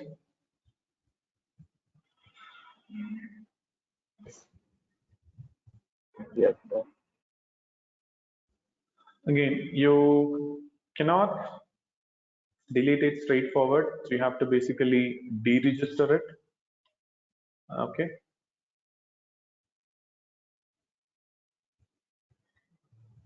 And then if there is any snapshot, you should just go to the snapshots and delete it. Okay. So that's where it will not just get deleted by default. So now, since it's been stored under EBS, okay, so you should see there is a snapshot available. So if you want to delete, deregistering is just going to remove, but ultimately it is getting stored into EBS only.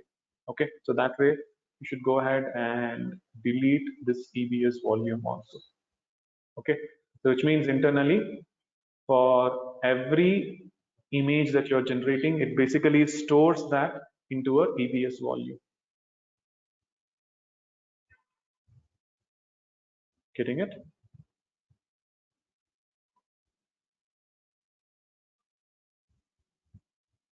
Yes. Okay, so let me just give you this file. Try running it.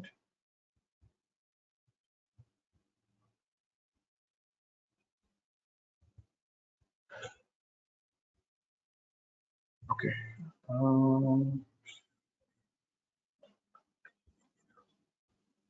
Okay, I don't know how many lines is going to come, but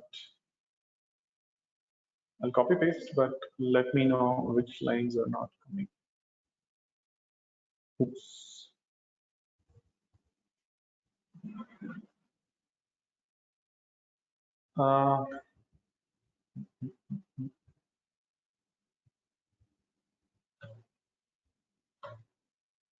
Okay.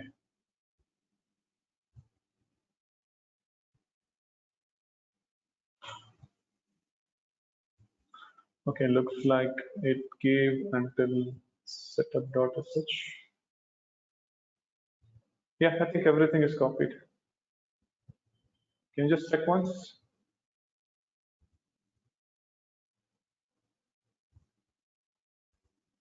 I think it's fully copied. This came. Yes. Yeah, fully. cool. Can you try? So what I want you to do is change the configurations, wherein what you should do is you keep everything as, okay, I want to share you this also, right? So create a file, okay, it's just a dummy file, okay, just make sure you create a file with this name, put any content you want, it doesn't matter, and the same way, create a file called setup.sh, okay. Now, for this, let me give you the content. Okay, and once you put this, just make sure you do a chmod +x setup.sh. Okay.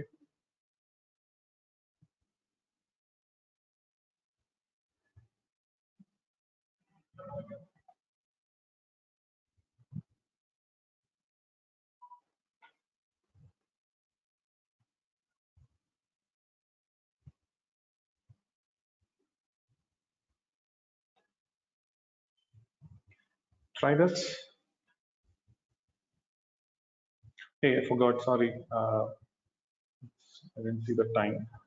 Hey, if you guys want a break, anyway, it's just an hour left, but if you want to have a quick break, just have a break for 5-10 minutes and come back. I'll be here.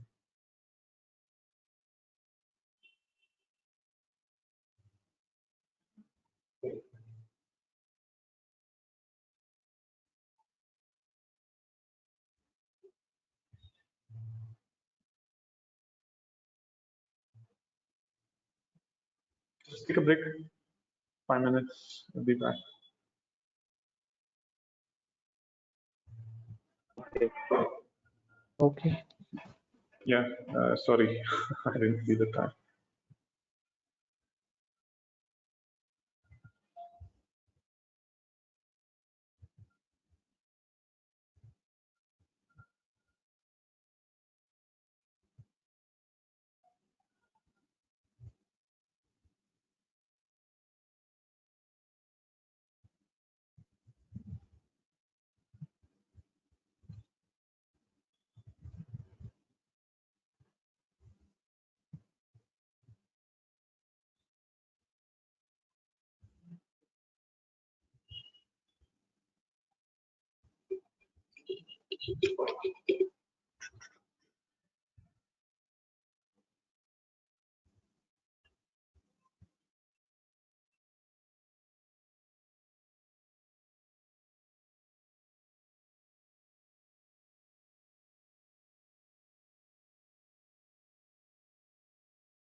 Hello.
Hello, sir.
You guys there? Yes. Yes.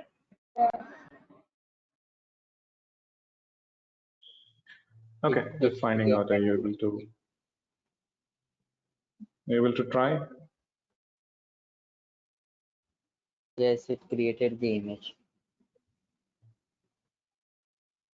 Done, sir. Hey, awesome. Everyone?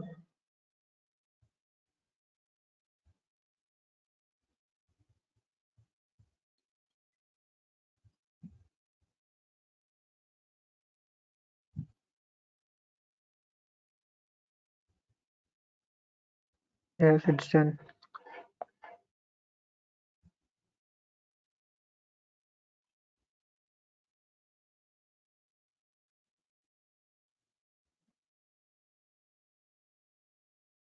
Okay, that's cool. Now, how do we integrate it with Terraform? That's the question. So once again, now if you go back, now I want Terraform to call this. So what is that I can do?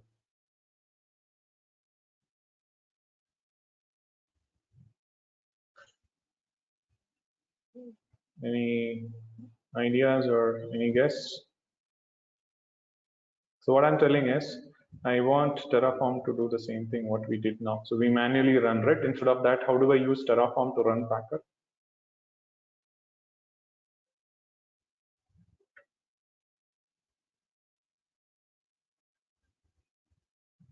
Hello? Yes, sir. Yeah, how do I run that? So what did we do here? We basically ran something called as Packer validate and Packer build, right? Basically, this is the only command. Now we read it manually. So how can I run this through Terraform?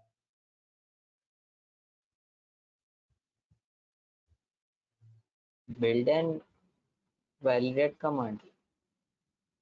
Yeah, so I just did it manually. Now I want to do the same thing using Terraform.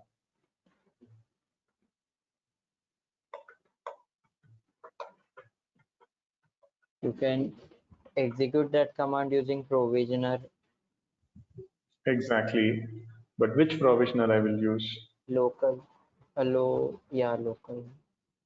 Yeah, it depends. No, Where is your which packer packer is installed? installed? Yeah, yeah, on which packer. Yeah, so that is okay. But what type of resource I should be using for this? Resource would do.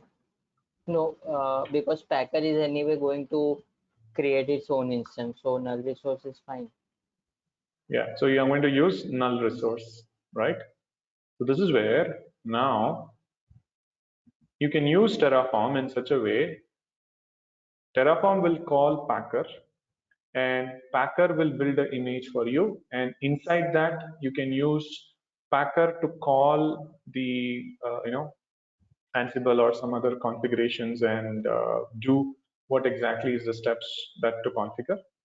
And then post that, you can use Terraform to create a machine using that image or the gold image. Okay, so how do we do that? So in that case, so if you just go back to this example, so we had this null resource. Now what if I want to do both of them? So first have a null resource in which you're going to basically now call the Packer build, right? Packer build and whatever is your JSON file. Now what will this do? So this will basically call the image generation, okay? Now once that is done, the next thing what you're going to do is create a machine. This is where for the machine, the AMI that you're creating, now I'll just hard code it something, okay? I don't want timestamp. Okay, so I'll just keep my name here. Okay, so that it's just an image that I'm just hard coding it, or I know what is the value. Okay, so this is what the image that you're going to have, and then pretty much when you're trying to have your resource block for machine creation, like for example, I just want to create a machine, I don't want anything else. Okay, then here, what is that I can do? I can also have different provisioners, that's okay, but simply I can just say this will be my ID. Okay, so that when it, okay, I just deleted that snapshot. So when it creates, you will be having this particular name, right? So what was the name that it created? So it has its own ID you can also use, or pretty much you can also give the name. Okay, so this way what will happen now? When you run Terraform, so Terraform will first call the Packer, and the Packer will generate an image that is of your golden image or whatever that you call. And for that, you will be using null resource because I don't want to touch base anything. And post that, I can create a machine for which I can basically use this. If not, whenever you run this, right, it's going to generate some values.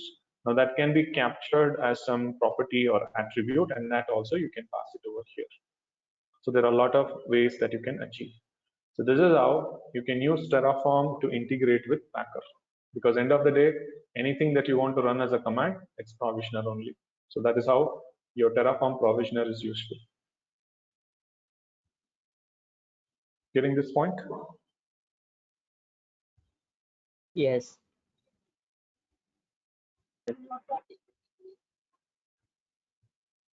Others? Yes, sir. Yes, got it. Okay, so that's where if you see now, it's all about your concepts. So if you know the concepts, it's just different ways that you can execute. It all depends on your use case and what fits best for your use case as a scenario. So you just have to think through and then start using a combination.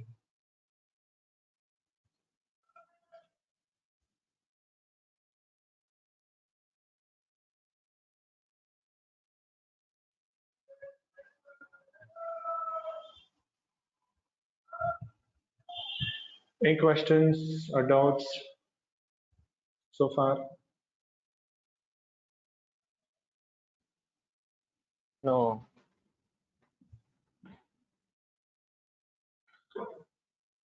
Okay, so I think we just don't have much time.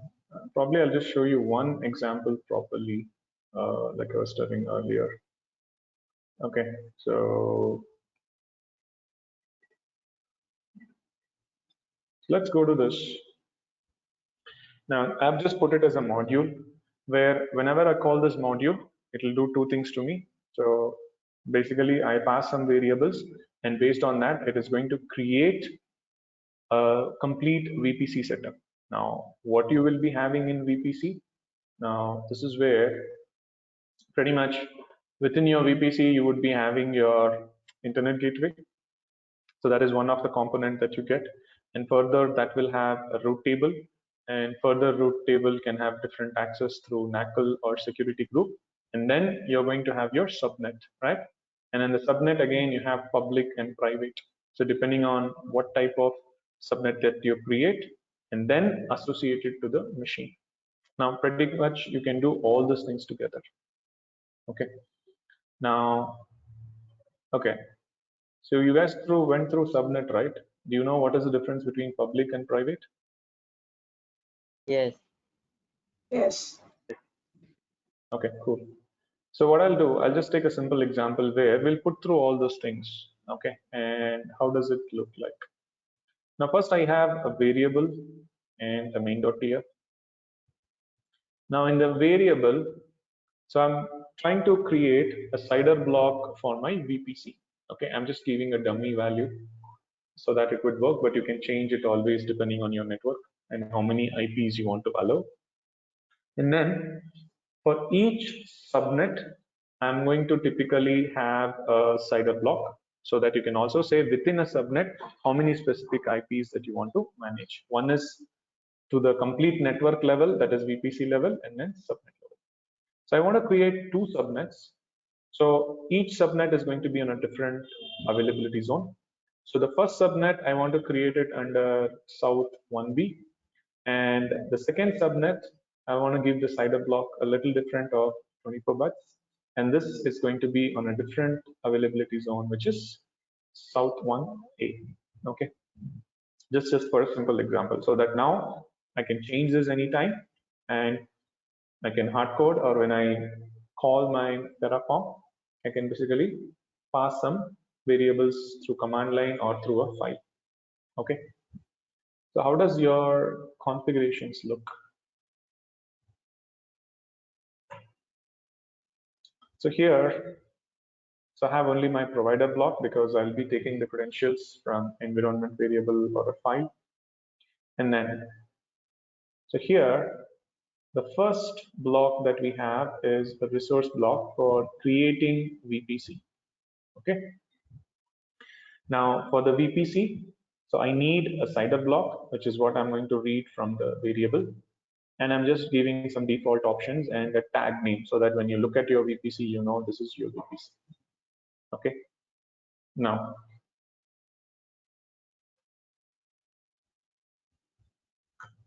so the first thing that it is going to create is AWS underscore VPC. Okay. Next, I'm trying to create a subnet. Okay, here I've not used any of the modules because there are other examples. I just wanted to take one example at least to cover. Okay, but here you have your resource block for creating a subnet. And this is the first subnet that I want to create. So that's a specific name to it. So now, under which VPC you are going to create, and what is the CIDR block for this, and what is the availability zone, and giving a tag name. And this is where, if you look, for this subnet, I have an implicit dependency, which means only when AWS VPC resource is created, I will get the ID from that.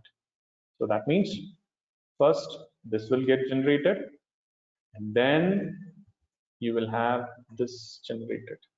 Okay, and let's assume this is subnet 1. Same way, you also have another subnet, which is subnet 2, and that is also dependent on your VPC. So that way, what will happen? Now, only after the VPC is generated, you will get this. So this is where you will have these two generated in parallel. Okay. So these two will create in parallel, but this will get created only after your VPC is generated. So I'm just trying to put a graph along with it. So once you have the two subnets, and then we are going up with the internet gateway, IGW. Once again, this requires what? The dependency on VPC ID. Okay, so that means this will also get created and it will happen in parallel. Okay, so you'll have your subnets and internet gateway all created in parallel. Then we will create a root table for which this is the resource. Now, once again, for this, you will be again requiring the VPC ID, which means this is also implicit dependency. Okay, but when you are creating a root table, you need to tell to which internet gateway it is associated, right? Because where is it going to send the traffic or receive the traffic? So that needs, sorry, not to send, from where to receive the traffic. So it needs to know to which internet gateway of your VPC should it be associated. So that's where in the root table, you're also going to give your IGW or internet gateway ID. So that means now this will be created after VPC and internet gateway. So that means now it is not going to be here. So pretty much it is going to be more as a component under this. So for example, I'll just put it like this. Okay, because this will be part of it. So once your internet gateway is created and then before that VPC, so both of them are done, then it will come here. Okay, however, this can happen in parallel, and this is continued as soon as the gateway finishes, the root table will go. But if the subnet creation is still there, it can happen in parallel because there is no dependency. Okay, then so we have the root table also. Now, how do you associate the root table, which is where another resource wherein you're telling which is the subnet to which you want to associate. Now, here we have two subnets, right? So what we are going to do, so we are going to associate the root table with both the subnet. So that is where you have two root table association resource block. This is for the first one and this is for the second subnet. Okay, because now the root table knows from where to receive the traffic, but where to send the traffic, what are the details about that? That's where you are trying to tell these two. So you're going to tell these two subnets. And that is where this association. Now for this, what and all it needs? It needs the subnet to be created and a root table to be created. So that way, now it needs the subnet and the root table. So pretty much here it is going to be under this. Okay, so I'm just putting it like 1.3.1.1. Okay, and this is where you're going to have this, as well as you will have one more where this is the first one for the subnet 1. Same way, you're going to have the subnet 2 also, but this depends on these two. So probably I'll put it here. Okay, so now this has a dependency of the subnet and the root table. So only then it will go ahead. So you will see the flow. Got it? So this is what is just one small example to show. Okay, so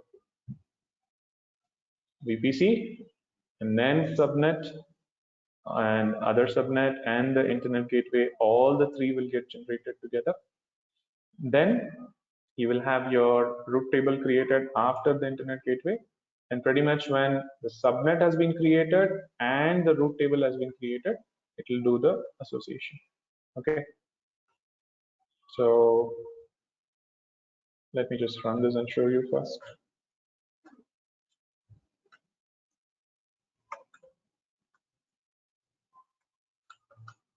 Okay, so I have these two files. So the first thing I should do is Terraform init, and I already have this file. Okay, now this is where I have my log file already set to error, so it would update the same file. Okay, so on every folder you should get this because I just told a relative path. There's nothing because I've set the log trace as error. Now if I put it as trace, then you would get a whole bunch of output. Where is that? Where is that? Where is that? Log path. Yes, trace. Okay, and now Terraform validate. Terraform plan. Now for this, I can generate an output file if I want, or I can just go ahead and take plan. So you should see 7 resources. VPC, subnet 1, subnet 2, the root table association 1, 2 for 2 subnets, and then the root table creation, internet gateway. That's your 5, 6, 7 resources. Okay. And now if you go ahead and say Terraform apply,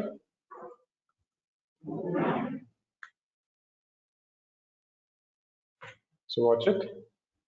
So you should have the VPC first generated, and post that it will go ahead with subnets and then internet gateway and root table and then the root table association.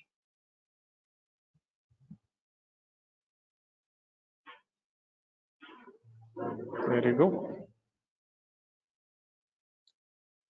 VPC and then subnet only after the VPC is completed. And then it goes ahead with the internet gateway. But again, it's in all parallel. All the subnet, 3 subnets you can see, 1A, 1B, and internet gateway, all the 3 in parallel. However, once the internet gateway is completed, then the root table is going ahead. And then you see your association for the root table is happening.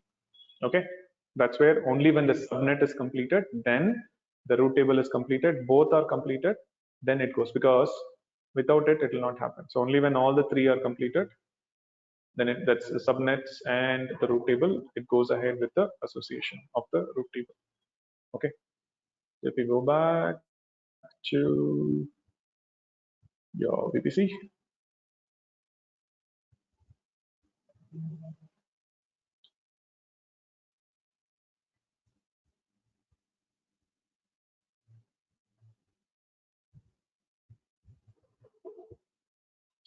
So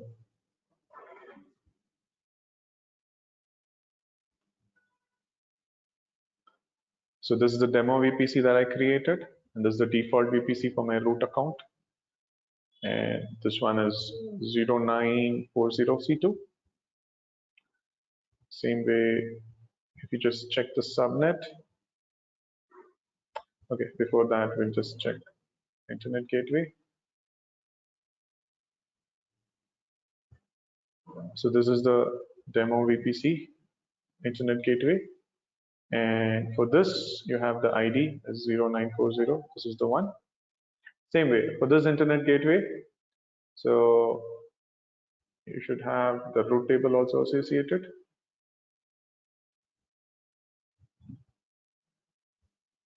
You have this subnets, and the respective root table is being associated to this. Okay, and this is the ID. And you have seen two subnets, but again, you have the same VPC ID that we had. Okay. So these are two subnets. And if you go to subnet, and you should see those two subnets. And again, these are part of our default, sorry, not the default, the VPC just now we created. Okay. So that way, you're going to have all the resources available. Again, it's just a tag that would be created. And this is how anytime that you modify, you just go and update the state. And pretty much, if I don't want, I can just say destroy, and the same way in the reverse, it will be destroyed. Destroy.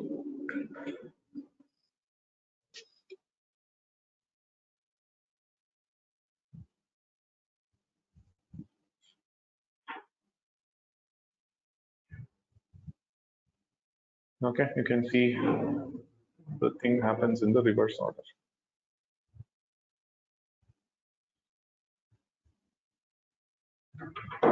Okay, you can just try it. So let me just give you this content. So put this as variables and take this as your main.tf. Let me see if it comes fully here. Okay, that's not come. Only subnet AP, this is there. Okay, I think this is not there. Yeah, from here it's not there, so I'll just copy the remaining.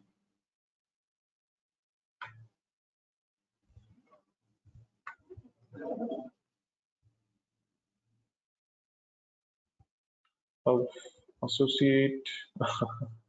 Okay, first one is there, but the last one is not there. Okay, I'll keep this line again.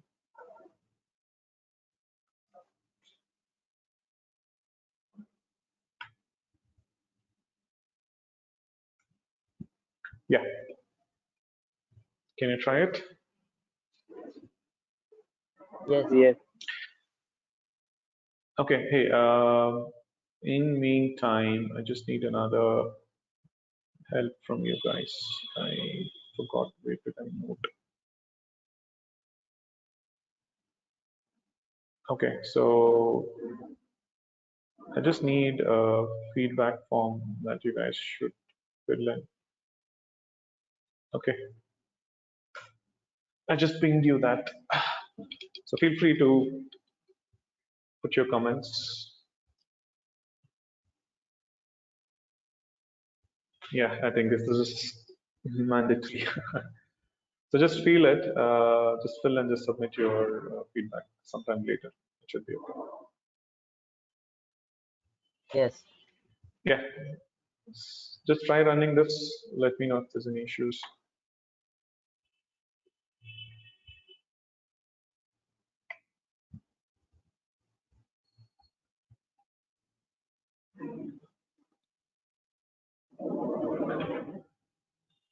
Let me just have my quick snack meantime.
Done. It created everything.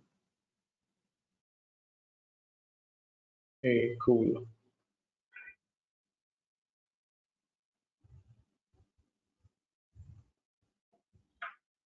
Now I get this because when we are given the project of creating VPC, subnet, internet gateways, we took more than half an hour, and now it got executed in, I guess, seconds, in a minute, not more than that. Yep, that's the reason infrastructure as a code. So you modularize further, you call whatever that you want specifically, right? It will be pretty easy. Yes.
Done, sir.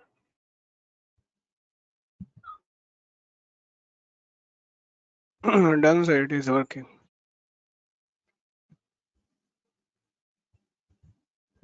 Hey, great.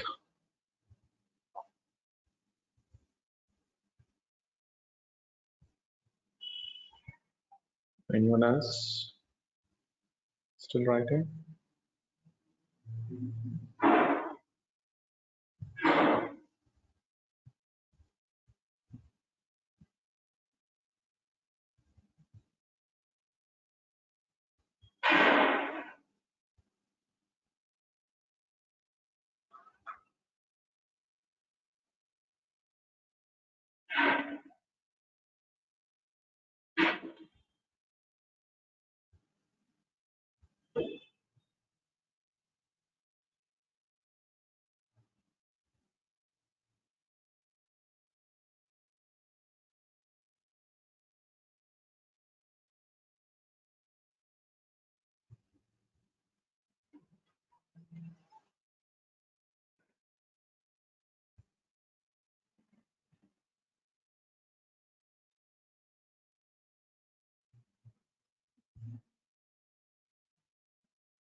Okay.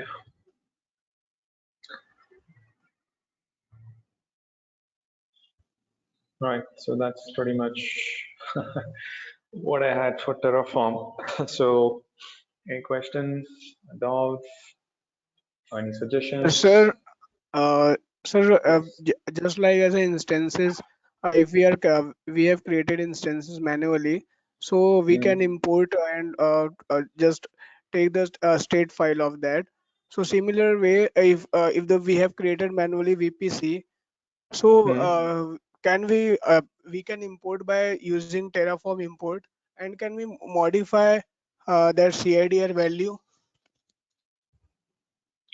Okay, see, a couple of things. First, you need to update your main.tf to add a new resource block, which would be trying to take the value. So for that, first add and then import. So once you do that refresh state, then what will happen? Whatever is the current state, Terraform will also say that I know, and it will be up to date. Okay. Okay. So that's the first thing you have to do. Because in between, if you try to do, then again, it might be a mess.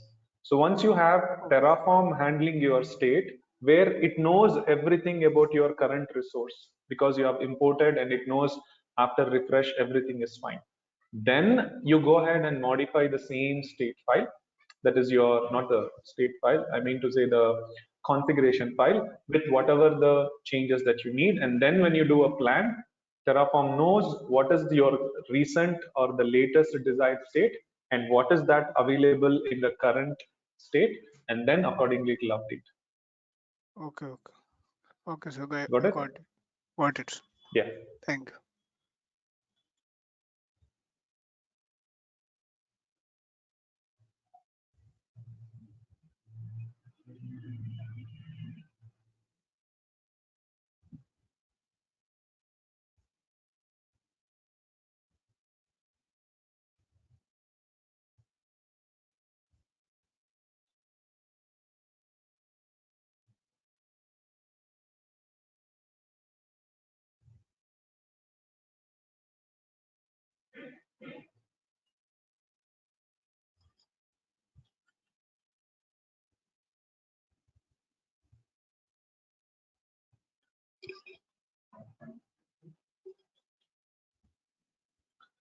Okay. So pretty much if there's no questions, then I'll share these notes again, whatever the notes we have today. So just go back.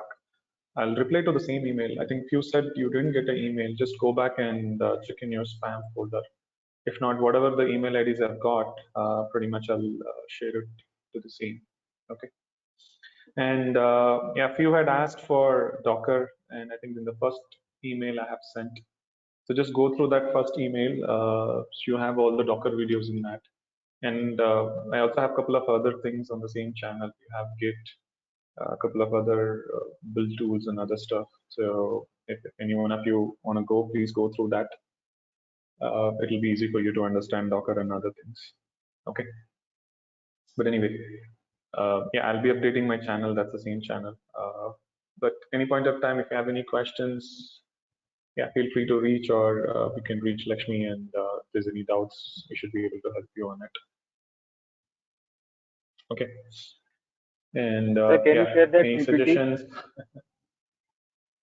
PPT will not be possible, but instead I'll try to share you some PDF. Okay, because PPT is more for my internal purpose. I'll share you a PDF so you can go through that, which has the same content. Okay.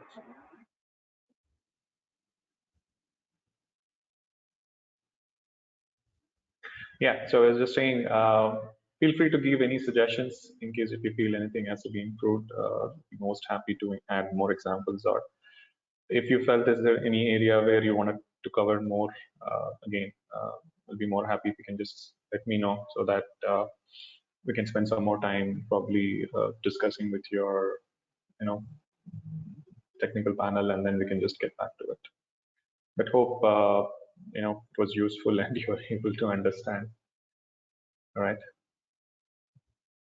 Yes. So for the certification examination, what all topics are more important, or where should we practice more on what Pretty much everything what we have commands. seen is based on that. So that's what command wise you cannot say in that way, which is important. But all the topics what we have seen, right?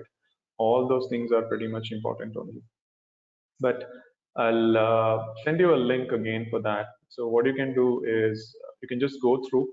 So it'll be going a little deeper into the topics where it'll be more scenario, but honestly, whatever that we done, like I said earlier, easily 75% to 80% of all those things will be covered. The only thing is you just have to explore a few more plugins or the blocks, because questions will not be like, okay, try to write a Terraform code to create a VPC, because what if you have used Terraform against Azure? So the question will be more generic to understand the concepts, what you know, how does it work, right? So basically, the questions will be from how does the modules work, what is the scope, how do you call that, right? And then what will be the workflow of Terraform and all the different options, like what do you mean by init, validate, plan, apply, destroy, and then the state file. So there'll be questions around it. Okay, and then they'll also be having certain differences between resource block and the data source block, which is another way built-in functions. And other than that, yeah, logging, that will also be there. And what are the different command lines? Like, what do you mean by taint? What do you mean by import? What do you mean by workspace, right? And the logging options. This is another one. And then some generic questions that will be there, like when you use provisioners, how do we use, and what are the different ways to work on that, right? So, I mean, around that, what's the difference, like remote exe and local exe, how does it work? Or some basic question like what is IAC? You know, that goes back to your very first hour that we spent. So that way, like I said, most of the things will be around this. If you just take few of mock papers and just go through, you'll find out like, yeah, so most of the things you already know, and just like few things we just have to get more hands on. Okay, so that way they will never ask anything specific to cloud or AWS or Azure, because the exam is more for understanding Terraform, not on cloud.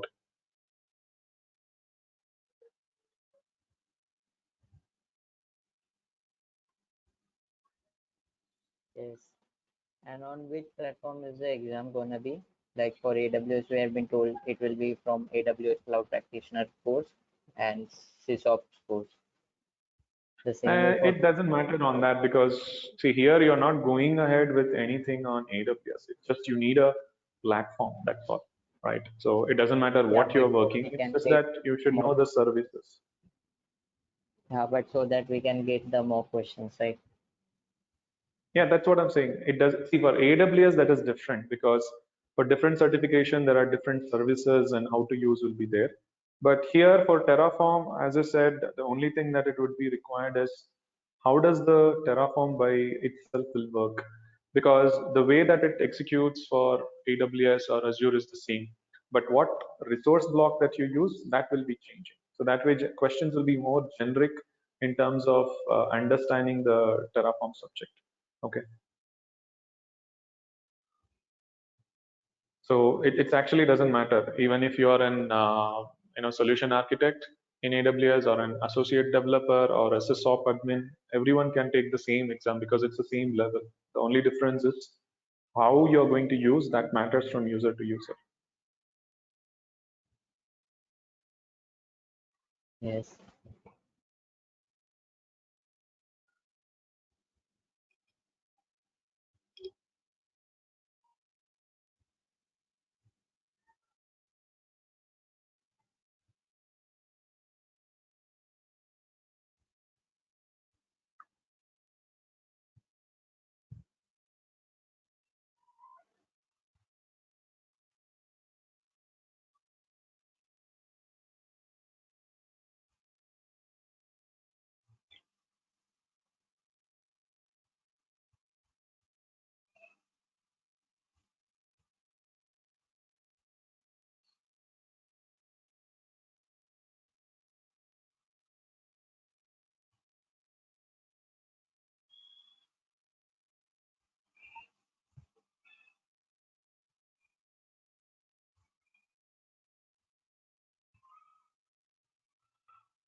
Okay.